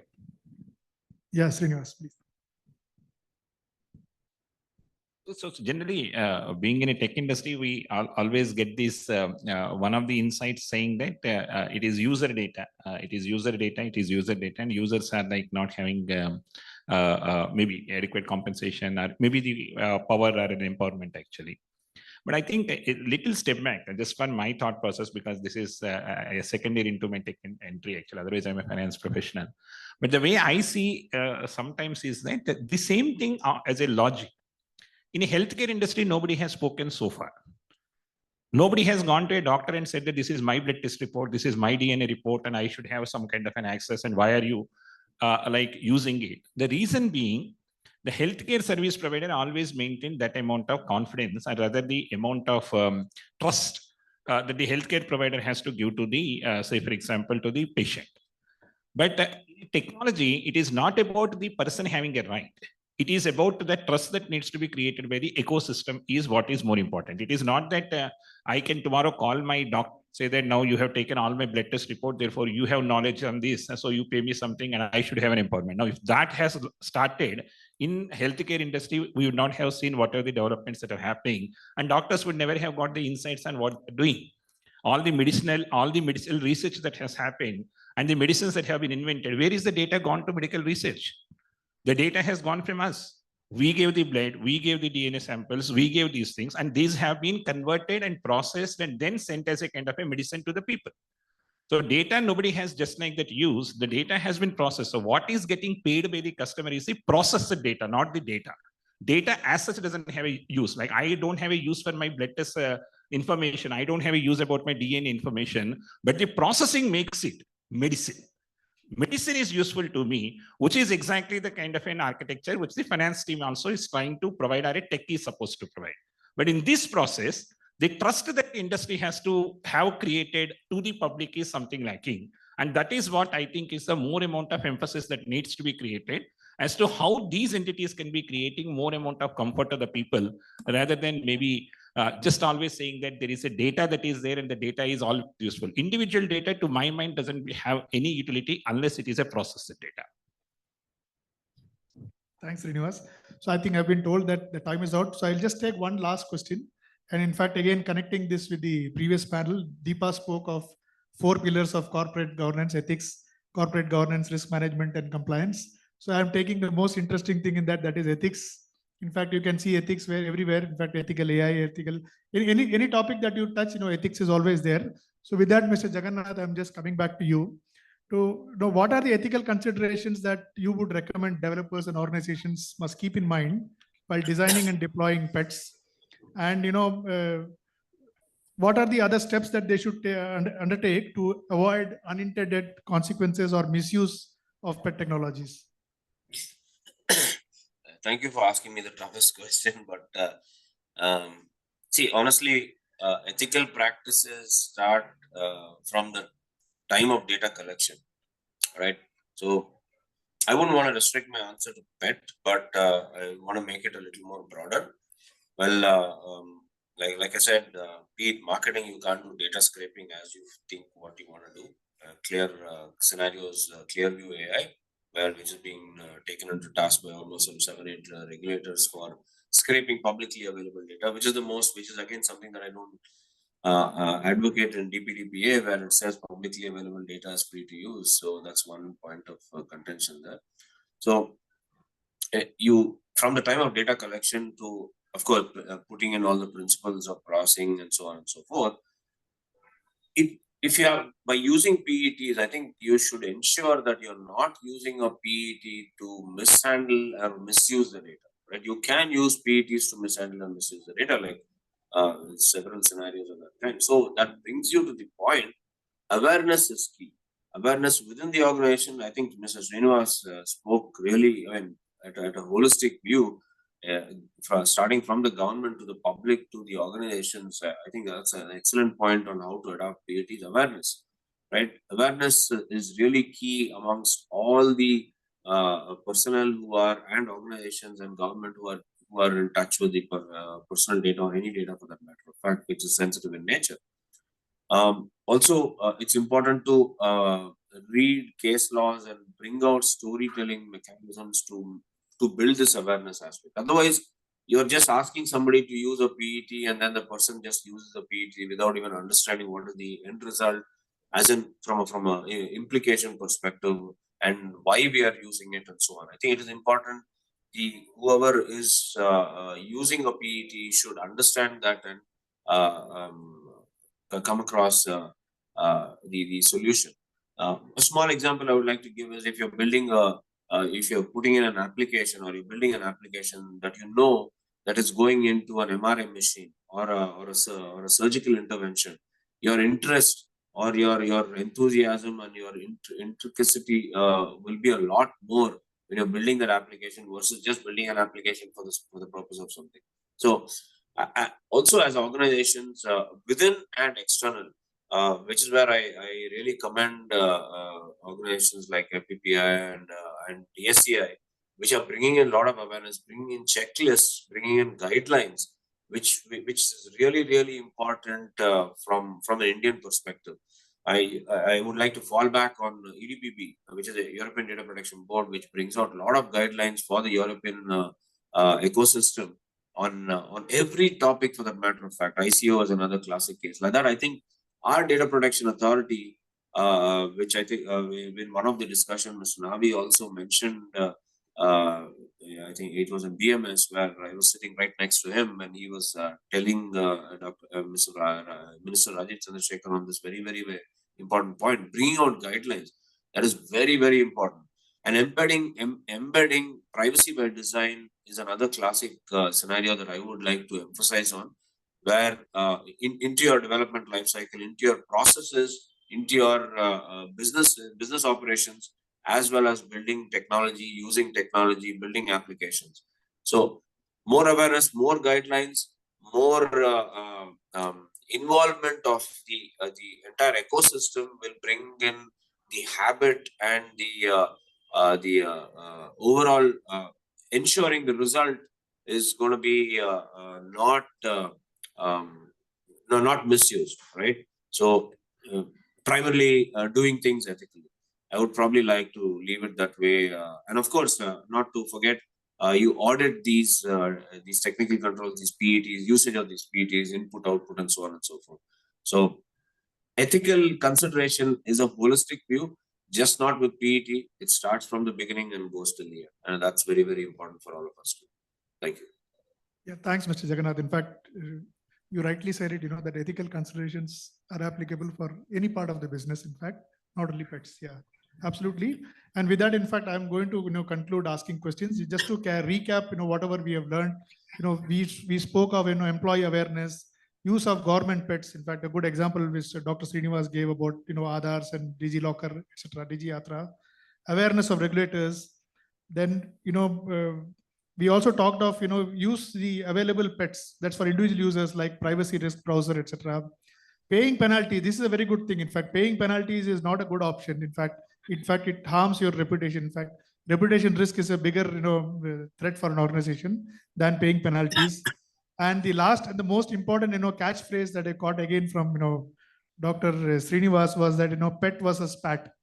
So thanks a lot. In fact, thank you, panelists. One point I want to you add want to on behalf conclude? of Yeah, all please. of us together Yeah. is that, okay, we had a good discussion, we had some insights, we had some takeaways. But starting tomorrow, what change are you going to make is very important. So on behalf of this particular panel, which focuses on PET, I would suggest that you pick up one topic which you feel improves your privacy. Would you like to change the way you are going to browse and search on the internet? Are you going to create reminders to clean your cookies of your browser? Or what kind of parental controls would you like to enforce on your kids, or maybe teach them so that they become more aware? Without you making the change, nothing changes. So on behalf of all the team members, I would say that find out how many methods of PETs are there where you can, as an individual, can improve, and that will make the change. So the change that you're looking for should change with you, which should start with you, right? So take it as an opportunity. Thanks, Dr. Vijay. And rightly said it before the lunch. Food for thought. Thank you. Fantastic discussion. Thank you, Dr. S.K. Prakash, for leading this discussion and giving us an insightful. Okay, thank you for that excellent moderation. I would call you Wing Commander S.K. Prakash for that matter. Okay, would like to hand upon some mementos to all our panelists for that insightful discussion. Would call upon co-founder of Clickstart Business Solutions, Mr. Ashok Kini, to hand over the awards. Starting with moderator, Dr. S.K. Prakash. Yeah, please come in the center. Ashok sir, please come in the center. Yeah. Thank you. Dr. Srinivas Yanamutra, Group Head Regulatory Affairs at 197. Yeah.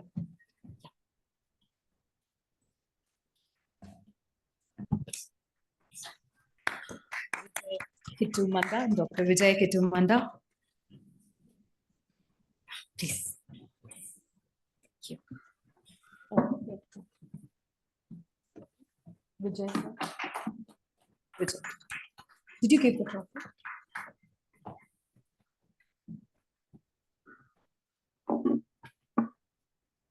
Mr. Vinay Krishna, Founder CEO, Ledgerfit Solutions.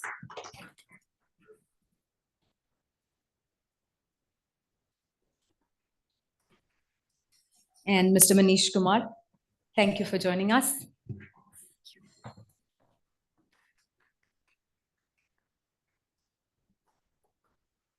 Yeah, let's gather for a group. Yeah, Mr. Jagannath, thank you for joining us online. We will ensure we send your memento back home. Hope you take good care of yourself. Let's join for a group picture here. After this, let's break for lunch and try to come in next 30 minutes because we're already running late of time. And we will be even having awards at FDPI after this.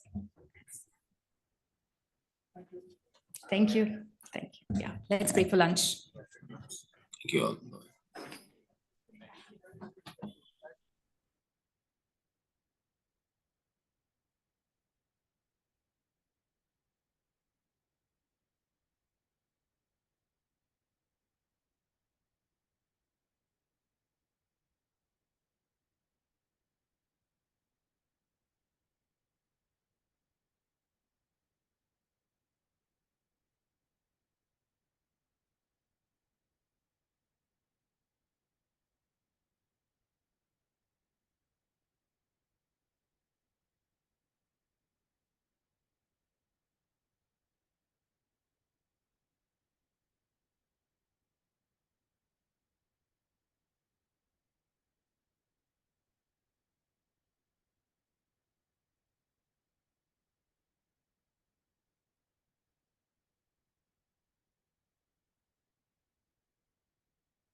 risk and compliance posture on a real-time dashboard. You can track your team's progress with custom reports and prioritize risk mitigation activities more efficiently.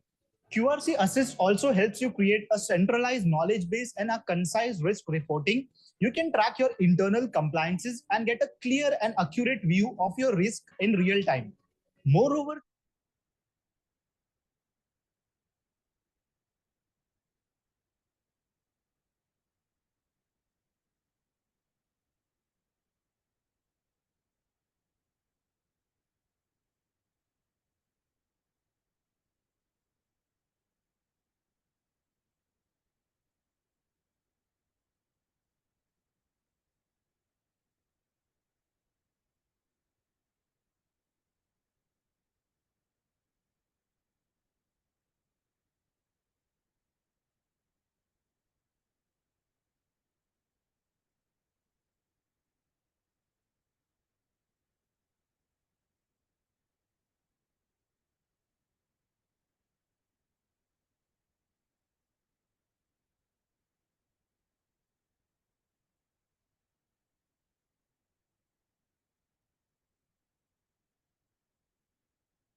Maybe Group Chief Privacy Officer, Infosys.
Yes, consumers, citizens, etc.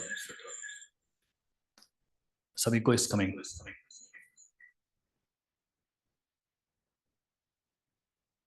Sorry, is this better now? Good. So for that reason, we all in the industry always collaborates with the governments to influence, to work towards making a law which is balanced, what we call advocacy efforts. When you look at innovation, I'll throw this example to just illustrate a point. What do you see, the two things? Let's make it interactive, just post lunch. What are these two things? The lower one is easy. What's the upper one? Close to that printing machine camera. So what is common to both these?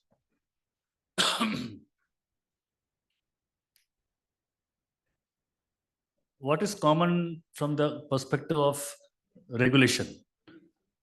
Image, copy, right? Copyright, privacy, two things come to our mind.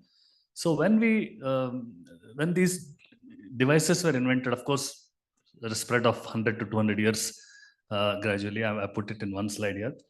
The thought was not to regulate the camera or regulate a printing press. It was on those aspects of these technologies which cause harm to people. So it was when the printing press was made, it became very, very easy to disseminate information across the globe, across the geolocation. May not be globe to start with, it was The airplanes were not invented initially, so it was much easier to print in newspaper. You know, Samuel Warren's article and all, what happened those days. So it's very important to understand the harm caused similarly by digital camera was about dissemination of personal information and non-personal information across in a jiffy. Initially camera, Kodak brought out their first portable camera as early as late 1800s, if I remember correctly.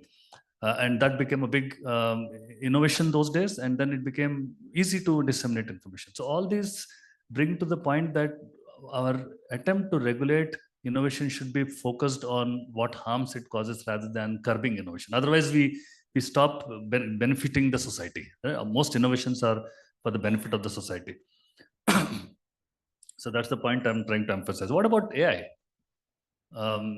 Neural networks. Should we worry about AI at all? Should we take the same approach to say that we should only look at harm? I just listed few harms here because AI systems, I'm talking about machine learning based AI systems, not the expert systems, not the rule based ones. They have bias. They are unable to explain. I'm talking about particularly the local explanation, not the global. We have models like Lime, but the moment the number of variables increases, the dimensionality problem kicks in, the explainability falls down. But consumers want explainability. Why was I denied a credit card? Right? Why was I not chosen for this job? How do you explain that? Will the model be able to ever explain? Opacity. We don't know how it works, quite related to explainability. So these are concerns which are very difficult to address. In fact, the entire AI industry is quite nascent stage. Some of the professionals in the morning spoke about it. But the fact is, our understanding is very early, very low. We have technologies, we have mathematical solutions, but a long way to go. Because at any time you improve one, the other falls down between these parameters. That's the concern. So in fact, some of them question that why do we need explainability? If when an aircraft is flying to a high altitude terrain, do the pilots tell the passengers that we are going to a high altitude terrain, things may be bad, be prepared. We're not sure even you'll land or not. They don't. They ensure that the pilots are trained, who have got the expertise to, because of the weather conditions, they know how to land in a high altitude terrain. Or they abandon the flight if things are not good. You don't go and stand in a queue and say, please explain that, are we going to land? How much is the wind speed? How much is the aileron angle? We don't talk about those things, right? So similarly, explainability should be for us as a model developer, for us to know, is it explainable? Is it a black box? We should know how it works. Do I have to explain to all of you? May not be. So we should think about those lines. Explainability should not be confused as that all of us need to know how it works. It is about the model developer should know so that they are accountable, held accountable to explain in the event of something, let's say unfair practices, etc., to the regulator. That's the approach you should take. What about high-risk technologies? Technologies, some examples I gave. Nuclear fusion, what drives our dear solar system? 4.5 billion years. Another roughly 4.5 billion years is left. We are halfway through. We wanted to replicate this. We did an experiment in Europe some time ago. You will be aware. A lot of halla happened around that because we don't know whether it will be controlled or not. Similarly, cloning, artificial general intelligence. We know last 2 weeks what's happening. So we have these are real concerns because these are possibly going to wipe away humanity. They can threaten our existence. Cloning can threaten our identity. We don't want a duplicate Srini to stand somewhere and claim everything, right? So we need to worry about those technologies and regulate them, which can be life-threatening or threat to humanity or threat to the planet. We don't want to destroy our planet and look for another planet while things are going on, right? So I think somewhere we have to draw a line, how much to regulate. And these are just some of the tips. So when we talk of innovation versus accountability, what is innovation we're talking about in the digital technologies? There is lots of things happen. Few of them I listed here: ubiquitous computing, IoT devices with the computing power. At any time, all the things that we do in our day-to-day life, data is captured, wearables, smartphones, web browsers, things that we know, things that we don't know. All this data is captured by entities on the other side and processed in a manner where we have very little understanding. And potentially, these all data can be gleaned together to draw a rich profile about ourselves. And those profiles could be benefiting us, could be harming us. The line is blurring out. So the question is about how do we make companies accountable to see that these rights are, the empowerment is on me and not that we don't lose control. Digital surveillance need is increasing. Security concerns are increasing both for corporates, for terror, from law enforcement, from terrorism perspective. So obviously you'll expect a lot of surveillance, but they all intrude into our privacy. Machine learning systems, all AI-based systems, most systems, most efficiency driving processes are working using AI now, or they will use in short time. SSO based apps, single sign-on, what we are used to in our corporates, that's now gone beyond the corporate. The world runs by single sign-on. If you log into Google, if you open a browser, it says you are so-and-so, can we continue? Why is it done? Because they want rich insights about us. Everything becomes, every platform that you do, whether you purchase vegetables, grocery, whether you buy a cinema ticket, you fly a flight ticket, you are exploring some information, everything is together with the same ID. That ID is my ID. It could be pseudonym sometimes, but do I want them to know? Because sometimes we don't care. We like that because it will give us valuable advice on what books to buy, what game to watch, maybe at the stadium, but other times it may not. So the distinction, as we'll see in the next slide, is blurring out. And the key thing about this is not whether we should have this or not have this. It should be able to switch based on the context, and that ability should be with us. Brain computer interface, huge developments happened. There is a technology which has come almost, it's at the testing stage where it can interpret what I'm about to say. I'm thinking, there's a small lag between what I think about to speak and not yet spoken. Imagine that's very good actually for people who are not able to have speaking disabilities. But imagine that device is kept near me and I was about to think to say something and I've not spoken yet, and people capture that, a hacker captures it. What will happen? So these are technologies which can be very scary for us, and it will require us to behave completely differently. We cannot be the same human being anymore. We also know clear view breach, right? Many of you would have read about it. We were thinking that data on the public domain is free. Anything that you keep in public domain, you don't expect privacy. But look at the clear view breach. If you're not right, you should go through that. It's completely new technology which they developed, with which you can figure out using your, if I have one of your photographs, I can put into that and figure out which last 20 years, where all you have been in the world, in which photos you are. And those photos are not yours. You're very safe. You're not on Facebook anywhere. But those photos are because you went to Rome last vacation. Yesterday you were in Delhi. And you are in the street, and there are public photographs you are in. And those photographs now can be reverse engineered to say who is this person. So we should be in the future stopping people from photographing us on the street, right? Today we don't care. So these are the concerns you have to be worried about. So what are we talking about? Accountability, privacy regulations, data ethics, ESG, a new thing which has come up last few years. We all corporates are worried. We need to be compliant about ESG, very, very important on sustainability, governance, environment. AI laws, those are at the nascent stage, but many are, Europe is coming out shortly, maybe by January or so we should be having it. And consumer contracts, consumer expectations, etc. And the endeavor should be to strike the right balance, and as privacy professionals, we should see how to make it a positive sum game and not choose one of them. It's not about this or that. So before we go into how to do, we should understand a little bit about the states and forms of privacy. I'm sure many of you know, but I'm bringing a different perspective to make sure that you get the depth of it, because many times when you implement privacy in the companies, you must know the context of why things are so when something is sensitive. The world is not as simple as there is a personal data and there is a sensitive personal data. It's not like that. Lots of instances, personal information can become sensitive depending on the use case, depending on who's the stakeholder at what point of time, all that. So that context has to be appreciated, and harm should be kept in mind while deciding what controls to put and what should be done and should not be done. So one of the models very well known is by Professor Alan Westin, who is considered father of modern privacy, late Professor Alan Westin. He used to be a professor in America. There's a very good book about, he wrote many books, but one of them is called Privacy and Freedom. If you get that book, you can read about it. He defines 4 states of privacy. Solitude, which is about you wanting complete isolation. That means you want to remain maybe in a room. Similarly, in the digital world, you don't want others to know you're here or you're doing something or you're in some forum, etc. Intimacy, which is about being with somebody else who's very intimate to you. Could be your spouse, could be your boyfriend, girlfriend, it could be your daughter, son, with whom you are very open in conversations, and those conversations should not be heard by anybody else. Reserved, which is about you are in a crowd where people know you, but you want for certain point of time, you want to be silent. You don't want to participate actively, both in terms of hearing and speaking.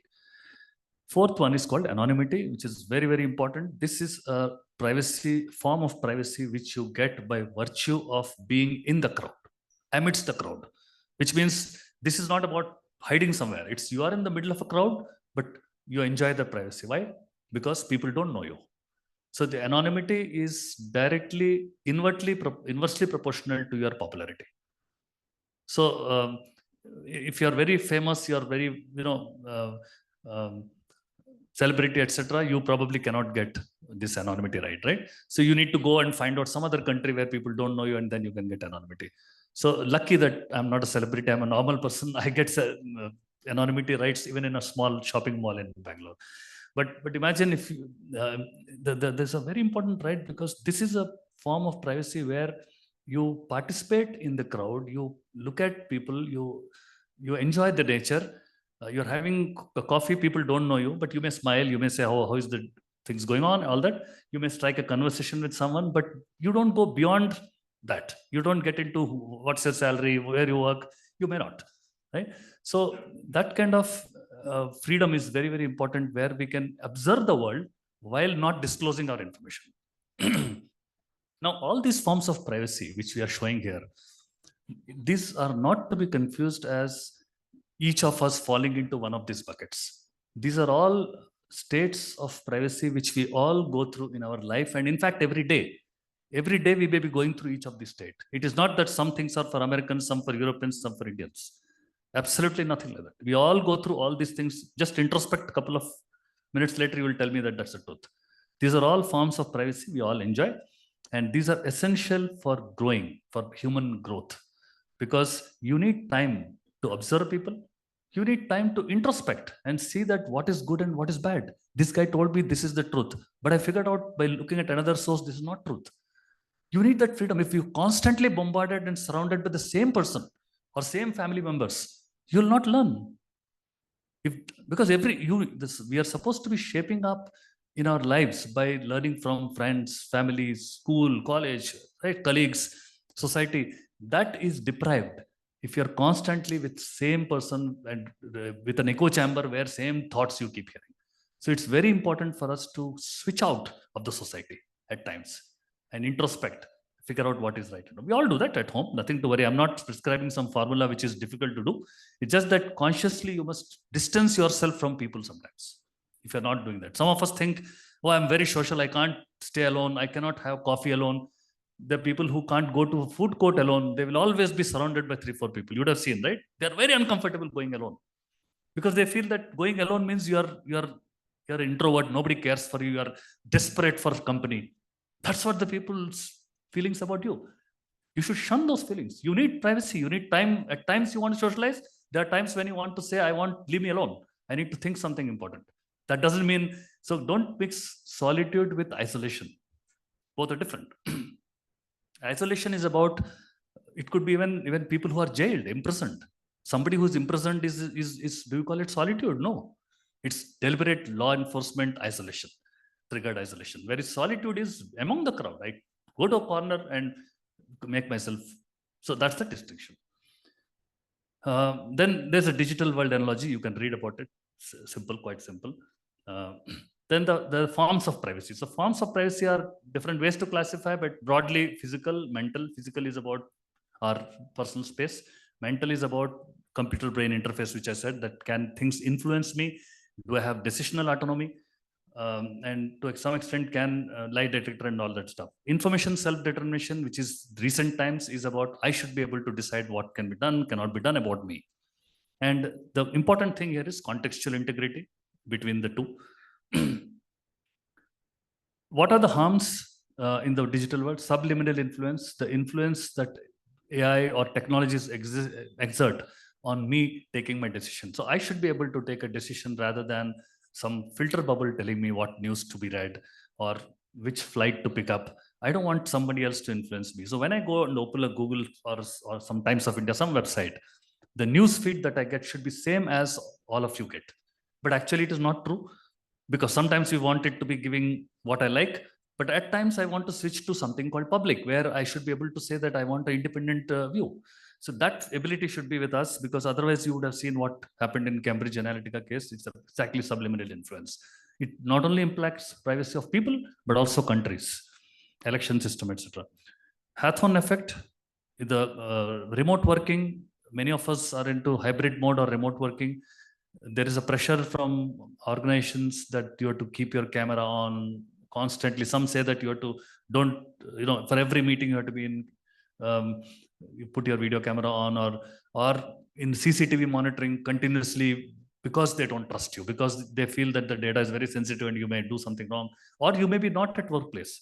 So there are these newer paradigms which are coming, necessities, you can say, in some form, which are actually becoming intrusive for us. So psychologically, this causes impact, long-term impact on humans, because if we are constantly monitored, we no longer are the same person, because we tend to behave as wanted by someone on the other side and not as Srini. So that then we lost identity.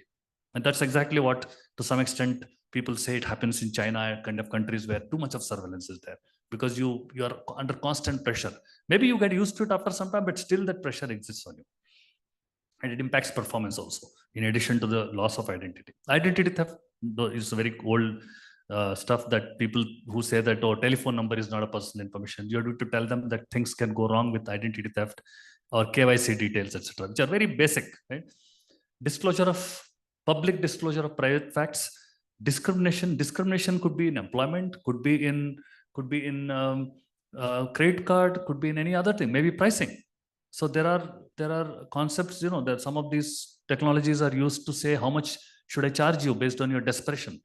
So should we allow that to happen? If some app looks at your state of desperation and puts higher penalty or higher fare to you because you are in desperate situation, could be because you are desperately looking at it, or it's like the example I keep giving is, if cab aggregators look at your remaining battery power app, which is collected, right? It's an app, it's an attribute. And they look at your that desperation and look at your battery power is only 3%, and they increase your fare because you will click no matter what the fare. Now, these are all cases which are in between, somewhere legal and illegal. It's not clear. They fall under data ethics today. The laws have to catch up. So the laws always lag behind. So what do we do in such cases where we don't have laws? It makes business sense, you do it. Laws have always been in the form of blacklisting. It says what you should not do. Laws don't say what you should do. So you'll always, anything that is not prohibited by law is permitted. So businesses will do what it's permitted. Until the law comes up, it is ethical to do. So it makes sense. You can make a lot of money, so you'll do that. So this lacuna will continue, and therefore there are a lot of peripheral laws. You can't expect privacy laws to tell this. Data ethics is there, but data ethics again depends on organizations' interpretation, right? Each one can have their own. Technology paternalism, where we don't understand how technologies work, we became slaves, like Stockholm syndrome. We become slaves of that. We accept it, we enjoy it, we enjoy the fruits of the digital society. The business case is so compelling for us that we start ignoring the pitfalls of it. So the answer to all this is not to shun technology or to avoid those apps. It's about making the app companies and mobile devices accountable to respect privacy. And that we should do by right privacy interventions. So these are expectations of a digital native, typically, which are quite familiar to all of you. And these are privacy principles. I'm not going through these principles. These are all common principles. You all are from privacy field, so I know you know. But it's important to know that how these translate. So the harms led to expectations, led to principles. And principles are the backbone of any regulation, whether it is GDPR or DPDP law. So how do you balance between the two? You look at privacy engineering. The key to balancing act is to engineer privacy, integrate the privacy engineering and the development process, whatever it is, hardware, software development. They must be blended in such a way that people do not have to refer to different things to be, because if you, the moment you say that you have to refer to 5 different processes, people won't have time. So it's very important to merge, integrate them. And the strategies must be defined upfront on which kind of strategies are required. And there's not one strategy, there are many. These are just grouping, data-oriented, process-oriented. And this, the source of this is given below. It's from a Germany authority. But similar ones are adopted now by ISO, NIST, and many of them. You will have slight variation, but the idea is to see that put conscious effort on identifying techniques and technologies and methods which will balance between privacy and this. Now, all of them need not be pets. So we spoke about pets in the morning. I saw pets are just one of them. You could have methodologies, you can have processes, you can use abstraction. For example, minimize is about minimize collection of data, or see that what is proportionate and avoid collecting disproportionate data. For instance, if you need to collect locational data, you could collect precise location, GPS. You could also collect location at a coarse level, at a periphery level. For instance, if I had to call an Uber, I will today, when I called a taxi, I didn't tell them the precise address. I told them my apartment complex name. And I walked to the gate. Maybe I won't prefer that. But if it is probably a food delivery app, I have to call them to the door. So the location, the level of abstraction of data that is required should be based on the need, whether I need to be given complete address or not. Similarly, if you need to know only date of birth to wish somebody birthday, you don't need to collect year. You just need day and month. So everywhere, proportionality principle and minimization has to be applied. And this is not just at collection. Even during processing within an organization, expose only that much data which is needed for that particular purpose. Hiding is, obfuscation and encryption and all that. Separate is keeping the databases separate. So if you see all this in the right side, I've listed the goals for privacy, which includes security. CIA is security. The upper 3 are privacy. One of the important attribute is unlinkability, which is about ability to not link databases, not get ability to glean the data together, not let people make inferences about me in a holistic way. So I would prefer that what I do at home and at office are completely not linked. Is that possible? Maybe not. With the technologies, it is probably drawing an inference, because it's the same Google I use everywhere. So how do you make these disparate? How do you keep databases separate? But if you see, all this makes little sense from technology, because we want integration. From technology side, we want more data. We want linkability. If you see, the entire unique identities are focused on use the same identity for buying flight ticket, buying taxi, taking taxi, buying insurance, everything. So the same identity, when you buy everything, then how do you prevent unlinkability? So you need then regulations which will enforce and impose administrative restrictions on how you can process data and how you can separate this, and how you could aggregate data where possible, or do suppression, do generalization, the methods which we use for de-identification, to see that data is only collected at coarse level, and the use is also restricted. Similarly, we have process-oriented, where you have control mechanisms, enforce, demonstrate. All these are blended with GDPR kind of laws, where you have privacy notice, you have enforcement mechanisms, governance processes, measures, metrics. And transparency is about making open about what you are doing. And this is not just about privacy notice. It's also about, in the context of AI, about being transparent on how the decision was taken, where from the data was taken, the fact of explainability, which I spoke about a while ago. So those are still under evaluation currently.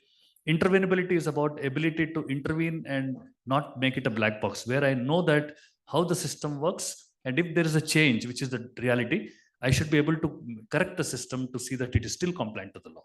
But sometimes legacy systems, we don't have intervenability, because people who developed that left and it was not coded properly. So we should quickly build that. You'll see that's why people use data discovery tools to figure out where data is when there's a data subject request. That's not the way. You should actually have the Article 32 records of processing GDPR requires you to have proactively all the database ready, that metadata, what data is captured, where it is kept, is it sent to different countries, is it to the vendors, how long it is kept, all that stuff should be at fingertips for a DPO. It should not be that you are running a discovery tool to figure out. So intervenability dictates that. CIA, I don't need to talk that security, we all know that. And these are some of the privacy standards, related standards, which you may want to refer. This maybe this is not latest, I think, but you can find more about it through websites. But some of them are freely downloadable, some you have to purchase. But these are, and some have been adopted by our Indian standard body, which is BIS. You can get them. But these are going to help you to implement the right methods. For example, in when it comes to de-identification, one of the pets, we can use ISO 20889, which is the methodology guideline for de-identification techniques. And there's one more subsequent to that, which lets you assess the risk of re-identification and then choose the right technology. So all these examples are there. And in fact, in India, we are developing guidelines on de-identification, which is, we already drafted it. It's pending for publication. I'm sure at the right time, MIT will release it, we assume. It's actually, it's created by a committee, but when it will be made public, I'm not sure. But I'm assuming that that also would be helping the industry to prepare for better use of pets, etc. And we have a standard in India called IS 17428, which we published in 21, I think, if I remember. And this is freely available. You can anybody of you can download. It's 2 parts. Part 1 is specification. Part 2 is guidance. This is again something which is very valuable asset. Part 2 is fully about guidance. It talks about a lot about PBD and all this stuff. Thank you. If any questions, I'm happy to take.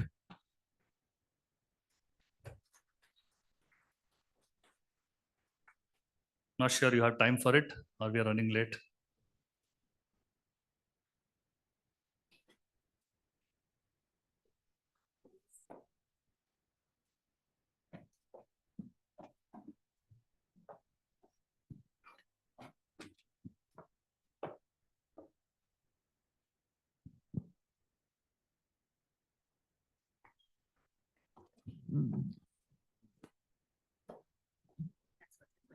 Yeah. Thank you, Srini. It was a very insightful session. Thank and you. very informative.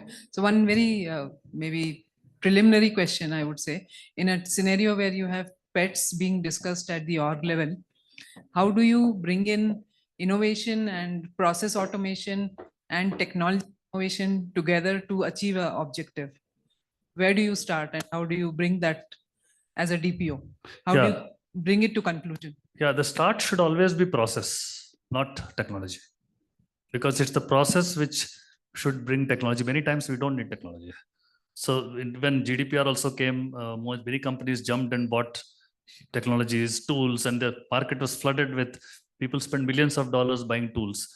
You probably don't need, you have one inside in-house. So you need to look at what, because companies are running, right, since ages. And so we need to see how even if you buy tools and technologies or develop one, important thing is should be integrated with the environment in such a way that they cannot be bypassed. What we call it pokayoke, or one of the principles of Anne Koiken's principles was that it has to be embedded into design, which means by no way people can circumvent that technology. So very many times you develop one, put a tool, but there are shortcuts available to bypass, and people will use that obviously because of time pressure, etc. So look at simpler methods, because many of these pets that we're talking of, people spoke about ZKP in the morning, SMPC, all these come with heavy cost, because the computing power is required and they slow down everything, including homomorphic encryption. So before using this, we should look at simpler way to see how we can keep things separate and all that, and then look at pet.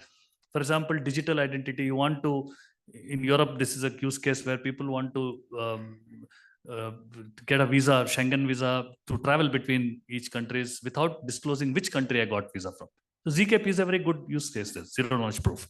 So similarly for age proof, you don't need to tell the date of birth. You can tell I'm over 13 or above 18, and that ZKP can do it. So that's how we have to find out a use case and not flood your company with pets. Yeah. Srinivas, I have one question. I was very much impressed when you said law is made to prevent the harms. But if you look into the present DPDA Act, you would make a search also. There is no word used harm anywhere, directly or indirectly in the entire legislation. We say that it is a replacement of 43A, where it talks in the rules about the harms. Do you think this DPDA Act is going in the right direction to protect the interest and cut down the harms, or is kind of, because not that we don't have a knowledge. We had commission which gave its reports. We have Puttaswamy judgment where we had the information, and we had a legislation passing through the JPCs, but still we have not looked into or cared into curtailing the harms to the citizens, which is the main aim of a legislation. Your thoughts on that? Yeah, actually, if you see the sections on privacy by design, the words are not privacy by design. They didn't use those words, but security, all these clauses, they are deliberately left, in my view. They would have been left because they are supposed to be coming out in guidance and maybe through standards. Most of the laws are like that. They won't prescribe exactly how and what to be done, right? So it is up to the company to assess the risk and come out with, based on risk assessment, to see what measures you need to take. And that is the time when you need to see the harms and then decide what measures to be taken. So maybe they will be part of the guidance, but I think in the penalties, etc., there is a mention of, if not the word harm, definitely there is adverse impact is a important aspect in the law. The word harm may not be there, but definitely it is something which every law will look at.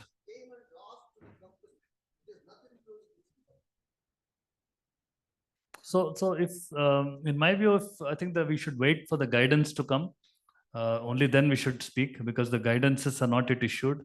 And I'm assuming that a lot of things will come up there which will clarify. But regardless, if you look at, they didn't distinguish between SPI and PI, another aspect, right? What is personal and sensitive data? So even that people were raising that, why is it so? But if you see today's context, it's important to treat every information equally important and based on the context. Sometimes SPI is also fine if the context allows you to collect and process. So I think we should wait, have patience, let the rules come out. Until then, I will also prefer not to speak on that matter. Srinivas, this is Govind Srinivasan here. Yeah. Okay. This is a wonder sense question. I wanted to ask even earlier to the other groups, but I thought, that I would reserve it. And I have been observing, what you have been seeing at the top level.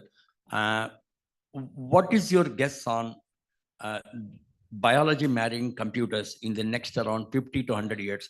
A lot of fictions have become reality now, and law has to understand. And now, even now, all these autonomous cars and the way how the law behaves with autonomous cars is even now quite cloudy.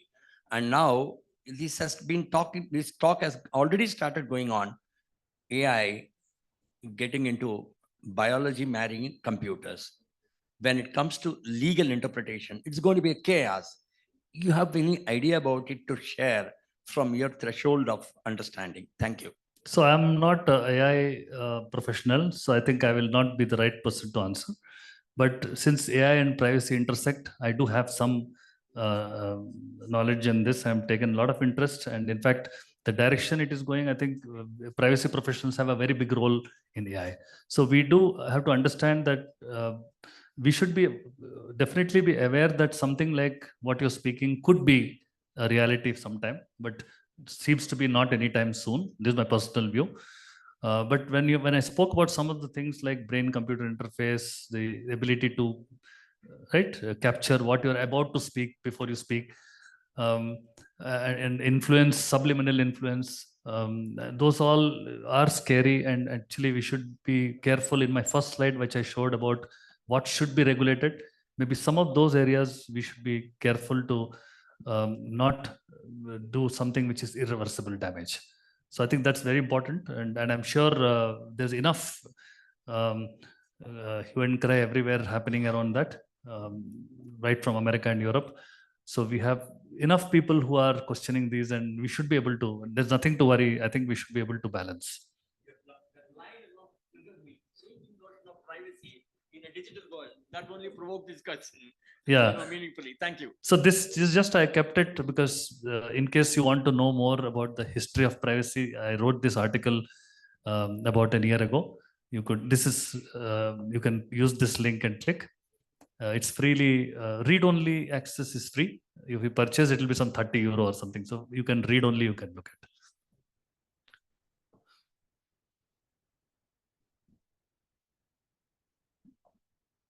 That. Thank you very much. Thank you, Srini, for that.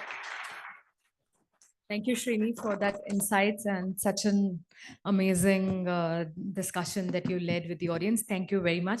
I would like to request Navi sir to hand over the memento, and thanks to Srini for being here with all of us today afternoon. Just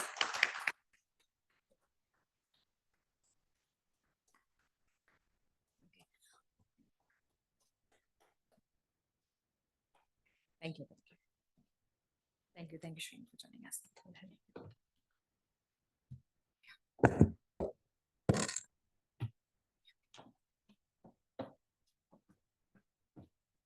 There's a short video by QRC. Manju, if you can just play that video. It's just a 2-minute video.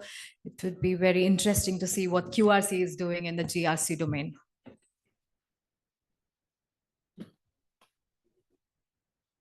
Yeah, they're doing it. Managing compliance can be a real headache for businesses of all sizes, but with QRC Assist, compliance management just got a whole lot easier. QRC Assist is a continuous compliance management system that helps you manage risk, minimize regulatory exposure, and increase business efficiency. With 100% visibility of your compliance and risk control, QRC Assist can help you manage your compliance issues faster and reduce compliance management time quite significantly. With QRC Assist, you can standardize your control, evaluation, and evidence collection and monitor your risk and compliance posture on a real-time dashboard. You can track your team's progress with custom reports and prioritize risk mitigation activities more efficiently. QRC Assist also helps you create a centralized knowledge base and a concise risk reporting. You can track your internal compliances and get a clear and accurate view of your risk in real time. Moreover, QRC Assist can enable your organization to manage multiple compliances through integrated compliance audit. QRC Assist can help you better understand your organization's compliance posture and identify areas of improvements. With QRC Assist, compliance management doesn't have to be a headache. Try it out today and see how hassle-free compliance management can be.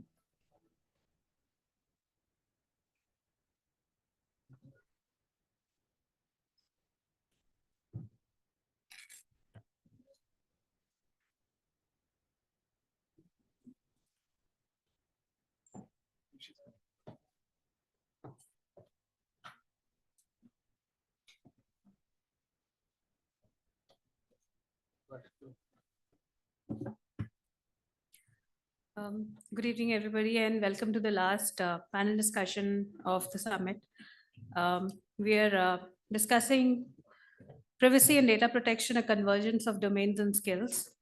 I'll invite the panelists and the moderator. Moderator for this session is Navi sir. We have Abhishek Tiwari. Please join us. Anirban Ghosh, Dr. Anirban Ghosh.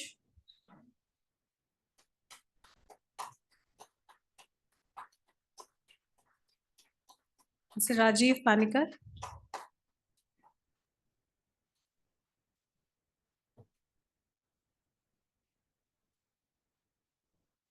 Ramesh Venkataraman, Ramesh sir. And we have Sangyogita. Just a short introduction of the panelists. Navi sir, Navi, widely known as Navi, is a pioneer in cyber law and data protection in India.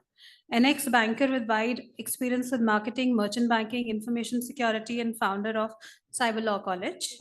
He is an author of many books and a thought leader with innovative concepts such as Personal Data Protection Standard of India, Data Valuation Standard of India, Online Data Trust Score, Self-Evaluation Tool. He was instrumental in some landmark judgments, the civil conviction and the first adjudication under ITA 2000. He is passionate about technology, AI ethics, and neuro rights. He is the chairman of FDPPI, a sought-after trainer, speaker, and mentor to many privacy professionals. Abhishek Tiwari, manager KPMG. Abhishek Tiwari is an accomplished privacy professional with over 14 years of experience, currently working as manager in the digital trust team with KPMG India. Abhishek was chapter chair and also contributed towards IAPP conference as speaker and volunteer. In the past, he has worked for Ernst & Young LLP, Capgemini Technology Services, and HCL Infosystem. Abhishek has been awarded numerous accolades, including IAPP Vanguard Award in 2022 for Asia Pacific region. Dr. Anirban Ghosh is working with BT Group since last 8 years and is Senior Manager Data Compliance India and MEA. He has experience in behavioral security management, cybersecurity, risk and compliance, trainings and awareness sessions, data protection investigations. He is president of FDPPI Kolkata chapter. Mr. Rajiv Panikar. He has extensive industry experience, having worked as manager IT in a leading bank in India before joining DNB as lead auditor and trainer. He has been holding progressively senior positions during the last 15 years and is presently the business head cybersecurity and privacy services. Rajiv has been managing the cybersecurity and privacy assurance businesses with large contingent of independent auditors and managing relationships with large corporate entities. Ramesh Venkatraman has over 30 years of professional experience in the software and systems engineering field. His core competencies include software process improvements, training, coaching, audits and assessments, and staff mentoring and management. He has worked in several organizations, including Siemens, Cognizant, Symphony, Telca, Aptech, etc., in various capacities as senior manager in training and development, audit and quality assurance. He is with Carl Zeiss as portfolio manager QMS and ISMS. And we have Sanyugita Ranavare. She is a distinguished leader in data privacy with over 15 years of IT experience and currently head of privacy awareness and founder, Prevision IntelliSecure. She holds Masters of Law in Innovation, Science and Technology. She has diverse background spanning privacy, security, cloud, and other cutting-edge technologies, and has worked with organizations like Infosys and Capgemini. She is president of FDPPI Pune chapter. I hand over the mic to Navi sir for the moderation of the session. Thank you, Deepthi. We are running short of time, so I thought I would be standing in quickly. Take over, okay. So the objective of this panel discussion is to actually open out the career prospects which are coming out because of this new DPDPA. Okay, when a law comes, it is not only the lawyers who will be looking forward to litigation related work, but to be compliant with the law, there will be requirement of technology as well as various other things, out of which one of the things which a DPDPA kind of law tries to address is the role of auditors. And one part of that is the role of whom we call as a data protection officer. Data protection officer works inside an organization as an employee. Data auditor is a professional who independently audits the compliance to the data.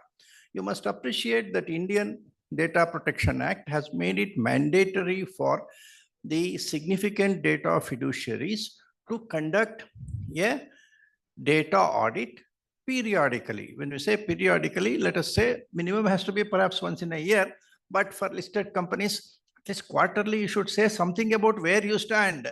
Otherwise, say if you are not compliant with the law, this 250 crores should be there somewhere, and you have to make provisions for that. Your CFO has to make a provision for the possible risks arising out of non-compliance of data. So it hurts your quarterly financial performance. So if I am the stock market head, I will say, please disclose how you have covered that risks.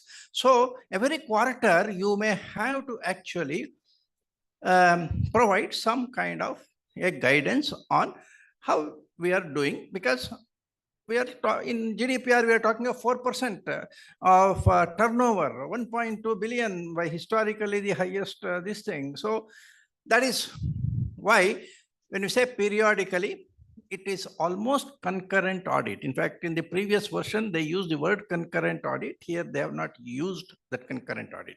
So the significant data fiduciaries have to do data protection, data auditing. Who will do the data audit? There has to be a set of professionals. That is where a career is getting created. So we normally look only at DPO, but I think there is a greater opportunity for data auditors.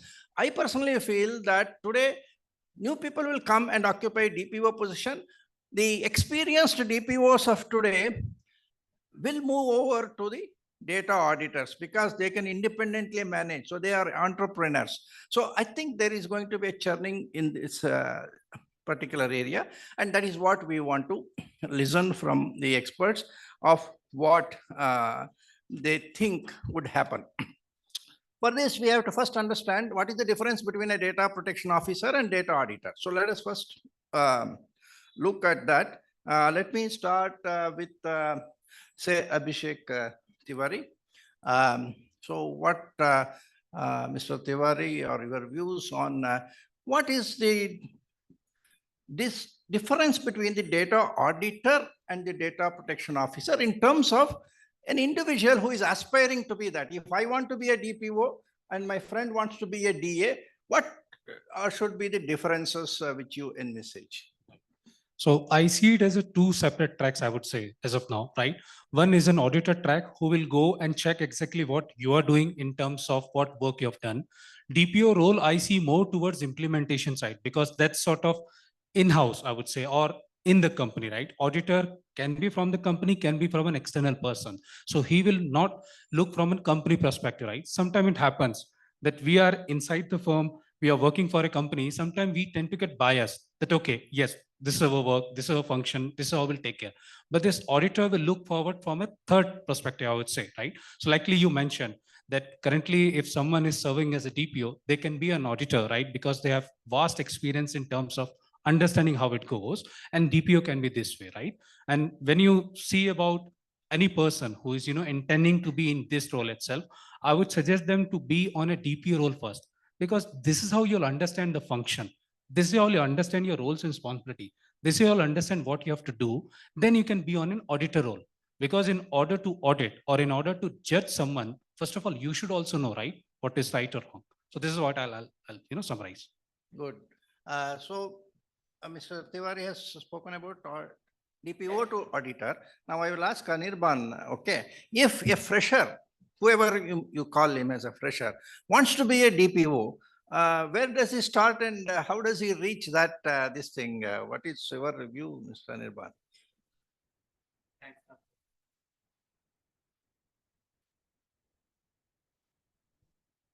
Thanks, Navi sir, for the question. I was expecting this, to be honest. So to all the guests, members, and especially for the students of Manipal Law School, being a DPO, it's a bit tricky. If you go to the job description of the job requirement, you will see certain certification. For example, do certain certification from international certification body, and you will be eligible for the interview of a DPO. So to be a DPO, I would personally recommend knowledge of privacy, understanding of privacy law is good enough. I personally do not see you need any certification to be a DPO. That's number one. But the challenge is, if you have the knowledge of privacy, if you have the knowledge of maybe Indian data protection law or any other data protection law, and you're being selected as a DPO for an XYZ organization tomorrow, and you join it a DPO, a glorious designation, you went to the company very first day and you got some queries. Now remember, DPO is an independent function. There is no one above you within the organization who have the understanding of data privacy. because you are the first and last point of support for a DPO. So being a DPO, there is no on-job training, there is no on-job support. So Navi sir, my answer to your question is, if somebody from the grassroots level wants to be a DPO, they need support. They need on-job support. Because, as I said, if a company is hiring a DPO, there is no one in the company who have the knowledge apart from the DPO of privacy. So if the DPO needs the support, there is no one to support. Now there, FDPPI comes into picture, which I have, fortunate enough to have Navi sir here. So for those who are looking to become a DPO, be a member of FDPPI. We don't charge for any consultation or support. We support all of our members where it is possible. And our membership is literally free or negligible. So if you are willing to have a career as a DPO, please study, the DP laws, try to understand it, and join the army of Navi sir, which we call FDPPI. That's my answer, sir. Thank you. I will go to Mr. Rajiv. I'll come to you. Mr. Rajiv, you like Abhishek, you have an organization which has been employing people for doing an audit. Now, when this data audit business comes, so now how do organizations like yours or similar organizations try to get into this kind of an activity of data audit? Are you going to look for hiring people who are qualified to do data audit and they will work under your brand, or how do you build up a team for this purpose?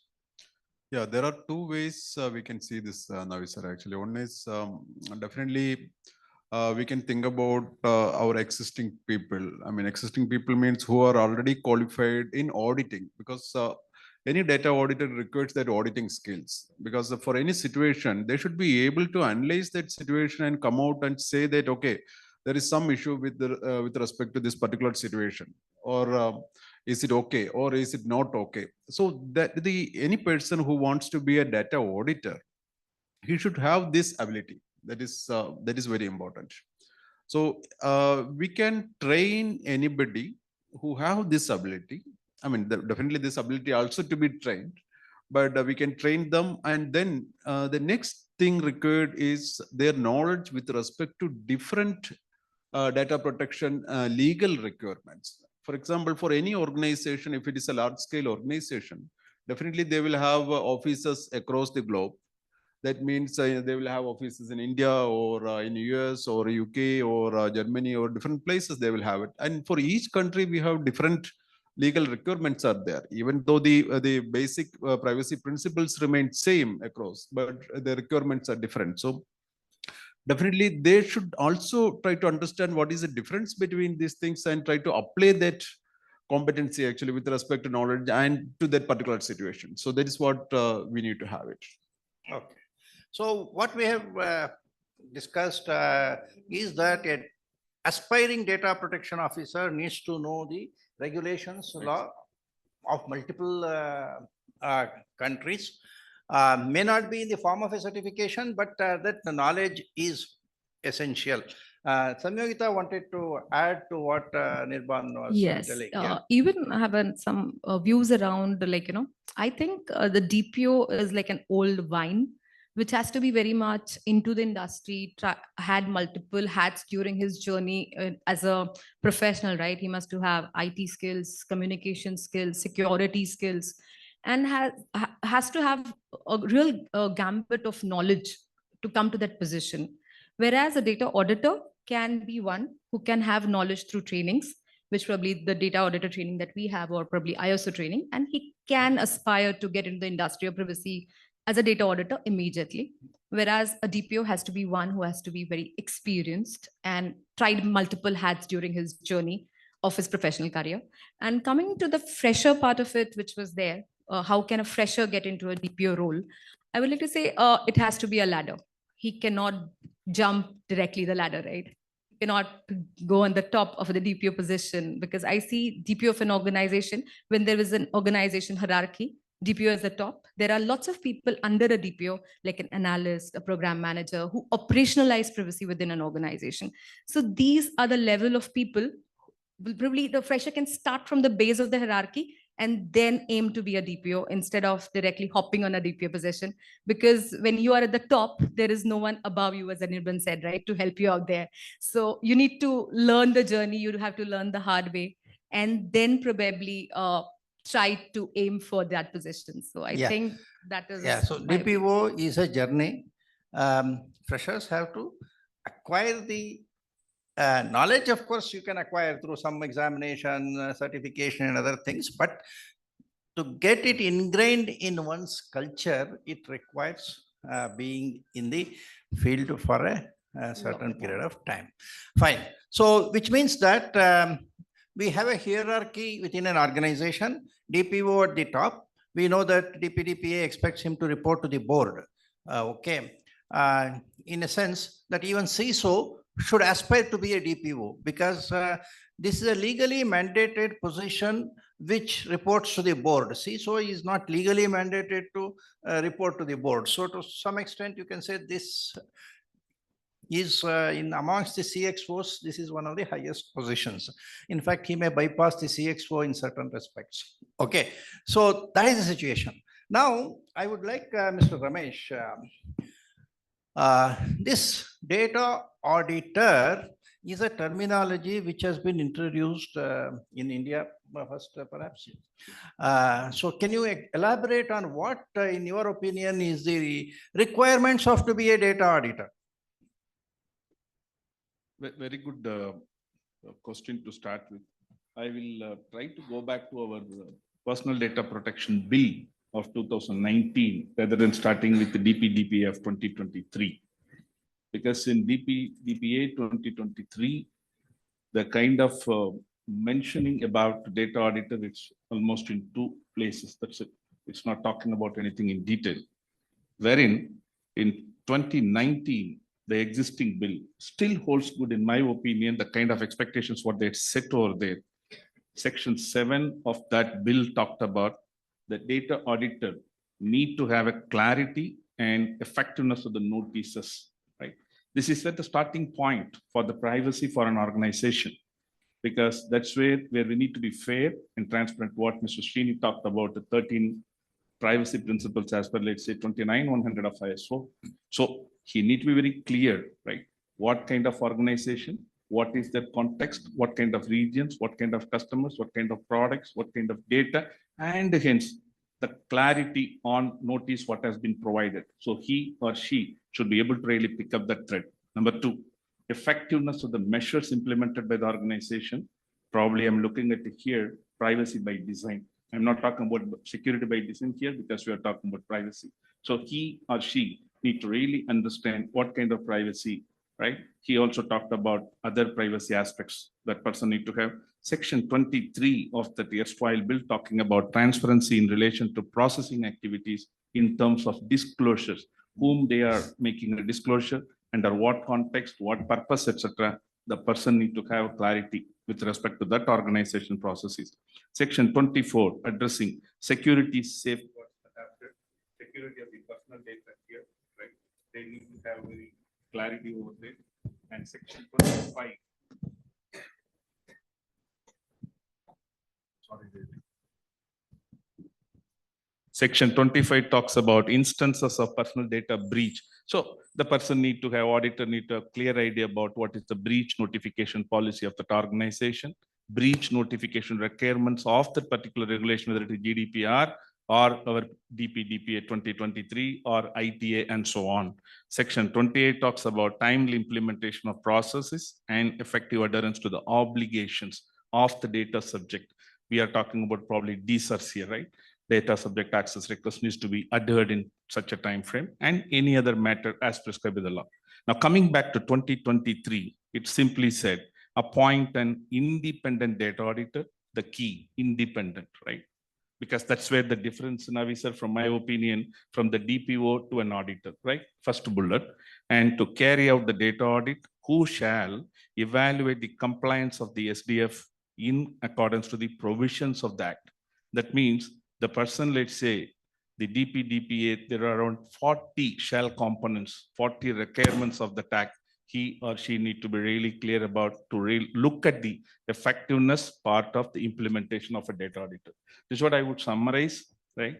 And as Rajiv said correctly, data auditor cannot be simply just by looking at an ISO 19011 guideline, right?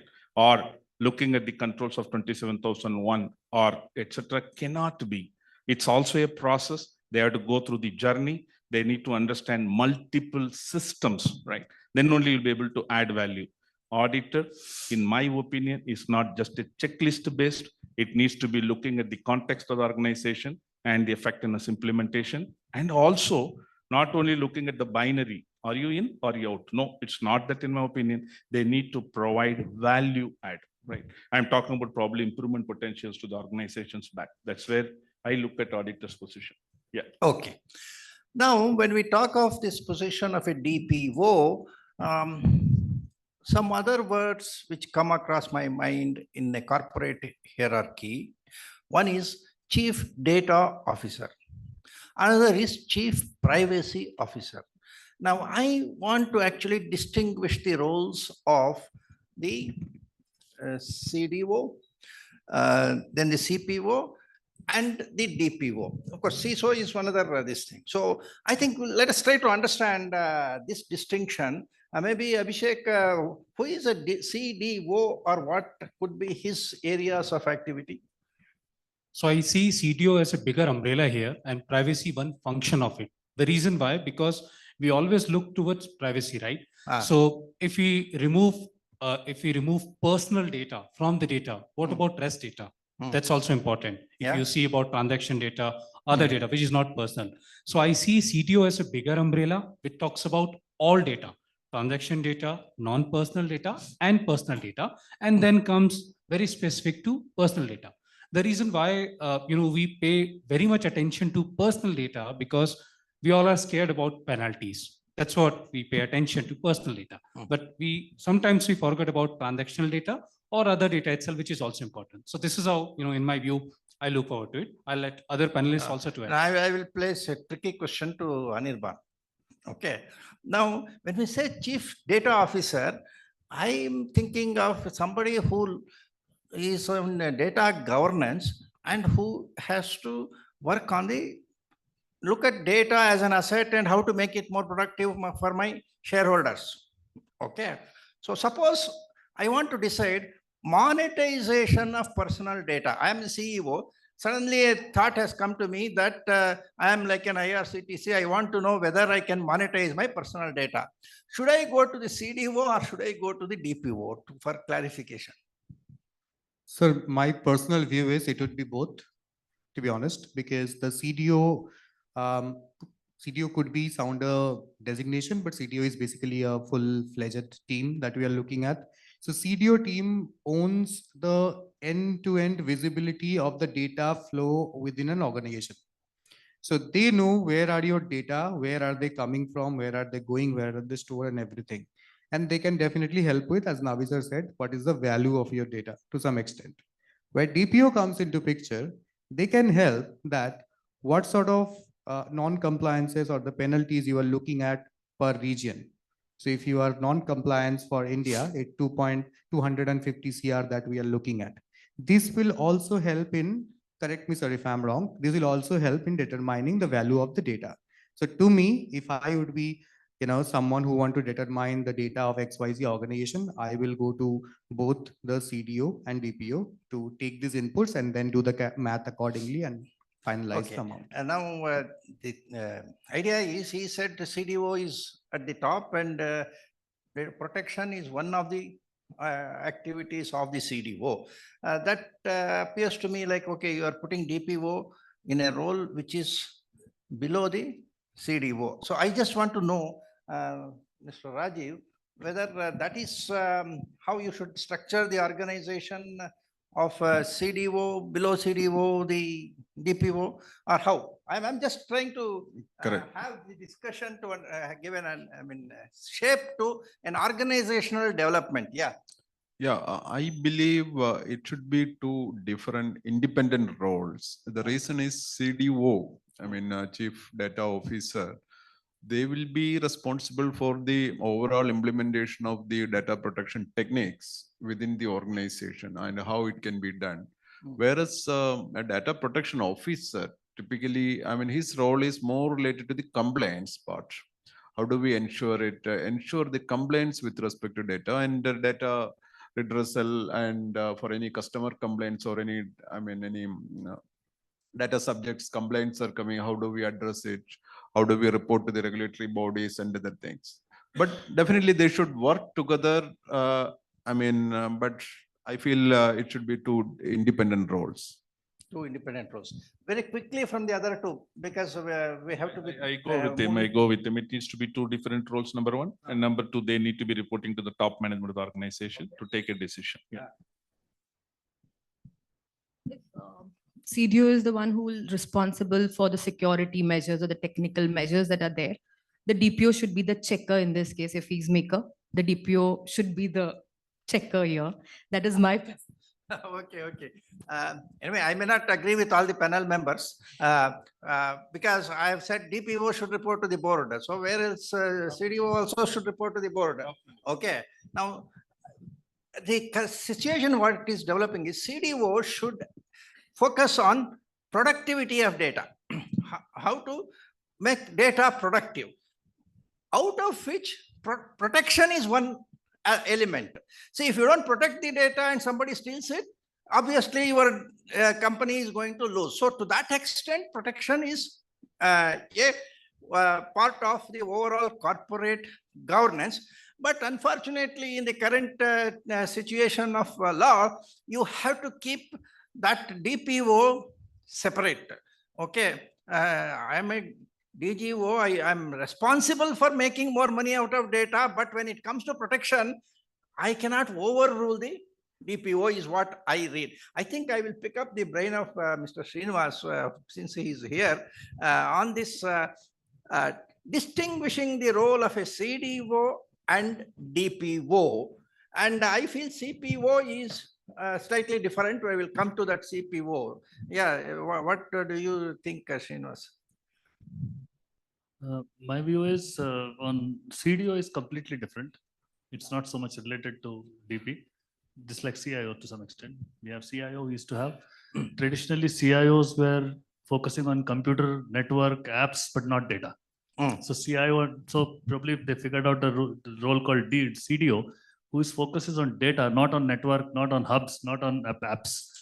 But actually, if you see, strictly speaking, these can be merged into one. And that's left to companies. But their role is, of course, to manage data, also to see how long data could be kept, optimization, all that stuff, plus make money where the risk is acceptable. Right? But DPO, CPO, there's a confusion. And that confusion exists everywhere. And some countries define, some don't talk about it. Right? Even Article 29 Working Party, now it's called EDP. They have also put some guidelines. So DPO is basically supposed to be independent. High amount of conflict of interest prevention is needed. CPO is not needed. CPO is like any other role. He or she is supposed to work with the company to ensure that privacy is done, help them become compliant, all that. But DPO doesn't help. DPO is only to flag that this is not acceptable, this is risky, that kind of stuff. And DPO has to be much more independent than CPO. Many companies merge them into one, but that when you said DPO should report to the top management, it is DPO, need not be CPO. And secondly, the reporting to top management, I don't think it's a mandatory requirement. It says directly reachable. Some word was like that. I'm not sure. Okay. Some word was there, right? It says access to management. So reporting will be, I think, very, very difficult because then board will only have these people, CISO, DPOs, and business will not report to the board. Right? Business has to run. So in my view, having all these CXOs reporting to board, maybe in reality it is difficult. At least access should be there. Ideally, yeah. So and what will happen also is some will assume multiple roles. What will happen in practicality is somebody who's senior in the company who will take all these under them and designate also themselves as DPO and say, I'm fulfilling that requirement. That may happen. Okay. So actually, that's why in our system, we have created a committee, Apex committee or steward committee or whatever you want, which will have a representation of somebody like an independent director. So that is the board level, this thing. But then that committee will be the one to which most of these people will report and decisions are taken, so that board you don't disturb every day. But it is still the reporting to the top, and when you have to get things done, you fire over the shoulders of the committee. Because if the DPO wants something to be done in the marketing department, he cannot go directly to the VP marketing and say, please do this, please don't do this. He needs to go through a appropriate channel. So we have said the committee. CPO, as you said, I also agree that CPO is an internal looking person. He has to ensure that privacy by design or whatever is that is there. DPO has a more extrovert this thing, because he is a grievance redressal manager in terms of data principles, and he is the person who has to report to the authority. And in case of conflict of interest between the company and the data principles, this person has a difficulty of taking decisions in favor of the data principle to some extent. So it is like the statutory auditor who is paid by the company, but he is supposed to be transparent about anything adverse he has to write about the company. He has to write it. However diplomatic he is, he has to report it. Similarly, company secretaries have the similar role. So like company secretary's role and statutory auditor's role, this DPO has a role in which he should be conscious that he is answerable to the data principles. Okay. After all, he is representing a company which is called data fiduciary. India, we don't call them as a data controller. Data fiduciary means he is a trustee, and therefore he has many unwritten obligations, even which the law does not say. He is supposed to understand in the for the benefit that somebody use harm. No, this you are talking about harm. That is, he has to understand that harm should not be caused to the data principle, even if it is not run down here, because that is the trustee's role. It is like managing the financial portfolio of a minor.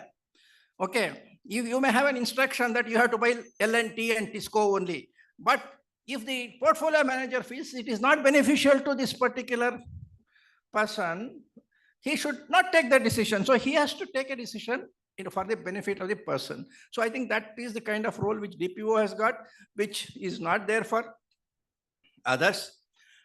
Okay, that's what I understand. And just one additional point I want to bring up. DPO need not be dedicated to DP work, but they should avoid conflict of interest. Yes. Which means they can assume some other role which doesn't have any conflict of interest. But definitely it's not acceptable in my view to have CISO or legal or somebody like that playing that role. Okay. Because these functions which I talked about also process personal information, and DPO will not be able to question them. Yeah. So it's many companies, because of legacy issues and because it's all about information, and CISO is much older role, CISOs play a role of DPO. They may not like it, organizations also may not like, but it's not going to be acceptable. In fact, many CISOs have told me that in India, whatever you say, next 5 years, CISOs will be the DPOs. Okay, that is how it will work. Okay, but they have to realize at some point of time, the Data Protection Authority may not say, yeah, you would like to say something? I'm sorry, I'm taking time off from you, but yeah.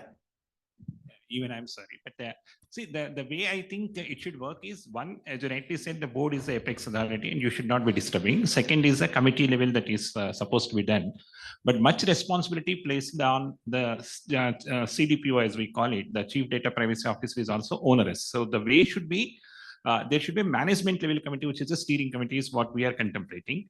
That committee, in fact, we can't do away CISO also completely out of the role also.